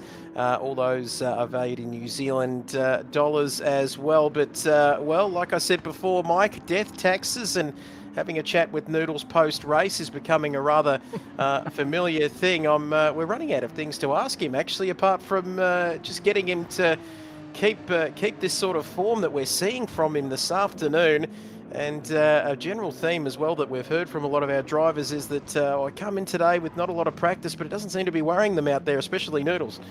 No, that's right. And I suppose all we can really ask him is about how much practice he'd done beforehand. Did he have a strategy? Did it run to how he thought it was going to run on this earlier practice and things like that? But look, it was just a sensational drive. I mean, I don't know of any more positives we can say to him. He's probably heard just about everything we can come up with. But he's still not over for the day. He's still got plenty more to come. How's he feeling and things like that? But Noodles, Candor, whatever we want to call them, this is the sort of thing we want to see and appreciate and pat on the back and celebrate as well there too. So good on him. And, it just goes to show if you want to be the best, you got to beat the best. And at the moment, he is the best. So everyone else is just going to have to step up their game. Trev, I think Noodles might be in there with us at the moment there, mate. Can you hear us? Yeah, I've got you guys. Mate, what is it going to take for us Kiwis to take care of you, mate? Because, I mean, you're just showing us how to drive, and we thought we knew what we were doing. We've got Jim Richards, we've had Greg Murphy, we've got Scott Dixon, and we've got guys like that out there. We've got SVG, don't forget his hours, don't try and claim him. But what's in your Ribena, mate? Why are you so fast? You're just dominant. I don't know. I think just the combinations just suit me. I've got no other answer, to be honest. I don't be embarrassed about that, mate, because we have to celebrate, results like this. It's not going to happen every time. And all Aussie, New Zealand jokes aside, well done. And I hope that, I hope that it continues on for you for the day and for the future. Have you got aspirations to do, GT regional racing, Asia Pacific, stuff like that? Probably not at the moment, just because I'm pretty busy with other things. But no, when I have the chance, I just like to go out and race, really. It's about it. I'll let Trev ask you some questions now, so he'll understand what you're saying. He's an Aussie. Good. Yes, I can translate. But Noodles, thank you, Paul, for joining us once again. I'm sure if there's anything we miss actually in these interviews, I'm sure that we might hear from you again. So if we've missed anything, we might hear from you again in the future races, mate. But talk us through it once again. Same strategy. You seem to be just getting that lead, get off to a good start, get into some clear air, and obviously pit stop strategy worked out well for you, and you've managed to take home P1 again. Yeah, thanks, Trev.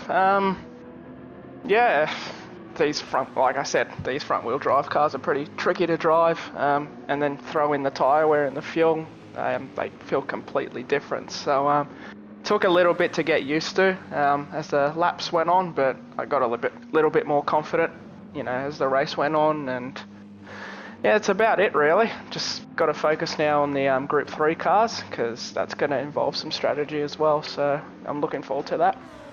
Yeah, from my side, how much practice or thought did go into the strategy today? Because we saw you come in with a fairly large amount of fuel. You refueled to 66 litres, pretty much on the dot. Are you using the in-game marker? Are you doing the practice to figure out the exact right amount of fuel to bring to this race? We did notice that Simon Bishop and the others did pit a little bit earlier than you as well. Certainly Simon did. The rest pitted at about half race distance. Once lap 10 had completed, was the plan just, okay, 50-50 the strategy, go down the middle, figure out the amount of fuel for the remaining part of the race, just chuck that in and then go for it, because you came out with this pretty small gap. It's only 1.3 seconds, and we thought Simon Bishop might get you in that pit strategy. Yeah, no, I was always going to pit halfway through the race, so lap 10, and I always like to put in a little bit more fuel just in case I run out, so an extra lap worth of fuel. I can tell you all the commentators are smiling, going, yeah, that's the right thing to do, because when we see someone run out of fuel right at the end of the race, which one person, Ranger Ross, who we heard from in the previous races, he did basically run out of fuel right on the line.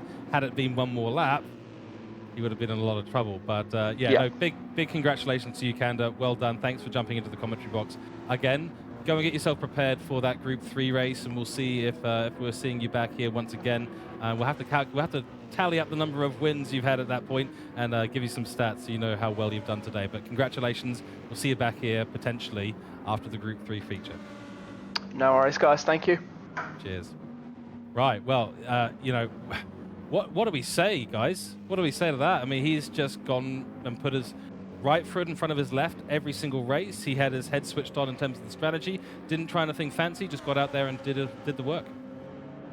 And he Yeah, keeps talking honestly, about, guys, sorry, mate. I'm just going to say it right now. I don't think the guy can be beaten. You know, it's just he's just got the mindset. He doesn't think he's doing that well. He thinks he's just driving the car. He's, you know, and we've got to also remember Ranger Oz took no fuel, so would have made a huge gain of time in the pits. And you know, I think that was a car that's a driver we need to celebrate too for how well they did. You know, and right to the end, come up the second. Bold move there, Trev, to take no fuel whatsoever. I'm well impressed with that, and I think that was, and I don't mean this nastily, I think that was the drive of the race. Take nothing away from the win there from Kanda. Absolutely, couldn't agree more. Very brave move, wasn't it? You know, not taking on that extra fuel. Got there in the end, like you said, George. Another lap might have been a different story there, but biggest risk of all, not to take one. We saw him finish in P2, but there's no, you can't really. We talk about. You know, we talk about obviously Noodles there, and we've heard from him once again after that race. He talks about how he's not dominating, and he doesn't think he's going that well. I'd hate to see if he was dominating, what it would look like. But he's doing a fantastic job, and as we said, fair chance we might be talking to him after that GT3 race later. We shall see. Yeah, he's certainly very, very comfortable at the moment. He's relaxed, so that's a great sign for his upcoming races. He's certainly going to need that in a 20-lap Group 3 race. All right, next up on the event schedule, it's 20 laps of Vintage Classic. We're back with the Wicked Fabrication GT51 cars.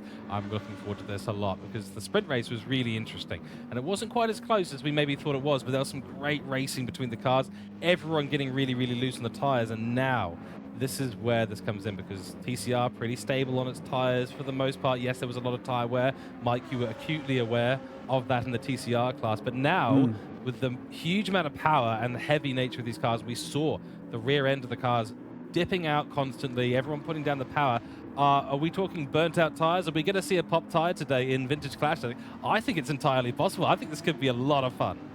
Yeah, I think so. I think we saw some of the guys earlier on, you know, throwing the rear end out, doing the big smokies to try and, you know, leaving the licorice strips on the track. And look, you know, it'll be an interesting one to watch, no doubt. At least one pit stop, obviously, they need to. But if you know, seven times tire wear again, yeah. So just getting the confirmation there from Nismo. So you know, if that's what we saw those TCR cars chewing up on the fronts, I've got a feeling we're going to see the same thing on the rear of the old flying aircraft carriers. But we'll wait and see. I mean, it's going to be an interesting one, this one, and you know, there's another $180 on the line for the three for the podium, and we'll see how it goes. Starting this race from how the sprint race finished, it's going to be certainly on for young and old. I'm getting a little bit emotional here, guys. We've only got two feature races left. The day's gone very, very quickly. It flies when you're having fun. But Captain Risky in these vintage cars too. He's going to be the one to watch there, as well as we saw in the race a little bit earlier on. And Ranger Oz, the usual names, Matty McEwen, Ridwan as well. Plenty to look forward to. But 20 laps coming up here as well. All about the management, of course, like we said on in terms of strategy. Another 20 laps though. Cannot wait. Going to be brilliant. Yeah, we're about to go racing here in the Vintage Classic class. I remember big thanks to our broadcast platforms, NZ Sim Racing TV, Kid Buyers, of course, and Nismo Nath. Thank you for providing the Twitch streams today. Really appreciate that. Of course, big thanks to Nathan Howe in the background organising things for Mega Esports. It does bring a little bit of a tear to my eye that we're thinking this is the second to last race of the day because it's been so exciting. Qualifyings were incredible. The sprints were incredible. Our first feature race was brilliant. Now let's go on track for the second. Cannot wait. Looking forward to it. Let's get this one underway here. Okay, here we go. There's something a little bit wrong with the stream capture. Just give me 1 second here.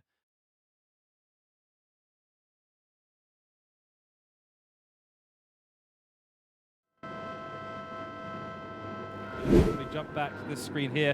We're about to get going. 5 lights are on. My apologies for that. It is a Vintage Classic. Good start from all those out on the grid. Looks like Dive Cable had a really good jump there. Captain Risky might be at risk early on. No inside line for Matt McEwen. In fact, he's defending the inside line now versus Captain Risky. And it's going to be a risky move into turn 1. We go up the hill for the first time. Ranger Oz in the 82 car leading us away in this race, followed by Matt McEwen. GTP greatness from absolutely nowhere, the number 18 car up into P3. Freelix as well with the fabulous Hornet of Ridwan Hamza in P5, holding the inside line. Can he send it on Freelix? He can. It is P4 for Ridwan Hamza. Great move early on from him. The General Lee car, number 1 car of Denga's 1 in P7, followed by the 193 in P8. Stunning work, but Ranger Oz showing us the form that he showed in the sprint race, now bringing that to the feature race and is leading us in P1, followed by Matt McEwen, hot on his heels. The lights are on because we're a little bit later in the afternoon here, Trev.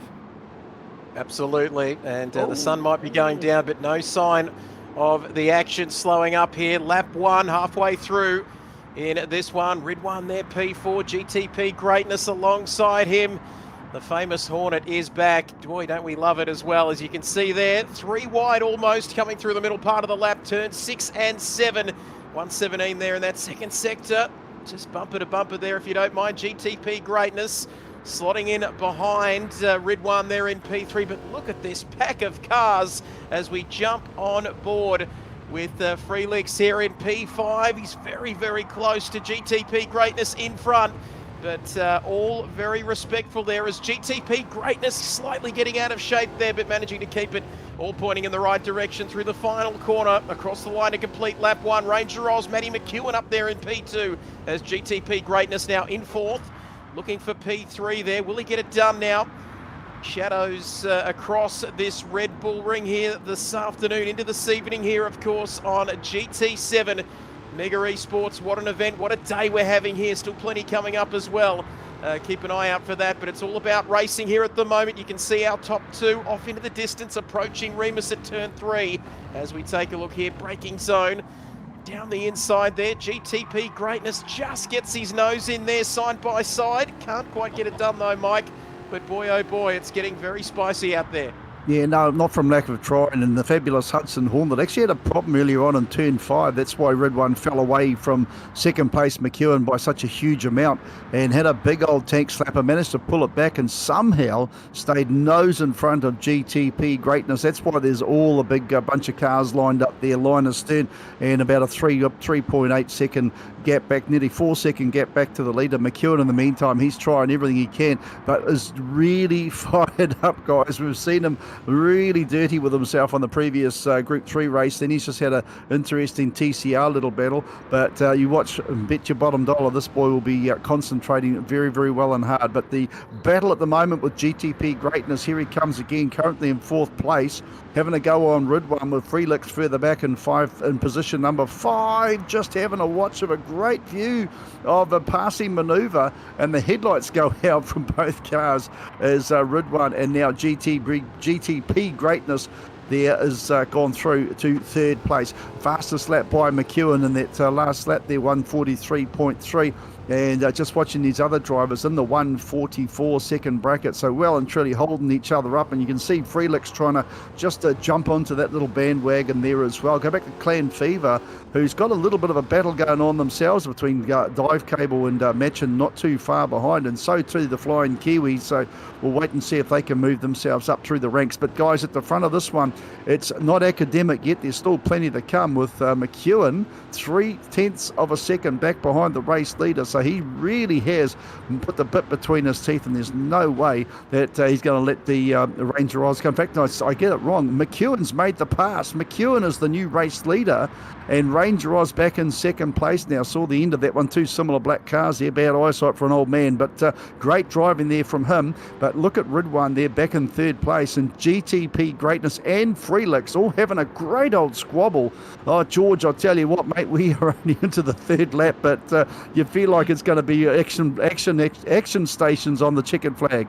Yeah, for some it's going to feel like a very quick race. For some it's going to feel like a very long race. This is going to be a very entertaining race for everyone. That is for sure. Look how close this battle pack is here. P3, 4, 5, 6, 7, all going for it. And there is money available where GTP Greatness has currently got his car. McEwen, great move there. Didn't actually end up seeing that on the broadcast, unfortunately. But what a move, and takes away. This is one of the first times in today's events that we've had a Kiwi leading for a significant portion of the race. Since we are 3 laps in, I guess 1 lap is technically, or even half a lap, is technically a significant portion. Let's hope that Matt McEwen can hold on to to it. The question is going to be, and this is something that I'm totally unawares of how this works with these cars, what is the tire life going to be? What is the fuel life going to be? And how is that going to affect us in the pit strategy? Right now, so close. Oh, red one nearly into the back of GTP Greatness, has to take the wide line, just keeps it out of the barrier. So does Clan Fever, keeps it out of the barrier on the wide line. And they're 2 by 2, side by side. By the way, I've got to call attention to this.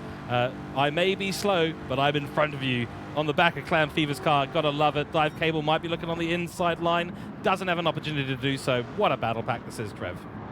Absolutely. The Hudson Hornet there didn't get, I was about to say running wide there through turn 1, again out of turn 3. But you can see, look at this, 2 by 2. Noah's Ark here at the moment as the famous Hornet in P4. Make P4 now, make that, look at this down the inside. And Freelix there as well, getting amongst it.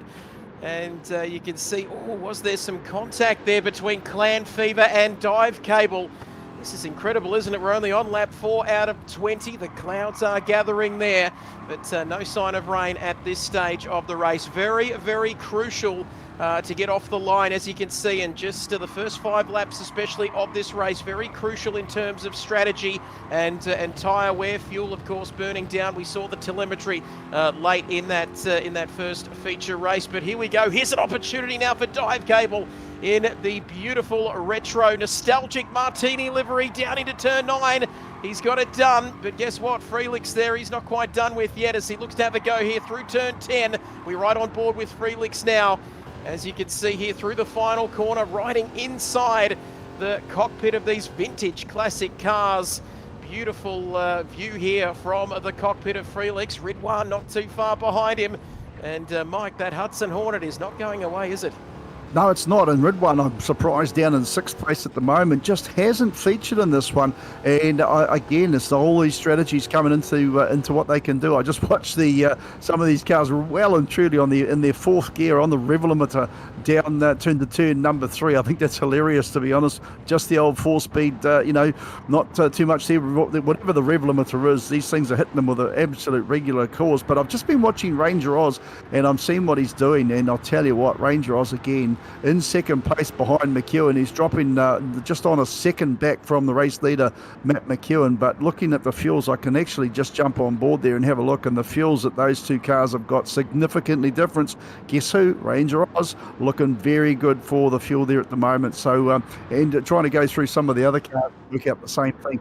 Also, Ranger Oz looking good to everybody who's just done his fastest personal sector through sector number 2 there, Ranger Oz. So he's on a comeback. Considering he's conserving fuel, he is still well and truly doing a sensational job. That's a little bit of a squabble between the front 2 cars, looking for when they pit tyres at the moment, are looking very, very good for them. So that's a fantastic sight to behold. But just jumping back for this battle between 4th, 5th, 6th, and 7th, I mean, it is, you could throw a blanket over Dive Cable, Ridwan, F1, Clan Fever and Freelix, and they're having squabble after squabble as they go through turn number 10, down the start, finish straight, and boy, this is just going to be electric. I suppose the only thing we're going to do here, George, really, what's going to be the break in the traffic is when you decide to come in for your pits, because we are into the 6th lap now, and these old snorkers are almost half a tank of gas down. Wow, yeah, so that's massive. That means we're going to be right on the line. That means fuel conservation is actually the name of the game here today, Mike. It's going to be a big one. And as you said, the tyres are not actually going off too much. We have been told by Nathan Howe that tyres are not going to be the worry here. You do need to have your mandatory stop. You only got the soft sports mediums to go for it. Ridwan going for an inside move on Dive Cable. He's got it done nicely. Dive Cable just going to pull it up and try and get a better exit. But yeah, honestly, the tyres are not going to be the issue today. You might even get away with trying to hold on to the tyres a little bit in this race, potentially. Probably worth just switching them out, getting a fresh set on, but fuel conservation, that's massive. So Ranger Oz, especially if you can hold on to Matt McEwen out front, that's massive, because he will spend less time stopped. He'll be able to get back out there at half race distance or thereabouts, which it sounds like they will just make it to half race distance. And if he does that, he could find himself leapfrogged ahead of Matt McEwen and then just needs to defend to the end of the race. I say just. It is one thing to catch up. Is nothing to overtake. Dive Cable going sideways on the exit of 7. And I also have to report there must have been something that's happened to... Dive Cable's going a little bit off track there, so a bit of an oversteer moment as well. I do have to report Captain Risky. So he was started P3. He's found himself down in P8, so something has happened to Captain Risky in this race already. And I think it might have included Dengus One and another couple of drivers who've ended up quite far off the back of this grid. I think he might have been involved in some mischief there, George, early on with Dengus One and a couple of others there. But we see Captain Risky. We talked about him coming into this race, of course. He was going to be right up there, and he's still 7 laps gone now, 2.5 seconds off the man in front of him here as we take a look at Clan Fever. Freelix not too far behind him. I just love the look of these cars. I know I've been going on about it, Mike, throughout the course of the afternoon, but have a look at this. Clan Fever in P5. Ridwan, of course, still there up ahead of them in the famous Hornet car there. He is a 3-time Project One Esports GT champion. And he's also a tennis fan, and I bet, Mike, you couldn't have got through the rest of your afternoon without knowing that. But P5, P6, P7 all together here as we take a look now at these beautiful cars approaching us at Schloss Gold, the corner at turn 4 here. Approaching half race distance here. Like we said, a great commentator once said, catching is one thing, passing is quite another. But 5, 6 and 7 all together here in this race. And there is Captain Risky in the background there. But Clan Fever looking to go defensive there, as you can see, approaching turn 6, coming towards turn 7. Very important, this middle part of the lap. And it's a completely different ball game, of course, managing the power, the lack of aero on these old school cars. And like we said, gentlemen, the big theme, of course, will be fuel conservation here and managing that fuel. As we see 3 wide now approaching turn 9. Is this going to work? It goes back to 2 there as we see Clan Fever on the inside. Freelix, can he just get his nose in front around the outside? This is incredible racing here. And right behind them, Dive Cable there. Had that moment a couple of laps ago now. He's made a good comeback here, and he is right behind them as they approach turn 1 here, uphill. Difficult to get your braking markers right here. You can see 5, 6 and 7 all together. And look at that there, and over the bumps there, easy to go wide there, and he's done that on that occasion, Dive Cable, but that could set him up a bit of a slipstream here as Clan Fever gets those wheels into the grass now, looking to make a move on. Freelix for P5. No signs of this battle letting up as we approach the midway part of this race. Cracking race, absolutely fantastic pace between them. And again, guys, I'm not talking about powder puff racing here, but this is clean. This is very, very clean racing. Beautiful lines from the drivers, a little bit of respect. They're still making each other work for it. There's a little bit of, paint swapping going on there, but there's certainly no argy-bargy, and I think that stands very, very well for the future of this event if we're going to see quality driving like this. But look at this, Freelix, Clan Fever, but a bump there as they go through turn 5 as they go through the right-hander, and now we look for, is there going to be no real need for a redress? I love, like you say, the sticker on the back. I may be slow, but I'm in front of you, and absolutely well and truly been said there for Clan Fever, who's moved himself back into 8th spot, sadly 18 seconds off the lead. But the battle in front of him between Risky, Freelix, and the others are there just right on. They really are. And Dive Cable there in the 5th spot. In fact, Cable is well and truly under attack there from Captain Risky. And there's no risk being asked for, and there's no reward being given, because everyone's got to fight so very, very hard. I'll tell you what, they are going through the final corner now. This gaggle of 4 old aircraft carriers managing to keep themselves in reasonable condition down the start-finish straight, and it's just a fantastic sight to behold. And we're seeing lap times in the 1:43s, 1:44s, but just as a little bit of a point of difference, last lap through for McEwen, who's our fastest lap of the race so far, was 1:42.7. Last lap was a 43.1. He's the only car that's actually in the 1:42.7 bracket on a fairly regular basis. Last lap of a 43.1. So it's still happening with his gap there back to Ranger Oz is nearly 2.8 seconds, guys. So, it's his to throw away at the moment, and his tyre conservation is good, not so much the fuel. Ranger Oz the other way round. So, like Nismo was saying, it's all going to come down to tyres over fuel, but definitely everyone's going to be putting fuel on board for this one. They will not get through on 1 tank of gas, guys. So, George, I wonder how much it's going to affect these drivers. Is the fuel saving worth it? Because Ranger Oz has backed off the pace. There's no doubt about that. But has he backed off too much, because he really is going to have to put gas on like everybody else? Oh, this is the juggling act that they have to do, right? You know, every single litre that you can save saves you time in the pit lane, but every litre you don't lose is going to lose you time on track. So you've got to do this very fine balancing act between losing time to the component ahead and versus what you can gain on them by refueling less and stopped in the pit stop. Bear in mind, everyone's going to do one stop. Don't think we're going to see a two-stop strategy here either based on what we've seen so far. So I get the feeling that Ranger Oz, he's probably just edging right on the edge of that limit right now between what he could gain in the pit stop versus how much time he's losing to McEwen. Let's just take a very quick look at the gap there. It's nearly out to 3 seconds. So unless he can save that 10-litre approximate difference than we've seen him save in races previous, he might end up struggling a little bit, might end up finding himself right behind Matt McEwen and have really gained nothing from this fuel-saving strategy. Of course, he gets no benefit from running directly behind him because he's out of the slipstream range. Got plenty of gap behind him, though, so doesn't have to worry. At the moment, P2 secured for Ranger Oz. He's in a secure position. The question is he going to be past that threshold today with the fuel? He might well be in the number 82, and it is quite dark out there too, so it is one of those things. Not the easiest driving conditions. By the way, also have to mention Captain Risky plowed his way through the battle that we've had here like hot knife through a stick of butter and has found himself back up in P5, and he's got about 5.7 seconds to Rid1 ahead of him. So he's on a charge, leaving these chaps behind, saying, nope, you know what, you can look at my rear bumper now, chaps. Absolutely. Captain Risky by name, risky by nature, Mike, because look at him, he's just appeared in P5.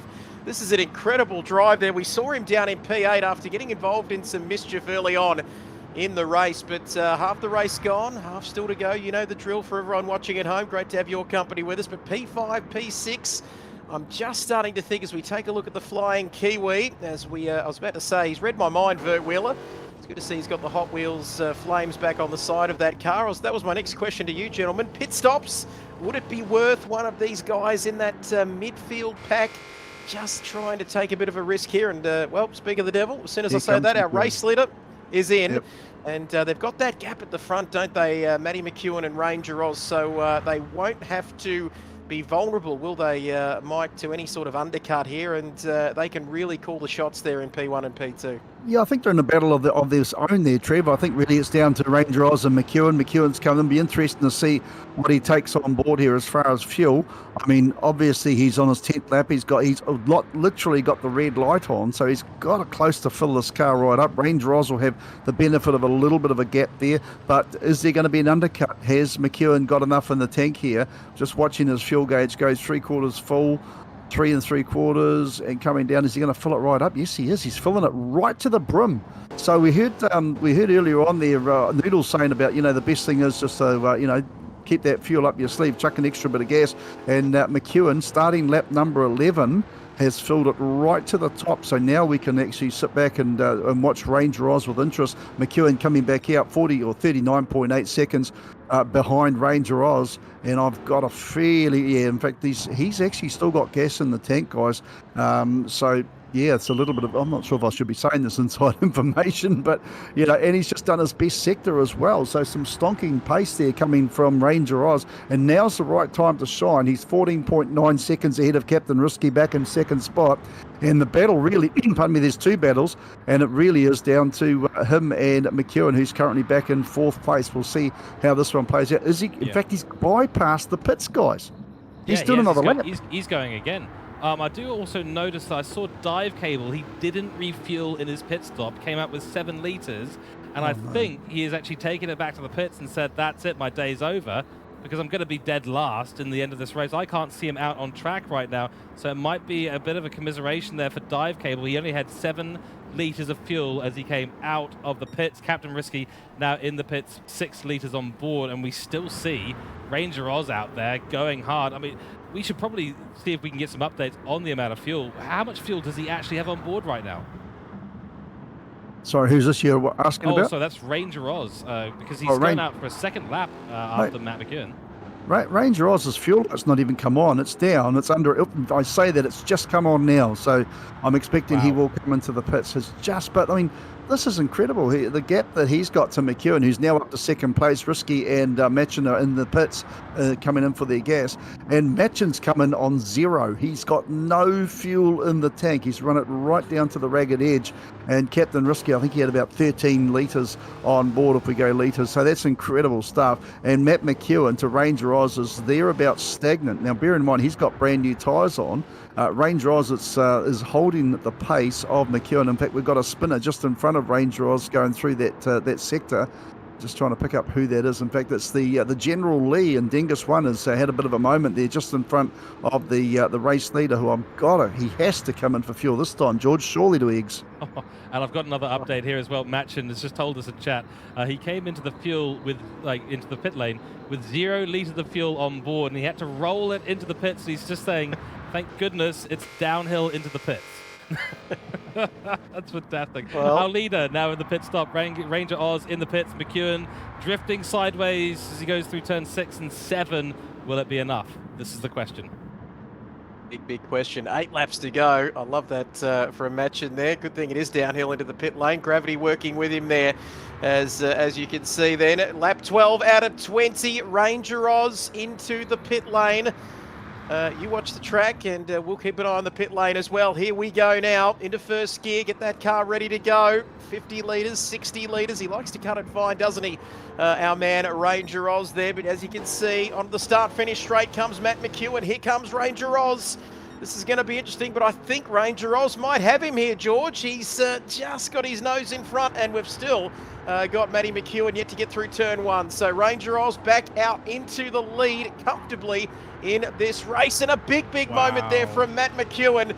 Boy, and gee whiz, he's managed to keep it all together but that's all you need to do, George. He's on his merry way there. Trev, can I jump in with a bit of an update? I've got Nismo on my shoulder, and he's just spotted the obvious. Ranger Oz did not change tyres. Oh, here we go. Okay. Ranger, This is massive. Now, I think probably another question for for Nathan Howe is going to be, does that mean that he has not met his mandatory pit requirements? Just waiting to hear what Nismo's saying here. This is a big moment, isn't it, George, in this one? He's met it. He's saying he doesn't have to change tyres. Doesn't have to. Yeah, didn't think They just so. have to pit stop. Yeah. That's right. They just have to come into the pits. Okay, so not a disaster there for Ranger Oz, but 6 seconds the gap to McEwen, who's got all the fuel in the world and fresh tyres. And Oz is low on gas by comparison, and McEwen's just done his purple sector through sector 2 by 0.153 of a second. So, yeah, it's coming down. The gap between first and second is coming down as we're about to start lap 14 very soon. Ranger Oz has made a very bold decision. I mean, we saw him bold before on the fuel, where he just about threw away a very good race position. But now we're seeing that the man who doesn't like to use petrol, I think he's trying to save the environment. Even sim racing ticked, and McEwen's just come through fastest lap of the race, 142.6. Was previous here 142.7. And Ranger Oz's last lap was a 159.2. It was an outlap, of course, after his pit stop. But boy, oh boy, guys, this one's anything but over. And let's not forget round the rest of the field there, going back to third place, GTP Greatness has got himself 3 seconds in front of Captain Risky. Back in 4th place here. 5th place is Ridwan F1 after the Hudson Hornets had a belly full of fuel and some new cost plies put on them as well. Freelix in 6th place there. 3 seconds ahead of Clan Fever, who's back in 7th place. And we just watched Clan Fever's just gone horribly wide at turn number 1. Goes grass tracking, but I don't think he made any gain there. 8th place is Honourably Airborne there, who's 6.5 seconds ahead of Matchin, back in 9th place. Then we go to Vert Wheeler and Khan in position number 10. He's doing exceptionally well now, our little Donut King. He's doing a cracking job. And, of course, Flying Kiwi, who we said is some distance back there after that one. But, guys, yeah, at the front of the field, the action is certainly heating up, because we can tell you now the gap is down to 5.7 seconds. We're on lap 14, George, and I'll tell you what, mate, he's going to have to make an absolutely perfect next 5.5 laps.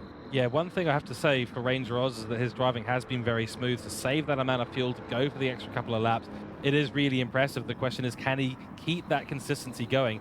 That's what's going to hold off Matt McEwen. If Ranger Oz starts making mistakes on those slightly worn tyres and worrying too much about his fuel, going a little bit slower on the straights or shifting a little bit earlier, or even just lifting and coasting, that'll start to really chew out. I mean, you can see there, turn 10, not a good entry for Ranger Oz. He's clearly trying to save fuel on that pit straight, and Matt McEwen has just taken half a second out of him just in that area. So if Matt McEwen can cut that time by that rate per lap by 0.5 or point, it needs to be about a second, given the number of laps remaining. We're on lap 15, so it's this lap plus 5 more to the end of the race. So it needs to be a second a lap that Matt McEwen cuts out. Otherwise, the laurels will be going to Ranger Oz, and the strategy, as baffling as it may be to some of us, will have worked out. And I think, honestly, that'll be hats off to him. But don't count out Matt McEwen. He's quick. Question is, can Matt McEwen also be fast and consistent? Well, he's quick, isn't he? But the question is going to be whether he is quick enough. We saw Ranger Oz in that first sector, a personal best in Sector 1. Let's take a look there. That gap is continuing to come down, though. What is it, 5 laps, just under 5 seconds to go here. Ranger Oz needs that consistency. He answers back now through Sector 2. We are not done yet in this race by any means. Don't you worry about that. Vintage Classics, of course, in this second Vintage Classic feature race here this afternoon. 20 laps of this Red Bull Ring. And who's it going to be, Ranger Oz or Matt McEwen? And Ranger Oz, like you said, George, needs to put that car in all the right positions around the 10 corners of this Red Bull Ring to get this thing home. It's 4.7, Mike. Is it going to be enough here? You can see down to 4.5 seconds now. Still very much all to play for here as you see him come across the line towards lap number 16. Captain Risky as well, holding on to P3 there further down the field as we see him approach turn 1, but he is getting closer. 4.5 seconds is the gap, Mike. We can see him in the background. Here he is. Yeah, 6.3 seconds when he went out onto the track there, Trev, and now down to 4.4 seconds. And look, I'll tell you what, take nothing away from Ranger Oz. I'm not saying that Matt's got this one in the bag by any stretch of the imagination. This kid can drive Ranger Oz. There's no doubt about it. He's doing a cracking job. But these two themselves are a massive 15 seconds ahead of Captain Risky back in 3rd spot. And don't forget how talented these drivers are. Rid1 F1 back in 5th and GTP greatness in the top 5. But it's all about watching the Spider chasing down the one-winged fly, and I don't know how this is going to play out. I'm sort of hoping in one breath he gets away, because by golly, it's a big, bold move. But just jumping on when I am able to jump onto the tyres of Ranger Oz, and they are horrible. When I look at Matt McEwen, he's got just a little bit of red poking out. I look at the tyres on Ranger Oz, and they're well past, with about nearly 3/4 worn. He's doing well to hang on to the thing, for crying out loud. So, excuse me, but look, it's going to come down to the wire, and there's what are we now, into the 16th lap? We're going to start the 17th lap, not too far down the field. And last lap for Matt McEwen was a 1:42.7, and the fastest lap is, in actual fact, Captain Risky has just done the fastest lap, the last lap through, of a 1:42.3. Now he is flying. That is a stonkingly fast lap, and that's 0.3 of a second on. So I think he's found something in the Ribena there, and he's picked up the pace as well. So whether it's enough to get himself further forward with 4 laps to go, I don't know. But that is amazing pace there for Captain Risky. Well done. In fact, 4 and a bit laps to go.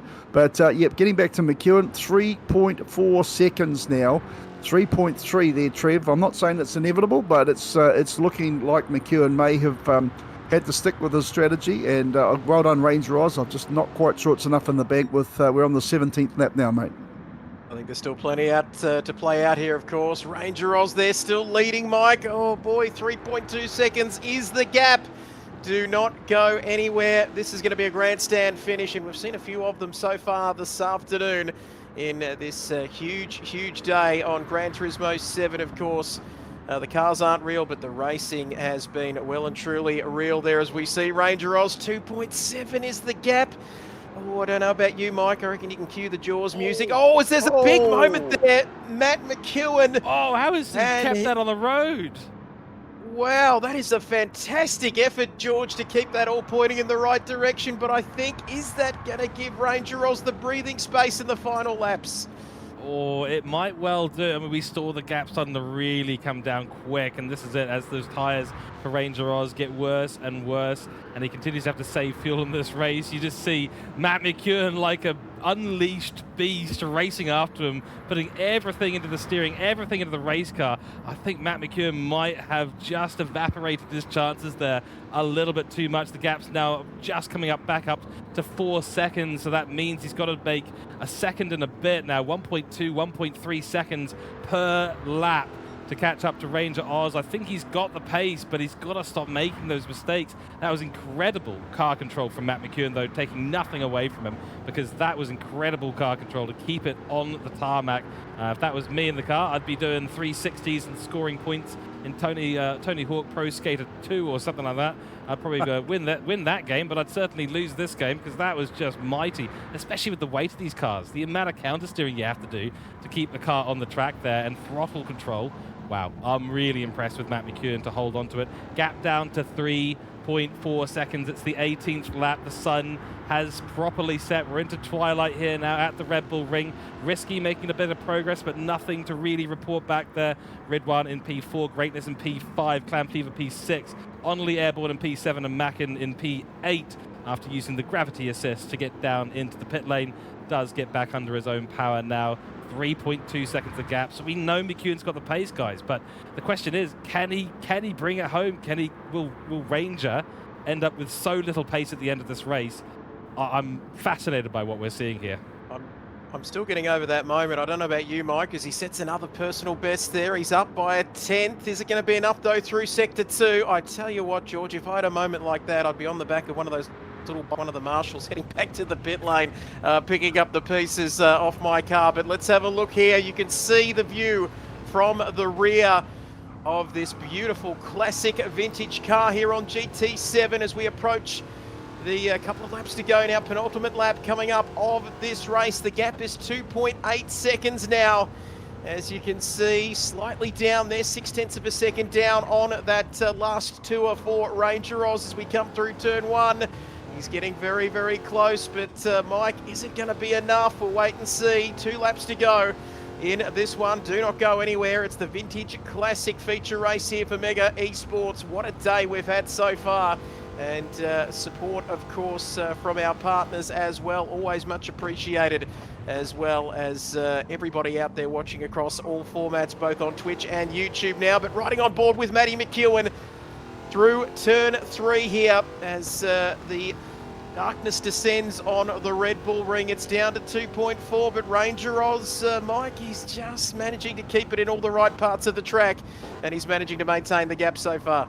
Well, like you say, mate, it's penultimate lap, and you know, we've got this and one more, and he's doing a sensational job as Ranger Oz. Let's not take away from the fact that his tyres are just about got cords coming out of them. The only thing missing is the sparks off the rear end of this thing as he goes through, those sectors. I'm well impressed with him. I really, really am. But Matt McEwen, he's got the bit between his teeth. He's made his mistake. I don't know how he didn't spin at turn number 4, that earlier segment a couple of laps ago.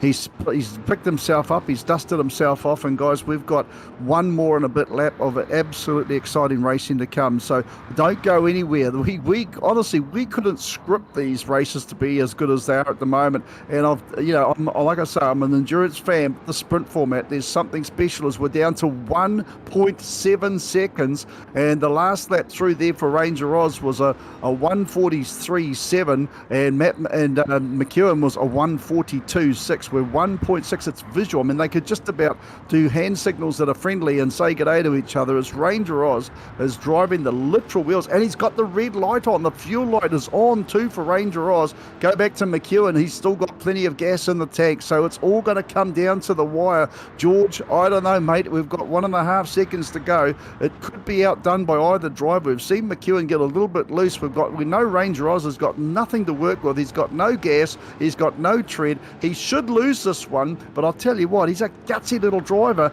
McEwen's a talent, but I don't know, George. You call it, mate. Bring us home.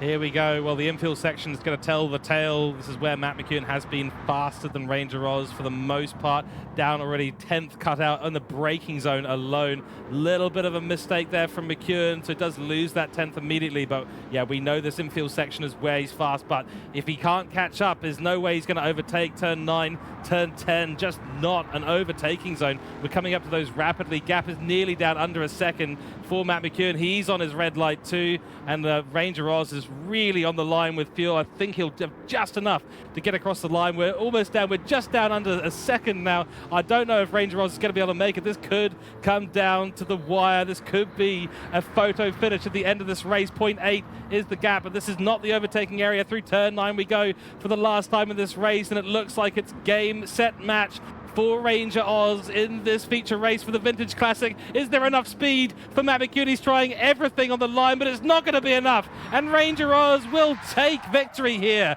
unbelievably, with the saving fuel strategy at the Mega Esports feature race for Vintage Classic by 0.5 of a second. And Matt McEwen, in a frustration, sends his car across the line, and I can imagine he is gutted. That one small mistake at Schlossgold a couple of laps ago set the story in stone, and unfortunately he wasn't able to do enough. Ranger Oz in the number 82 car, what a victory. It was a huge risk that he took, and boy oh boy did it pay off.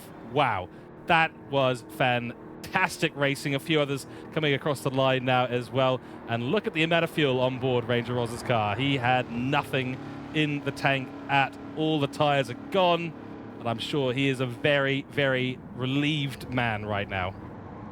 I'm surprised he can even continue on this warm down or cool down lap, but it's the usual story, isn't it? Absolutely, Nismo. One more lap and he would have had him. But that mistake, of course, did it cost him the race? I think it might have. But wow, what tension, what drama to finish that race, Mike. And I reckon we're going to have Netflix on the line because they'll be looking to make a series out of this. That's how much drama we're having here. And we've still got a race to go coming up, of course. I suppose the question was, how aggressive would McEwen have been to make that pass? There's no doubt he was hungry. There's no doubt he wanted to win that one. And, you know, again, guys, there's no doubt that that mistake cost him the race. And Ranger Oz, you know, you just got to make your own luck, and fortune favours the brave. I'm so impressed with the quality, and I'm sounding like a stuck record here, guys. I've just got nothing else to say. You know, I signed up to come out and do this race. I enjoyed the 6 hour with you, Trev, and also Cam. But boy, there's something special about these sprint races, and I think you guys are onto a winner. So long may Mega Esports continue if we're going to see this quality of driving. But also big pat on the back too for Captain Risky, fastest lap of the race. Ranger Oz will take it out in the one position. He'll take $100, $50 there for McEwen in second spot, $30 for Risky for the for third place, nothing for the fastest lap, but he gets bragging rights.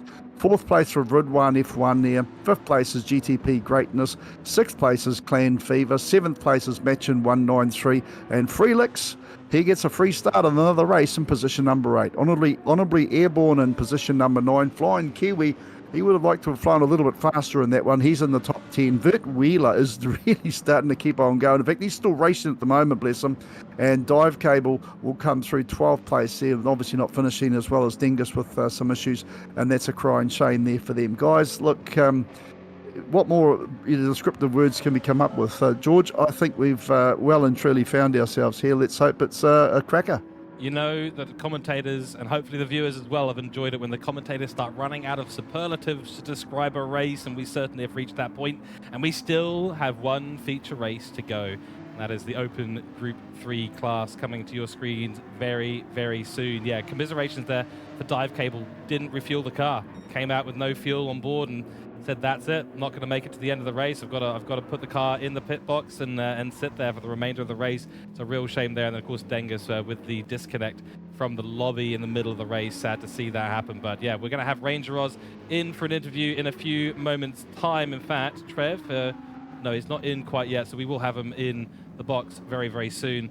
Great racing here today, honestly. And the format, I've got to take my hat off to Nismo, Nathan Howe, and the admin team in the background of Mega Esports. The format for today has been super exciting. It's been a slow drip feed. We've had our appetizers in the qualifying. We had our first course, you know, in the sprint race, and now we're onto the mains here in the feature race. And I want there to be more. Can we have a 6-hour enduro for each of the categories after this? I'd be happy to stick around. Yep, I'm brave if you are, let me tell you, after the early start, but it's been fantastic, and we are at the dawn of a new sim racing journey, aren't we, with Mega Esports, and thanks to the big partners. But we have our race winner here in Ranger Oz, and not for the first time today, an Aussie has beaten a Kiwi. Ranger Oz, thanks for joining us post-race. There we go, got one back there, Mike. I'm counting them. But Ranger Oz, talk us through that one. Vintage classic cars, you got there in the end. Like the little engine that could, mate. You did everything you could and you got it home in the end for P1. Yes, yeah.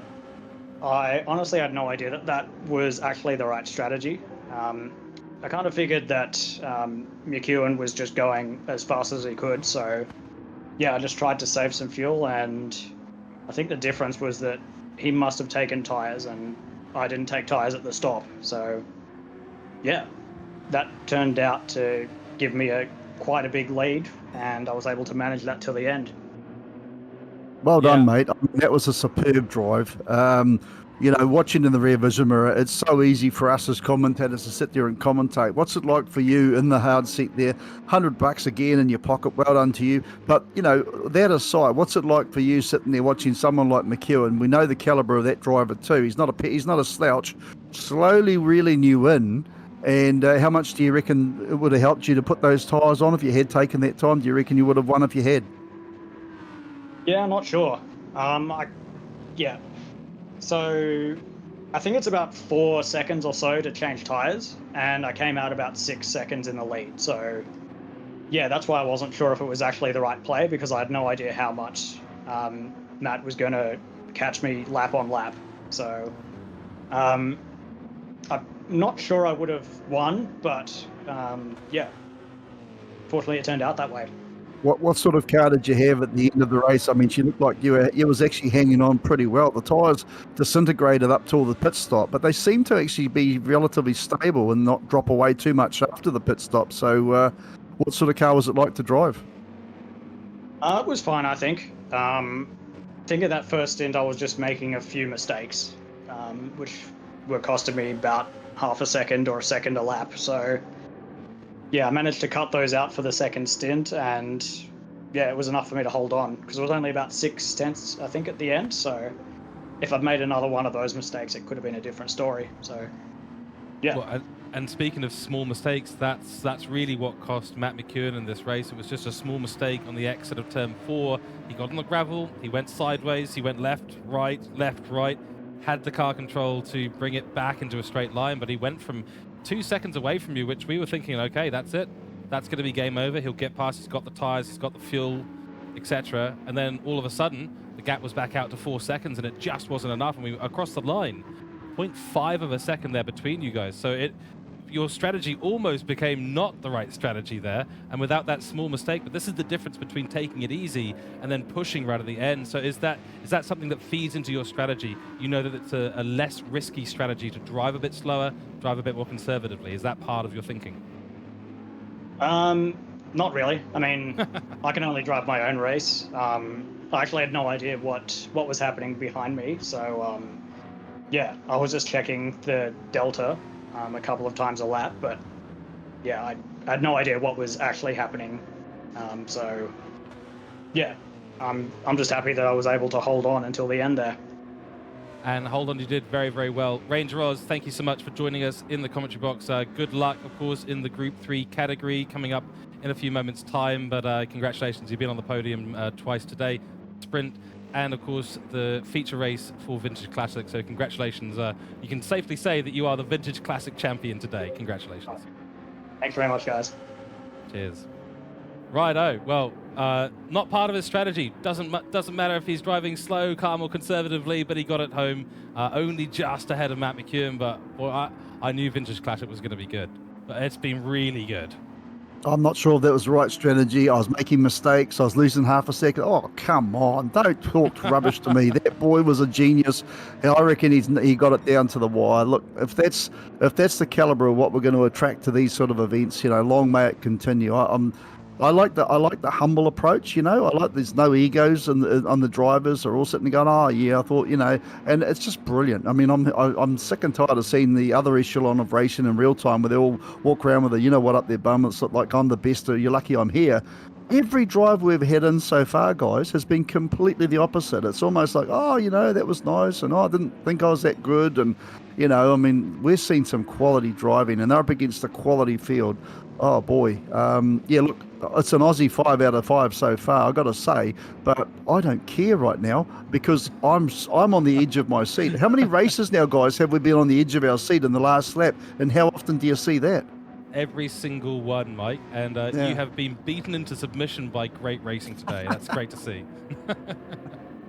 It's fantastic too, isn't it? Ranger Oz, spoken like a true racer. They're not quite sure how they do it. They're not quite sure the method behind it, but they still manage to get it across the line, don't they? And they just find a way. The good, great drivers, George, Mike, they just find a way to get it home, don't they, in the end?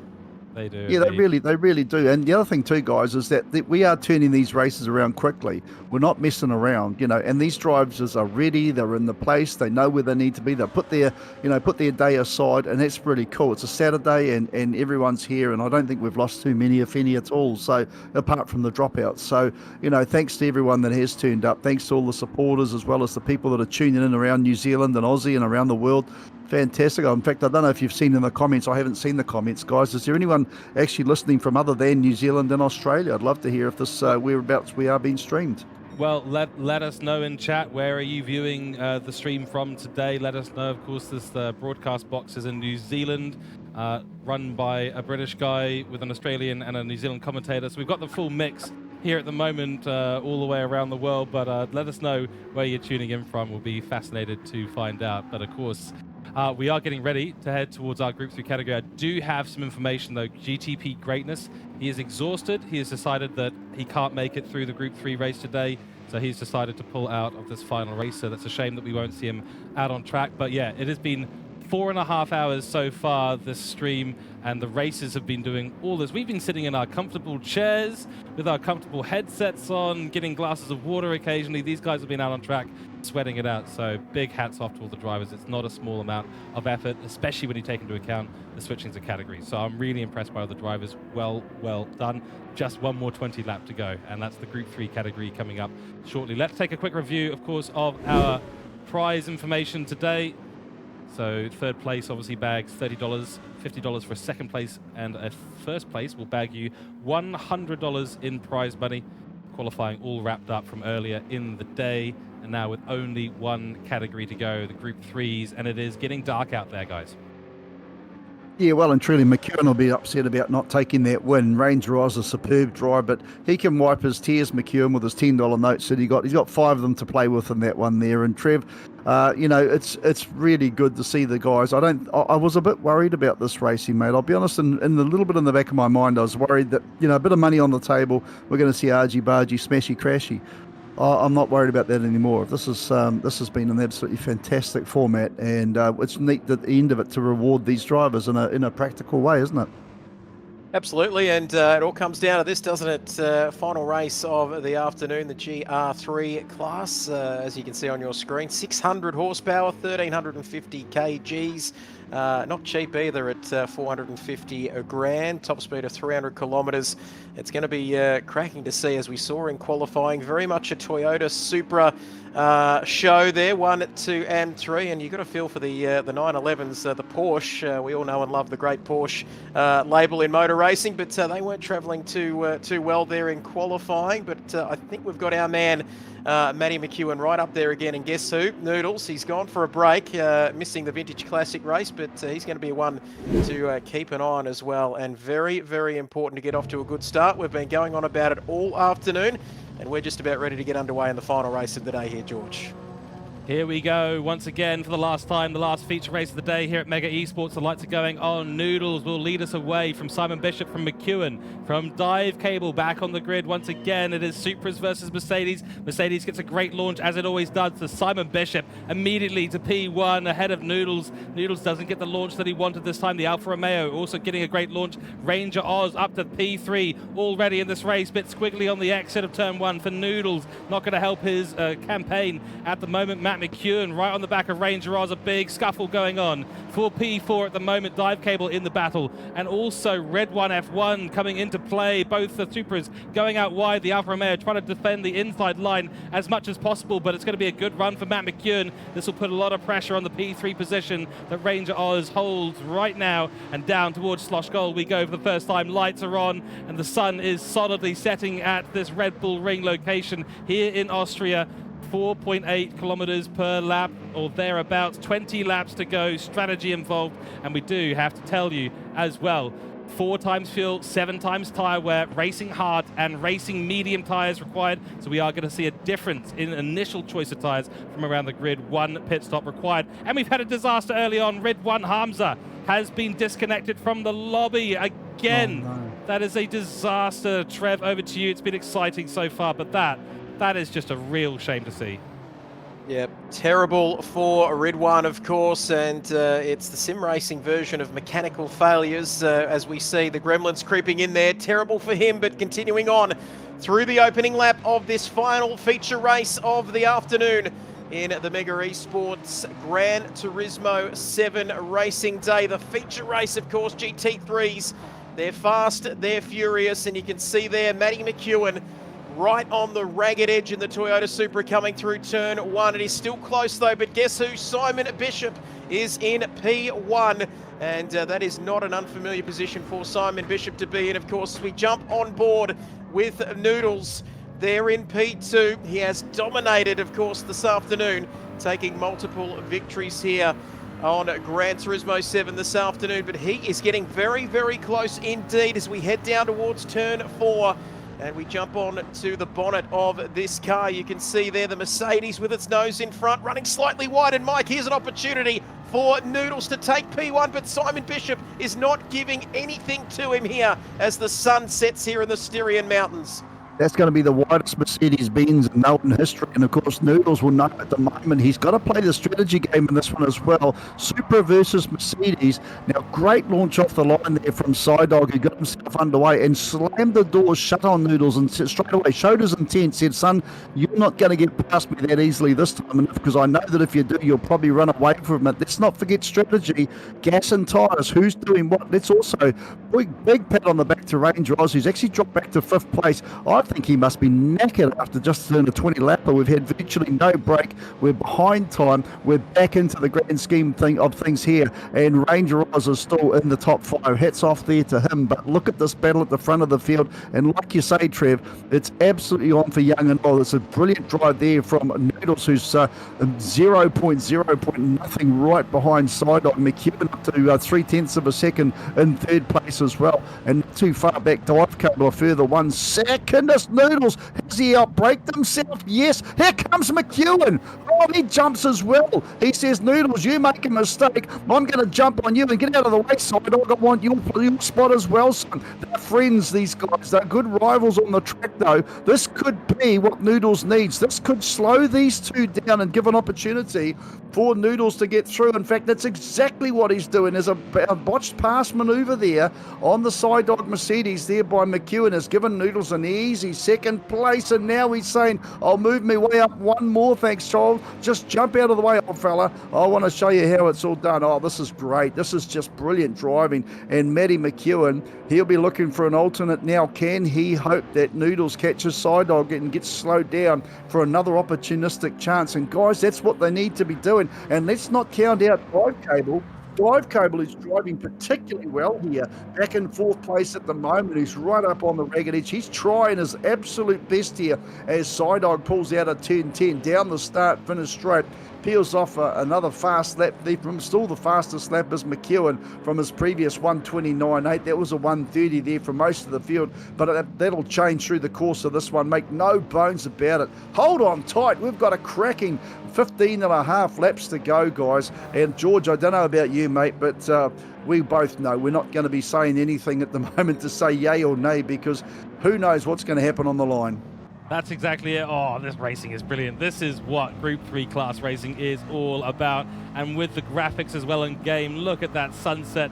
Beautiful views from the rear of the BWT Mercedes-AMG GT3 car. Noodles, he's been trying desperately to get past Simon Bishop. Simon Bishop is a bastion the Minister of Defence in the house right now, and he's holding down the P1 spot for the Kiwis, Matt McEwen in P3, and Dive Cables, and Noodles is really up against it. He's got 3 Kiwis that want to come on through as soon as possible. One mistake from him, Matt McEwen will get the advantage over him. He'll get P2 back, and then, as you said before, it'll be Simon Bishop versus Matt McEwen once again. Great to see the Mercedes actually stretching its legs a little bit early in this race. Could indicate a little bit of a tyre difference, so keep an eye on that. Remember, the racing mediums and the racing hards have to be used in this race. Maybe that we're seeing Simon Bishop on the faster compound tyres at the moment, whereas maybe the guys in the background are on the harder compound. That is a huge moment for Simon Bishop. Gets it controlled to exit at turn 10. Is so bumpy. Is it a chance for Noodles? Is he going to back out and try down the inside? He's not. He's just going to hold on to his current line. Happy to take the slipstream down the long straight, Trev. Unbelievable here as this action continues in the Group 3 race. Final feature race of the afternoon. Simon Bishop, Minister of Defence indeed there. As you can see now, Noodles, but that mistake, is that going to cost him here? He manages to keep in front just through turn 3. Downhill now approaching turn 4. First, second, third and fourth. Don't forget, like you said, George, as well about Dive Cable down there in P4, but it's Noodles at the moment, and he is hunting and searching for the race lead. And the hills are very much alive with the sound of these Group 3 cars. Went with the David Croft one there. He's used that a few times, hasn't he? Thank you, Crofty. But let's have a look. Riding on board now with Matt McEwen, P3 for him, and only 0.4 of a second further back. You can see there behind the leading duo here. And let me tell you, front row seats to one of the most incredible battles we've seen throughout the course of the afternoon, and we've seen plenty of them so far. And we're only on lap 5 here in this race. 2 separate tyre compounds, so we'll keep an eye out for that. As you can see now, Matty McEwen, where can he make his move there? Through turn 9, down the hill once again. And this is incredibly close racing, incredibly tense racing there. It was about this time on the last lap that Simon made that mistake, and it was real hard in the mouth stuff here. Can he get a slipstream? Matt McEwen now getting very close, bumper to bumper action there. Very respectful, clean racing. Dive Cable as well has got onto the back of this leading trio as well, Mike, and he wants to have a part to play in this. But here comes Noodles up the hill towards turn 3 at Remus. Can he get it done? In fact, I think Simon might have lost out on 2 counts there. First to third through 1 corner, but now he's back up to second, Mike, and they're 3 wide coming out of turn 3.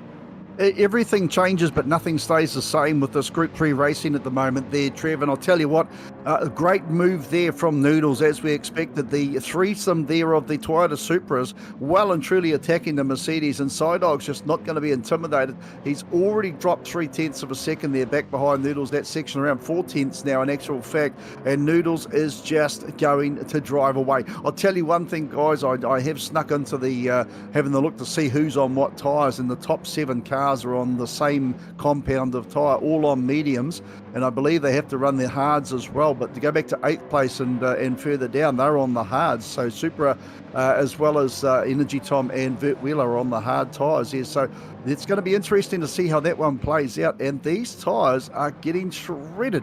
Noodles' tyres are not good. Sidog's slightly worse than the big heavy Mercedes, and then we go back to similar tyres there for the other Toyota there of range of McEwen. In actual fact, Dive Cable has dropped back to 5th place. Just trying to work out why that is a thing. With now we've got Range Rise up to 4th. At the S's, unfortunately, Dive Cable just clipped the inside curb of the second S, then launched it onto the gravel and just ended up on the grass and in the barrier slightly. So Dive Cable has made a big mistake in this race, and he's let Ranger Oz go on through. That means 5th place for Dive Cable. We're looking down the field as well. Super in P8, Angus GTR in P7, Only Airborne in P6. McEwen's just made a move on Simon Bishop up the front. There's action all around the grid. Vert Wheeler is still racing. We can confirm, ladies and gentlemen, it's what we want to see. McEwen going defensive into Slosh Gold. These two fighting is not helping them. They need to stop fighting. They need to go after Noodles, get that P1 away from him, Trev. It's happening again, isn't it? You can see second and third. They're squabbling amongst themselves and continuing to battle. Matty McEwen and Simon Bishop as well. It's a Kiwi battle there in second and third. And like we keep saying, we sound like a broken record, Mike, I know that, but all the while it's giving Noodles the chance now to just streak off into the distance as we approach half race distance here. And the sun's setting at the Red Bull Ring. The lights are on in these Group 3 cars. Does it get much better than this? No, it doesn't. Hope you're enjoying the coverage, of course, across YouTube and Twitch on the multiple streams we've got going here for Mega Esports. Across the line, that gap is out to 2 seconds now. As you can see, Matty McEwen trying still, try as he might to hold Simon Bishop at bay. Simon getting a little bit out of shape there through turn 1. As we go through the almost non-existent turn 2, then approaching Remus at turn 3. This battle continuing now, and we saw there on your screen, best sector there for Matty McEwen, up on his personal best through sector 1. And they've listened to you, George. They've stopped the fight, and now they're looking to chase down that man in P1. Good teamwork. Let's go. Come on, New Zealand. Oh no, I've lost my bias, my lack of bias as a New Zealand commentator. Oh well, I'm just taking after you, Mike. Hey, welcome to the side, mate. Unfortunately, it's not a winning side at the moment. These Aussies are doing a sensational job. They're taking Kiwi money out of us like like they're trying to claim Farlap. But look, at the end of the day, away goes Noodles. And again, 4th place. I've just had a little sneak on the telemetry. And Ranger Oz, you will not believe this, back in 4th place, has got a lot more fuel on board than everybody else, and yet is only back at 6 seconds off the lead at the moment. So that, I think that's going to be telling. But again, with Ranger Oz, he's going to make, like, I don't know, I'm not sure, we'll see what happens, but don't count out that 4th place car there as well. Meantime, front of the field though, 1.9 seconds for McEwen back to Noodles, becomes 1.8 as now he's been released, and away he goes to chase down the Aussie, who's doing a cracking job at the moment.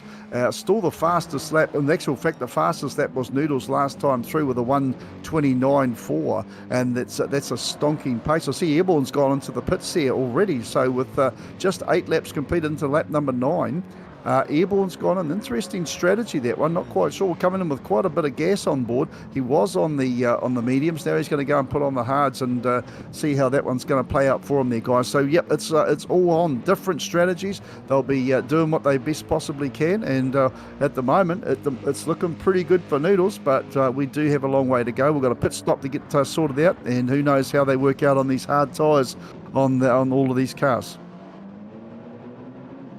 Sorry, I didn't say who to throw to there, but Trev, look, mate, it's looking good for you guys at the moment, but we're not giving it to you without a fight. I think Psydog's got something up his sleeve, and that big Mercedes V8 powered machine will hope he's got something there for you not too far down the track.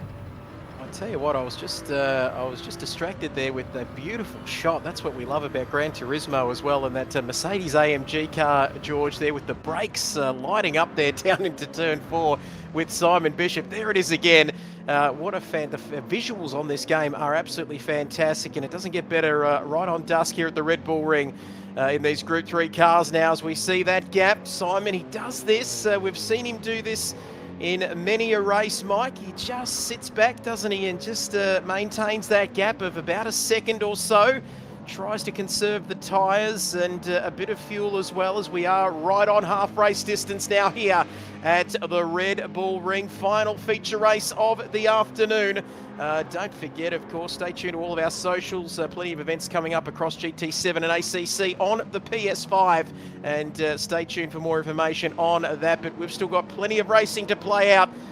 George, if you could please set up a 6-hour race at the Nürburgring, because we want more of this action following this time if you are. But Matt McEwen now 1.9 ahead of him to Noodles in P1, 1.6 further back. Mike, what are we thinking in terms of strategy as we cross the halfway mark in this race? And Vert Wheeler, the people's champion, getting out of the way there, and it's good to see. Well, he's a good peddler, isn't he, at the end of the day, and he's certainly one to watch. But Supra 777 back in 7th place, 18 seconds off the lead. He's the lead car on the hard tyres. So that'll be interesting to see if he can actually make up any ground, because he's been doing pretty well in the 1:31 second bracket anyway. But when he bolts on those mediums, he's the first place guy. In fact, he's just done a personal best sector. He's going to be one of the first guys here with fresh mediums on if he is going to come in. In fact, we're starting to see pit stops happen now, guys, and quite sensibly so, with some of the other cars coming through at the moment. And I'll tell you what, it's going to be exciting stuff there, Trev.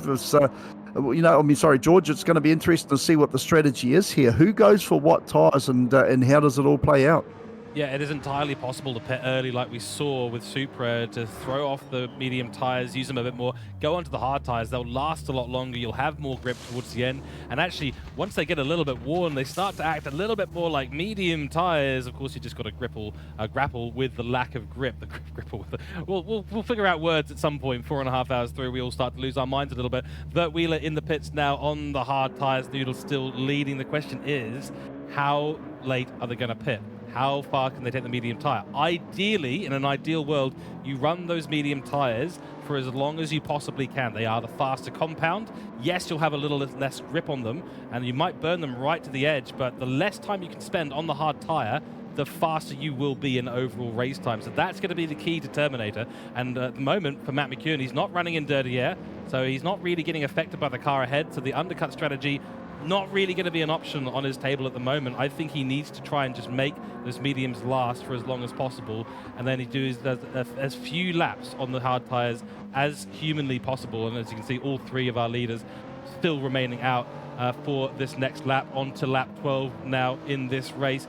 There's beautiful graphics out there today. I love what we're seeing here, and unfortunately we might not everyone can hear exactly what's going on in the commentary box, but the noises from the cars are beautiful. Well, I'll tell you one thing though, guys, is what I'm quite impressed about is the pace from these guys on the medium tyres. They're still doing 30s, 129s, 130s. I'm just looking at Supra, who's on the mediums, on the hards at the moment, doing 31s. So these, like you said, keep on the mediums as long as you possibly can. We've started the 12th lap now, and then obviously they're going to be, falling off with in fact, Supra's just come in and is doing a pit stop there with 11 litres still on board. So yeah, definitely run these tyres as long as you possibly can. But, everyone's still got fuel, and it'll be down to where and how far you can actually go with that one. So we'll see later on in the race whether or not the strategy there for Supra brings them up from the 7th position. Meantime, we're looking back, and Ranger Oz with plenty of fuel on board there, back in 5th place compared to everybody else. He's still got a quarter of a tank of gas. Everyone else is going to have to come in soon, Trev. There's no doubt they're going to have to come in, if not this lap, very, very soon. But as I'm looking, no one's on the red light, which means they might get another lap or maybe a bit more out of these tyres and this gas so far. Absolutely, as we take a look there at Bert Wheeler down in P10 at the moment. Good to see him back inside the top 10. He has a couple of top 10 finishes, I believe, earlier in the afternoon. Supra coming into the pits. Now we've seen the first of our drivers, and Simon Bishop as well is following Matt McEwen in. You talked about the consistency as well on those worn medium tyres. It is terrific to see, of course. These guys are professionals, Mike. They know exactly what they are doing, and they managed to eke out a couple of extra laps, didn't they, on those medium tyres? As we see the pit crew there for the Toyota Supra there of Matt McEwen. In goes the fuel, 30, 40 litres. How much fuel are we going to see here from Matt McEwen?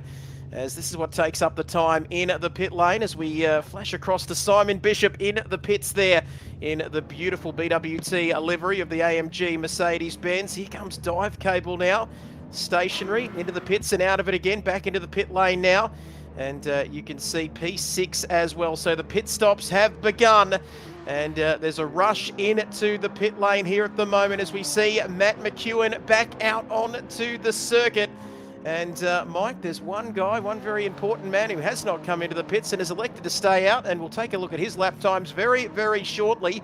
He was staying in the 130 or 130.3 last time around, but surely, Mike, he's got to come into the pits this time around. Well, he's coming to the turn number 9. His fuel lights just come on, and yes, he's coming into the pits. There we go. So Noodles will come in now. Also, Ranger Oz, I can tell you that he has still got fuel. He does not look like he's going to get a fuel light this lap around. So I've got a feeling this sneaky little character and the only one driving the little Alfa Romeo who's going to do a cracking job on this one. Keep an eye on him as well. Strategy.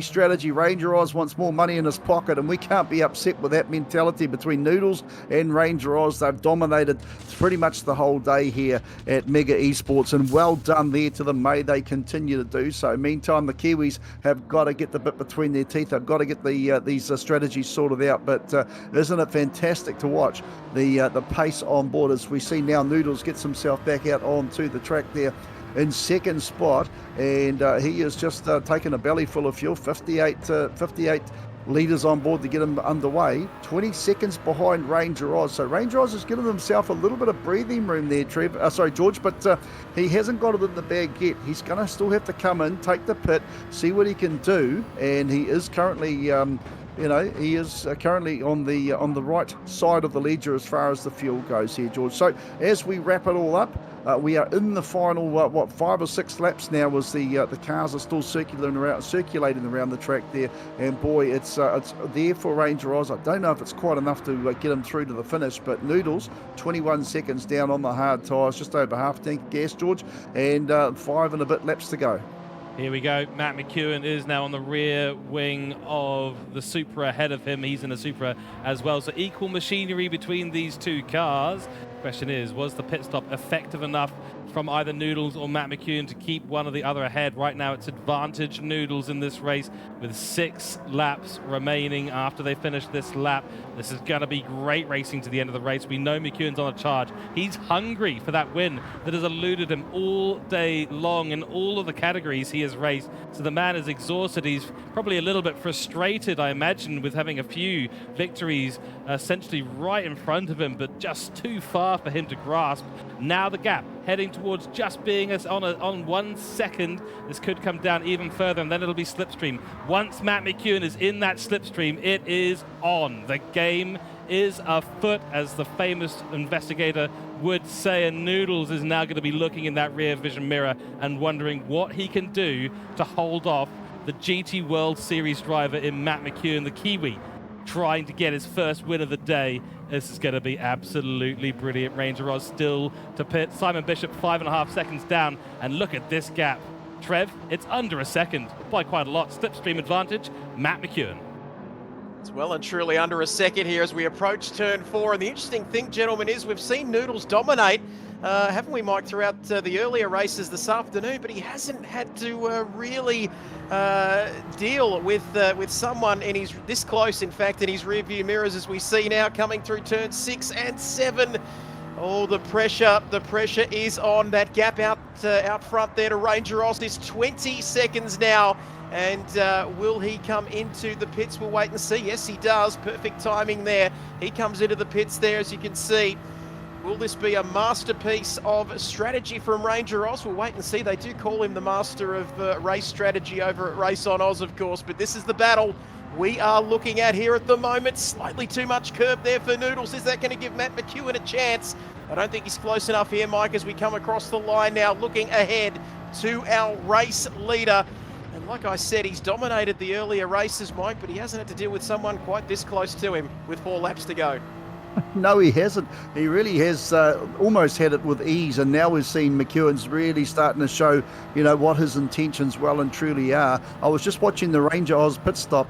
I was worried Ranger Oz was not going to take any tyres, and he didn't have much tyres left, but he did. He took tyres. He's got just over a quarter of a tank of gas, and I think he's fit and set and ready to go in 4th place at the moment, only just in front of Dive Cable. But look, this drive from McEwen, whether he come through and take the win or not, it's an outstanding drive. Noodles, we know how good this boy is. I don't think Noodles knows how good he is, but we know that he is a very, very quality driver. And McEwen, who's just about Morse code in the rear bumper, we haven't seen McEwen in a chance to really start bumping around and saying, jump, oh, just a little bit of contact there. And I was just going to say, we haven't really seen him in a chance with getting up there and having to be a bit aggressive and show that his intentions are that I want to get past you. But now for the next 3.5 laps there, George, we're going to see just what his metal is made up of, Matt McEwen, because he is trying everything he possibly can. And why wouldn't he? He's got 6 seconds ahead of Dog there, back in 3rd place. Here's a chance to shine. Here's a chance to get the, I would say get the elbows out, but really not trying to say bump and bash, but certainly show that he means business here on these hard tyres. And they look like they're holding up very well. George, we've got just under 3 laps to go on this one. We're on the 17th lap now, and I don't know, mate. It's going to be all on here. But Noodles has got his mirrors well and truly full of one of New Zealand's best race car drivers there, the Hooncorp Esports driver, Matt McEwen. What do you say, mate? We haven't got long to go here for the rest of our last day of the last race of the day. I have to say, Matt McEwen is in his element right now. This is Group 3, it's hard tires, it's low grip, it's night racing. Conditions are getting colder and colder out there. He knows how to drive in the dirty air of another car. He knows how to drive in clean air. He's using all of his years of experience in the GT World Series and everything that he has put into his driving skill and capability into this race right now. He's only sitting half a second behind Noodles, and I wouldn't want to be Noodles right now, knowing that a man with such experience is chasing him down those yellow lights of the Supra. Just ever in the rear mirror of Noodles, but these small mistakes, this is what we saw in the Vintage Classic with Matt McEwen. So the small mistakes, and he is running in dirty air as well. This makes it so difficult for him, but he's just clearly got the pace. Noodles doesn't have the pace that Matt McEwen has right now. Lap time comparisons.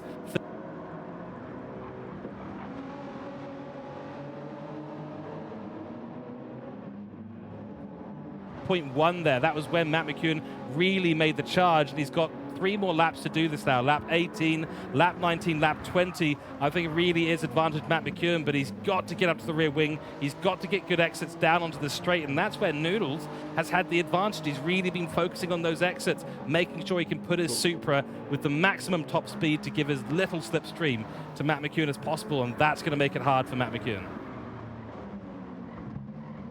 Absolutely, you can see now, you can see through turn 3 there, it's getting tight, it's getting tense. We're just going to call him Noodles from now on. That's how tense things are here in the commentary box, let me tell you. Forget about the other names, because he will be, certainly he's not going to be quite al dente by the end of this one. Let me tell you, the pressure is on. Noodles in P1, still the man on your picture, is looking to take that win in the final few laps of this Group 3 feature race here on Gran Turismo 7. Of course, all for Mega Esports. What a debut, of course, off the back of the 6 hours of Silverstone a couple of months back. It's fantastic action, of course, and it's all going to come down to the final 2 laps of this race. And you can see there, the gap is 1.4. He's dropped back a couple of tenths there, Mike, but still, he's not done with yet, running slightly wide there. On the exit of turn 9, but is Noodles going to continue this incredible run here? And he's got that magical gap we've spoken about. As soon as he gets 2 seconds, Mike, he's hard to catch. Oh, he's just doing a great job. Matt McEwen again. I can see the intensity. I can see what he's trying to do. I know he wants to do so well here, and he's driving the wheels off the car. The problem is Noodles is not making any mistakes.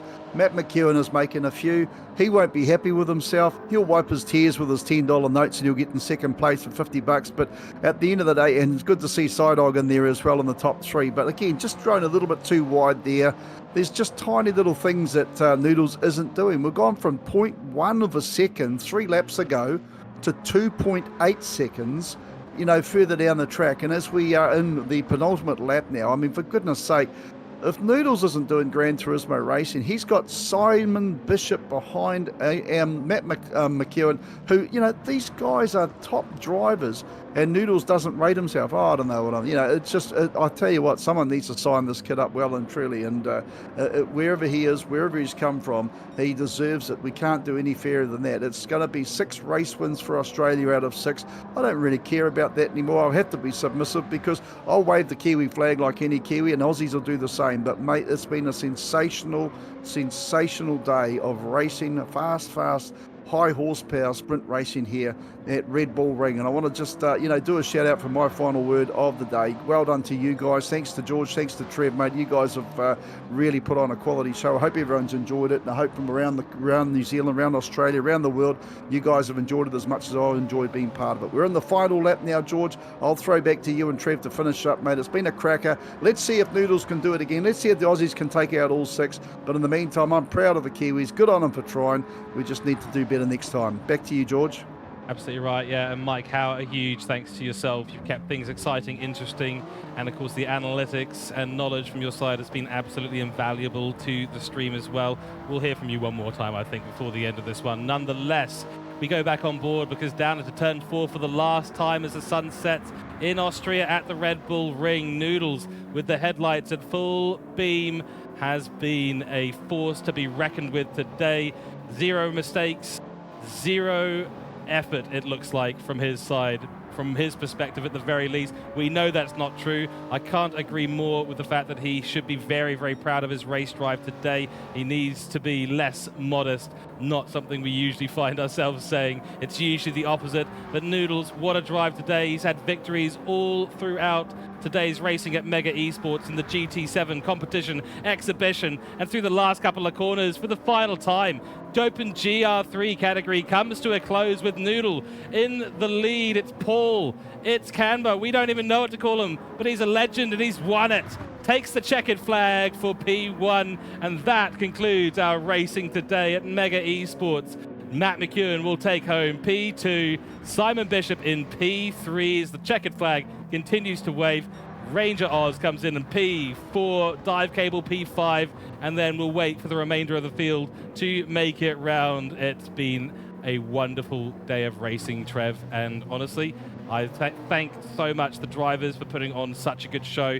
It's easy for us in the commentary box. We get to see here, watch the racing action, watch the entertainment, and bring that to life. But you've got to have entertainment, you've got to have drama, and you've got to have racing to make that happen.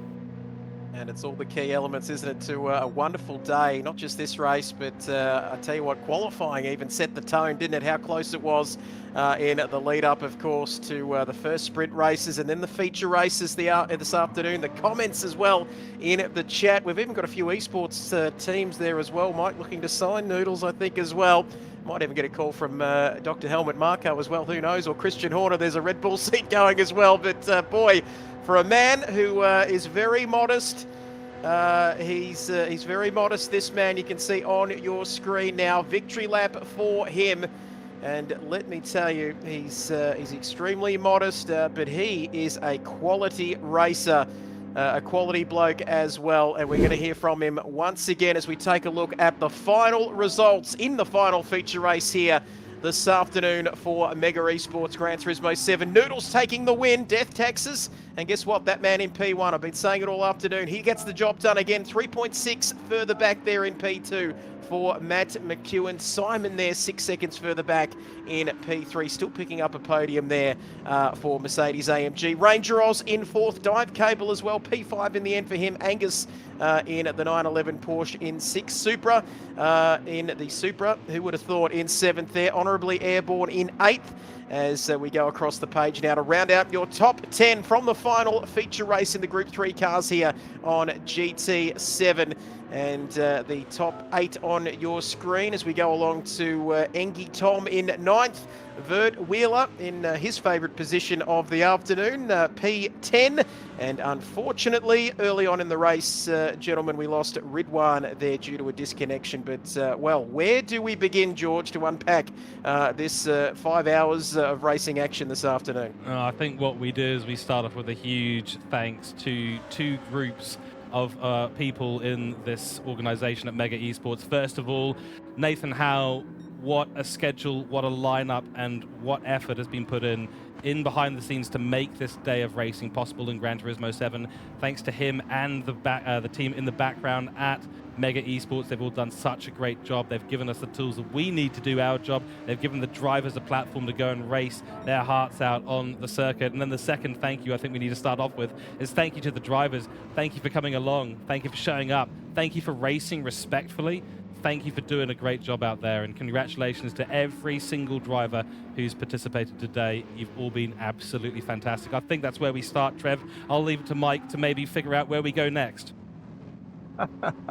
Look, guys, I got Nismo here at the moment, furiously tapping away, doing this and doing that behind the scenes. He's put in so much time in the last couple of weeks, and of course, Jakob there, who is a Mega, who's trusted and believed in our second event now, going from a endurance format to a sprint format.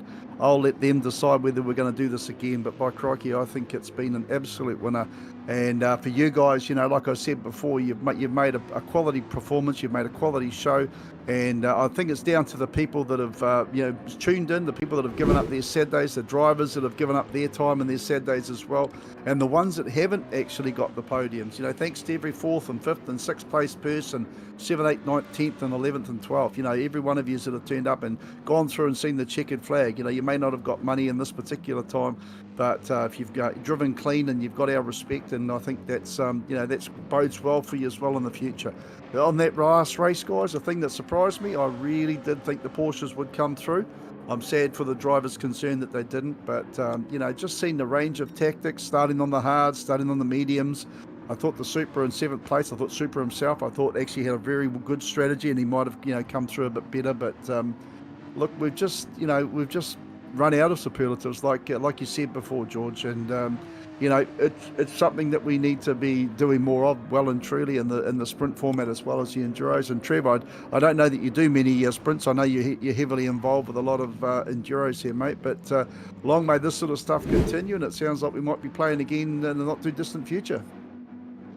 Well, hopefully, fingers crossed. And if we are, I'm well and truly down for that if today's anything to go by. But like we said at the top of the show, it's the start of a new sim racing journey, of course, with the Mega Esports brand, and also starting with the 6 Hours of Silverstone, which was a terrific event, and then just today on Gran Turismo 7. Following on from that, I know there's a lot of people to thank, George, behind the scenes, but it's been an absolute pleasure to be involved today, and hopefully we can get the band back together and do something again very similar and in the not too distant future. Absolutely right. Yeah, we have plans for the ACC 8 or 6 hours of Nords. I think it's 8 hours of Nords. I can't actually read my screen from this distance, so it's one or the other, but that is planned for later in the month, so it should be the 29th. For qualifying, and then the 1st of December for the race. And we hope to have everyone here back in the commentary box, because it's been great chatting away to you guys. The banter's been excellent, and I think we've all had a lot of fun with the racing that's been on display for us today. So big thanks to yourself, Trevor Byers, and Mike Howe. Done a legendary job in the commentary box here.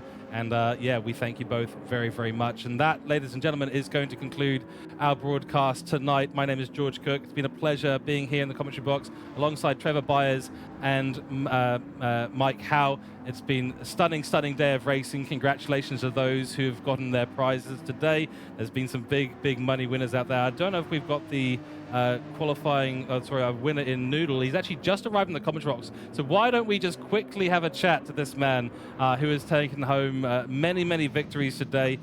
Noodle, can you hear us from the commentary box? Yeah, got you guys.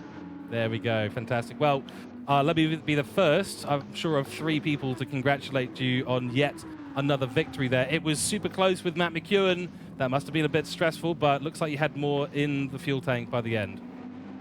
Yeah, no, it didn't make it easy for me. I really struggled in those first couple of laps on the hard tyres. I was like sliding all over the place, running wide. Yeah, it didn't start to get into a rhythm towards the later stages. So yeah, I was pretty lucky to hold on there. McEwen drove really, really well, so shout out to him.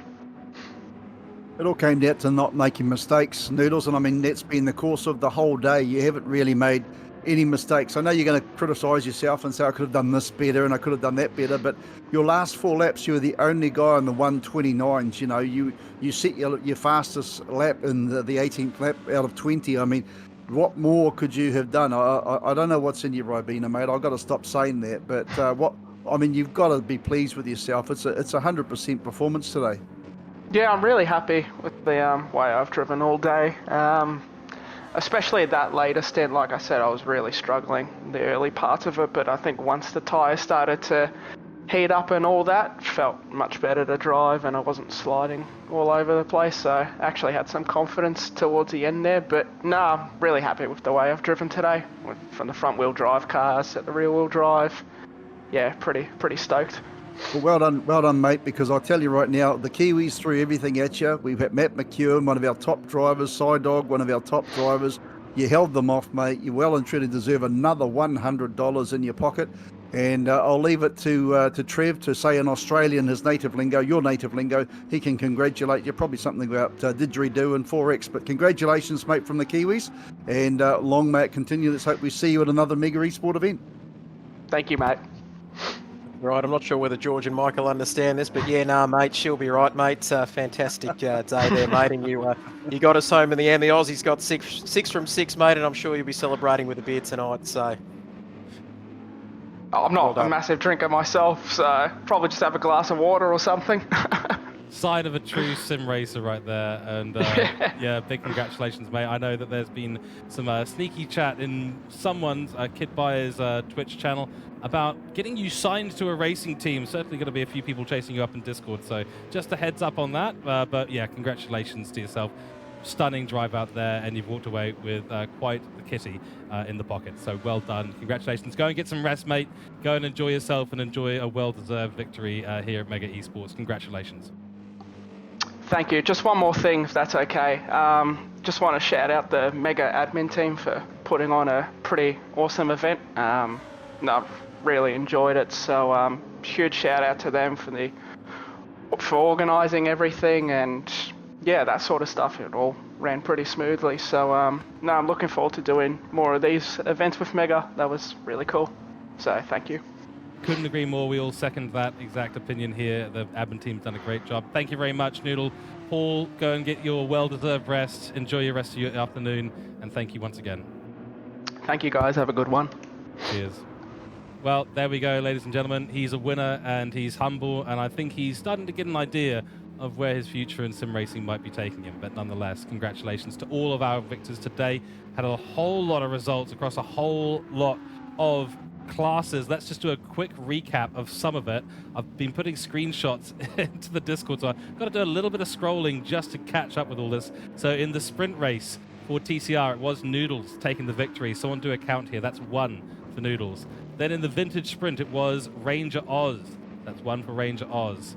Then in the GT3 sprint, it was Noodles again. That's 2 to his name there. Of course, bear in mind he did get qualifying too. For both of those races, I believe. TCR Feature Race was Noodles again being the victor. Then, of course, it was in vintage class, Ranger Oz dominant in that race. Then GT3 Feature, Noodles once again. And the qualifying results here, let me quickly go through this as well. This will just give you an idea of where the funds are being divvied up to. Qualifying result for TCR was to Noodles, and it was vintage quali to Captain Risky, who, sad to see, we didn't get him onto the top step for any of this. And then Matt McEwen was qualifying pole in the Group 3 class, so he will be kicking himself a little bit. But all I can say is that, you know, you may not have come P1, but keep your chins up, because the racing was so entertaining, and that matters a whole bunch. So I hope everyone has had a fantastic day. Now I think we can finally get to our final words of the broadcast here, Trev and Mike. So we'll pass around between the mic round between us once again, and then we'll go to our final comments before we finish up the stream. So Trev, let's go to you first. Absolutely. What more can you say? Incredible day of racing. Privileged, like I said earlier, to be a part of it and to share the commentary box over there. That's New Zealand and this is Australia. But yeah, we've both shared the commentary box as well with you guys. It's been a pleasure. And Mega Esports, everybody behind the scenes. It takes a lot to get these races up and going, of course, thanks to the admin team and the drivers as well, because without them we wouldn't have anywhere near the sort of entertainment we saw today. But absolute pleasure to share the commentary box with you guys, and looking forward to doing something else in the future. Thank you very much, Trev. Yeah. And Mike? Yeah, I just want to do a big pat on the back to the young fella, to Nismo, Nathan Howe. He's put in a huge amount of effort. I know everyone said that, but the thing about it is he's really made it quite easy for guys to understand. There have been some questions that people have been asked, and they're simple questions, but they can easily be taken wrong. And I think it's been done in a very sensible, stern, but not, yeah, but in a gentle way as well, which is how it should be communicated with people. Have tried your patience, and he's been very patient and very, very clean and clear, and I think that's really cool. Also to Jakob and that from Mega, which is it's an endurance racing around New Zealand right through the whole year. They're growing hugely around the country in real-time racing, and I think sim racing is something that they definitely want to get into. And let's not forget too, we've just seen some really, really awesome racing, and we care about the environment as well. We have actually just done this without using any petrol, and I think that's something that for the future it's a good step in the right direction. But obviously we love burning up tires and using gas as well. But as far as the sim racing, it has been outstanding. And I mean the quality we had for the 6 hour at Silverstone months and months ago, guys, that was awesome. but this is completely different and completely awesome as well. George, I really appreciate you being the anchor, mate. You've done a standout job. It's been really good to sort of throw back at you. And Trev, again, mate, you know, from where you were the anchor to you being a co-host like myself, you know, you just fall into the cracks. You're like a piece of ice. You go into the water, you melt into where you need it, and you do a really, really good job, mate. So good working with you two. And, you know, hats off to you both. And let's hope there's some more fun in the future. Absolutely right. Yes, big thanks. Thank you very much, Trevor Byers. Thank you very much, Mike Howe. Thank you to the Mega admin team. You guys have been absolutely awesome. Thank you to the racers. And we should probably stop saying thank yous, because we're all just going to continue saying that. There's so many people to thank. Very much a brilliant broadcast today. Thank you to everyone who's been involved. We will leave it there. We'll see you back here on similar channels at the end of the month for the 8 hours of Nordschleife on ACC on PlayStation 5. Mega Esports to continue strong through 2024 and into 2025. We'll see you back for more racing. Get signed up. There's been plenty of links in the chat. Jump on the Discord, get involved, get signed up. There is so much more racing to come here at Mega Esports. That's going to be our broadcast tonight. Thank you all for tuning in. We will leave you with a good night. Goodbye. Stay safe out there. Have a great weekend. Thank you again, and goodbye.